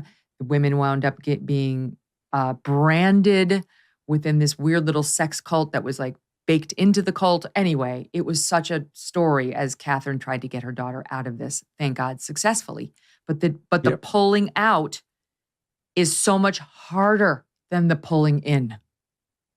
Yeah, exactly. I would say that I knew about Keith Raniere when he got busted by 20 attorneys general for his multi-level marketing cult, Consumers Byline. Multi-level marketing cults, promise the pie in the sky, you'll make a fortune, but it's all about behavior, information, thought, and emotional control to make people dependent. He was forbidden from doing an MLM. He recruited Nancy Salzman to be the front person and did an MLM for coaching. And so the whole NXIVM program, I have a lot of information on my freedomofmind.com website about NXIVM and all the techniques they've used. And I'll also add, after my deprogramming in 1976 from the Moonies, I befriended ex-Scientologists and started learning. I befriended Paulette Cooper, who was unmercifully attacked by Scientology, and I got labeled a suppressive person. And I'm very close friends with John Atack, who's written the best books on Scientology, being a former member himself and brilliant. People need to understand it can happen to anyone, and it makes a lot of sense for preventive education, consumer awareness. Again, why I'm so grateful, Megyn, that you're doing this show. Well, how do you know, right? Like I know lots of people who pay to go to a self-help workshop, or I don't know, you learn how to do some sort of stress management techniques, what have you. There's all sorts of things out there. And they bounce from one to another, but they never get drawn into a cult. Like they don't wind up giving their money. They just sort of test different things. But is there a personality type who is more likely to be susceptible to this? Personality type, I would say probably if you're oriented to being a people pleaser and you haven't been taught how to be assertive, to say no, you're going to be more likely susceptible to being manipulated, especially by trained recruiters who know a lot of social influence techniques. But I want to state categorically that everyone is situationally vulnerable. Death of a loved one, an illness, a breakup in a relationship, losing a job, moving to a new city, state, or country that throws you off balance, where somebody can come in and start telling you with certainty how much your life can get better, or how you can be help to save the world and make the world a better place. With Scientology, it's more about power than saving the world. There's an element of clearing the planet and getting rid of all the evil mental health professionals. I'm one of those. But mostly it's a situational vulnerabilities and lack of awareness that it could happen to you. So if you're walking around thinking, oh, it only happens to weak people or stupid people or uneducated people, then you're really very, very vulnerable. Think again. What is it about Keith Raniere or Sun Myung Moon or L. Ron Hubbard and now his disciple, David Miscavige of Scientology? What is it about them that makes them so good at persuasion, that makes them, you talk about Keith Raniere, he's just some loser. I mean, this guy never accomplished anything in his life. So how does he have these enormous powers of persuasion to get so many people to follow him? That's a really good question. So I want to cite Erich Fromm, who was brilliant, wrote in the 40s. He talked about malignant narcissists.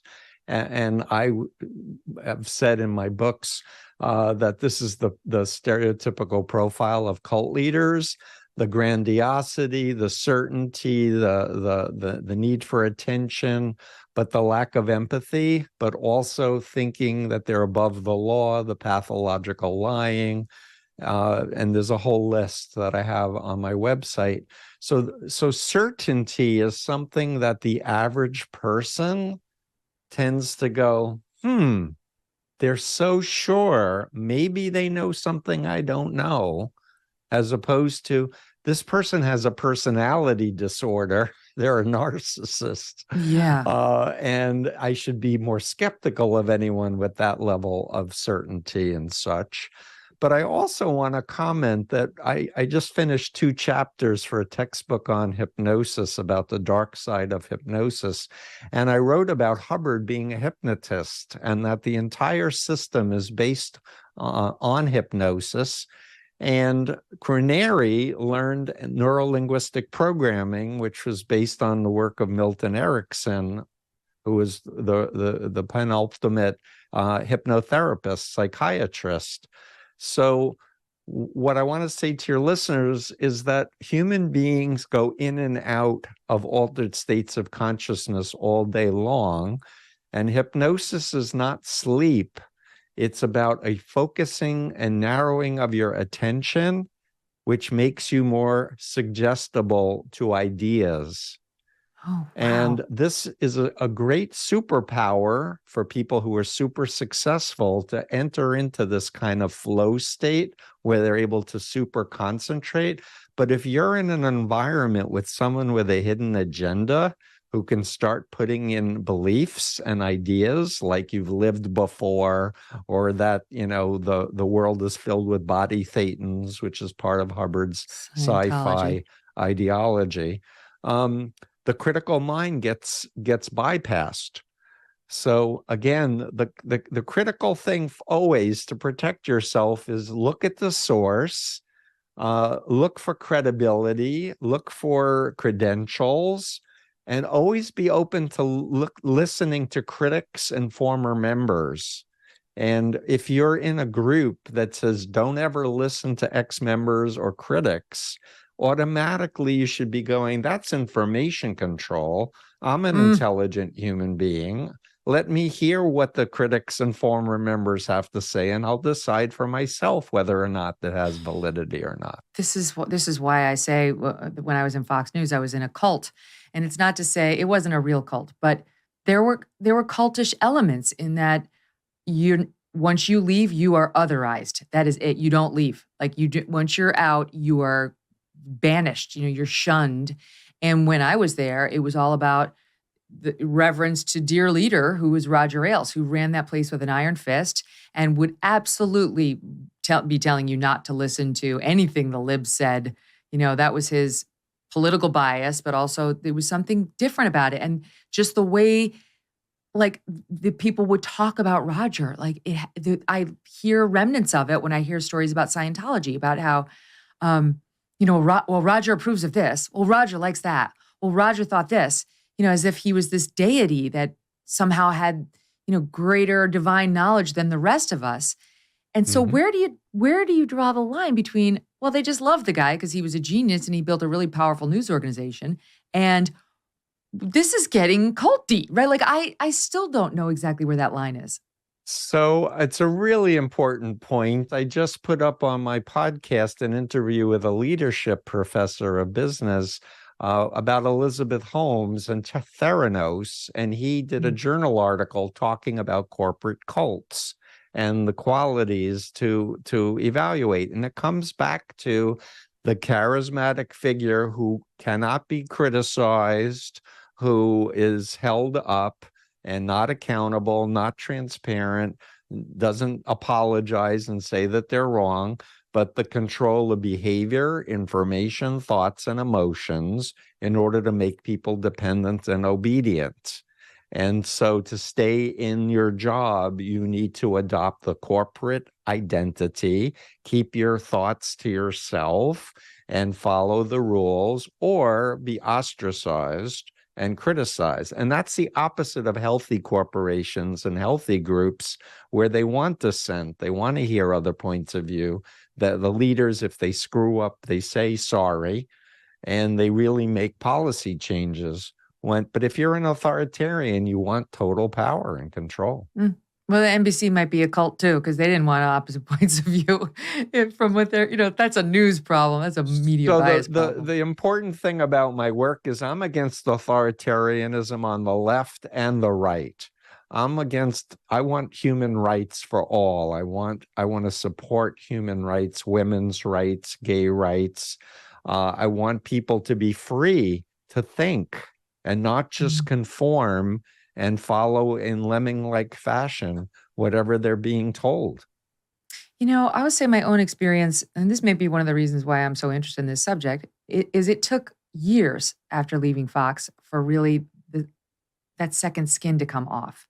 You know what I mean? Like, Yeah. it took a long time.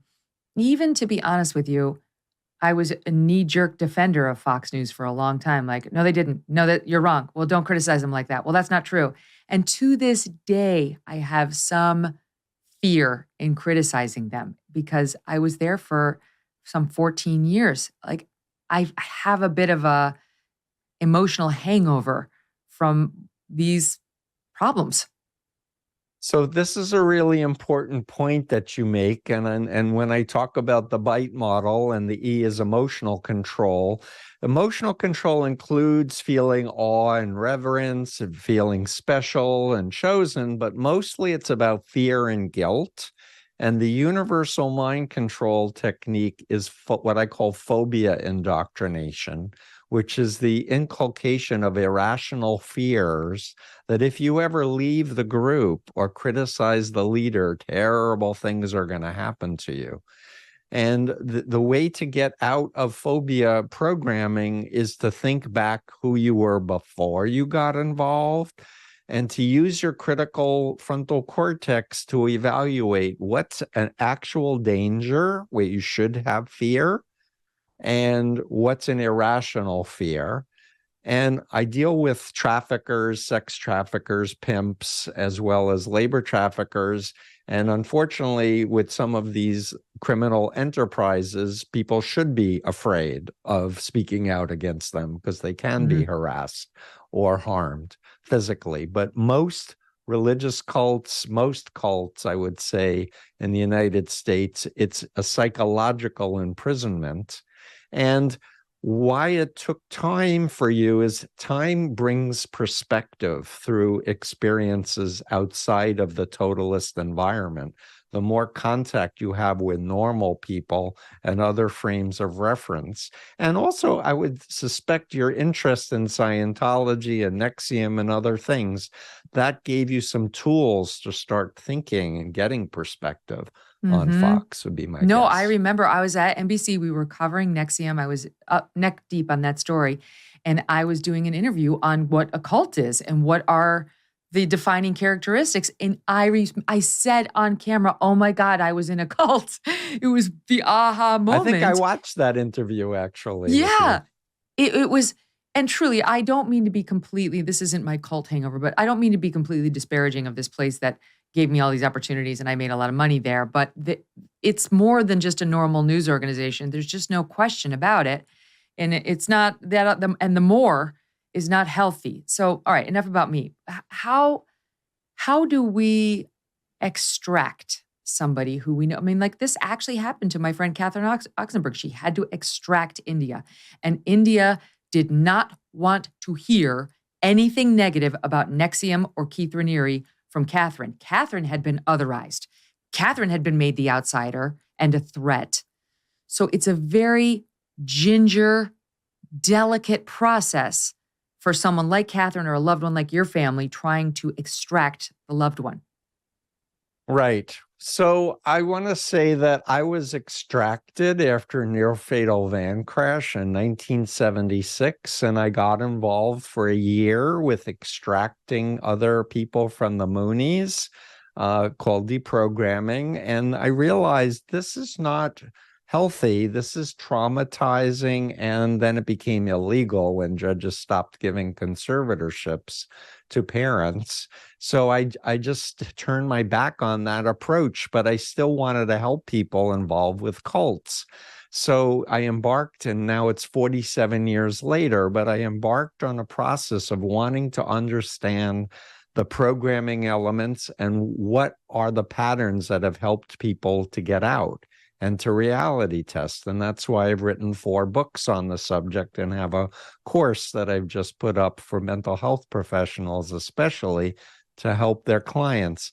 And what works the best is empowering people to reflect and reality test for themselves versus trying to persuade them that the group is wrong or bad, or the leader is wrong or bad.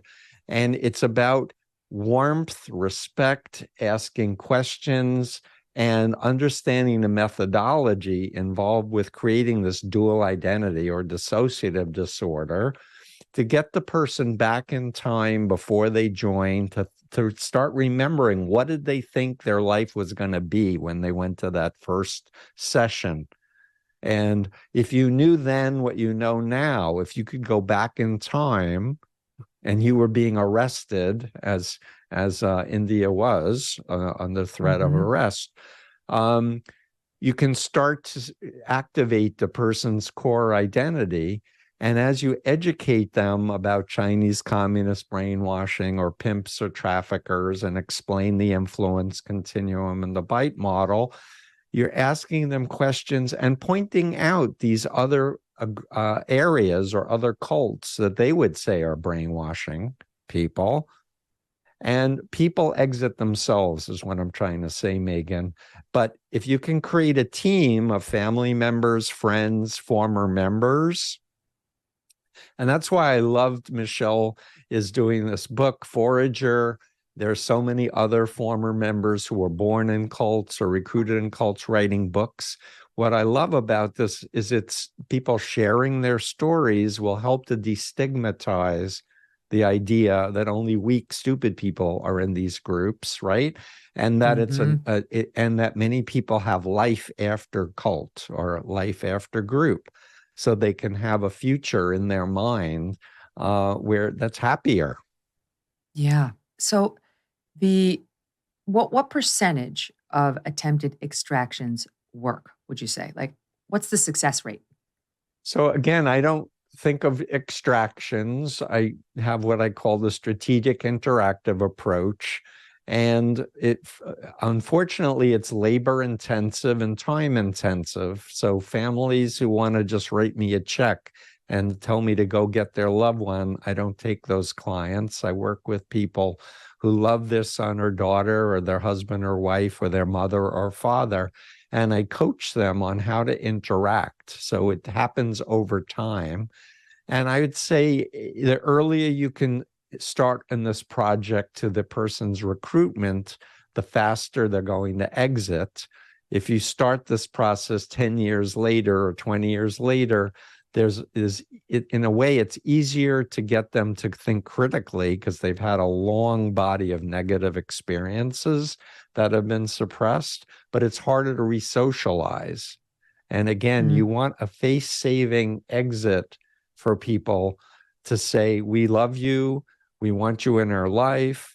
And again, the idea isn't to try to control them or to tell them what to think or to tell them what they're doing is wrong, but to ask them to think over what it is they're doing and persuade you perhaps to, why it's so good that you might consider to get involved yourself. It's a very powerful frame. Oh, I hope you enjoyed this show as much as I did. Cults are fascinating. They're so fascinating. Are they fascinating to you? They probably are if you're sitting here listening to this. Tomorrow, we conclude our hot crime summer with a deep dive on the missing plane MH370 and the show that's been haunting us all since we taped it. People, we found the guy who knows what happens to MH370, and we found the guy who can tell you exactly how it likely happened, how the passengers were likely killed. Oh God, it's chilling. It's compelling. You might not fly the same again, but some of the things he said actually calmed my nervous flying nerves. So join me tomorrow for this crazy story and the deep dive. We've got the expert to tell you on what went down. Talk to you then.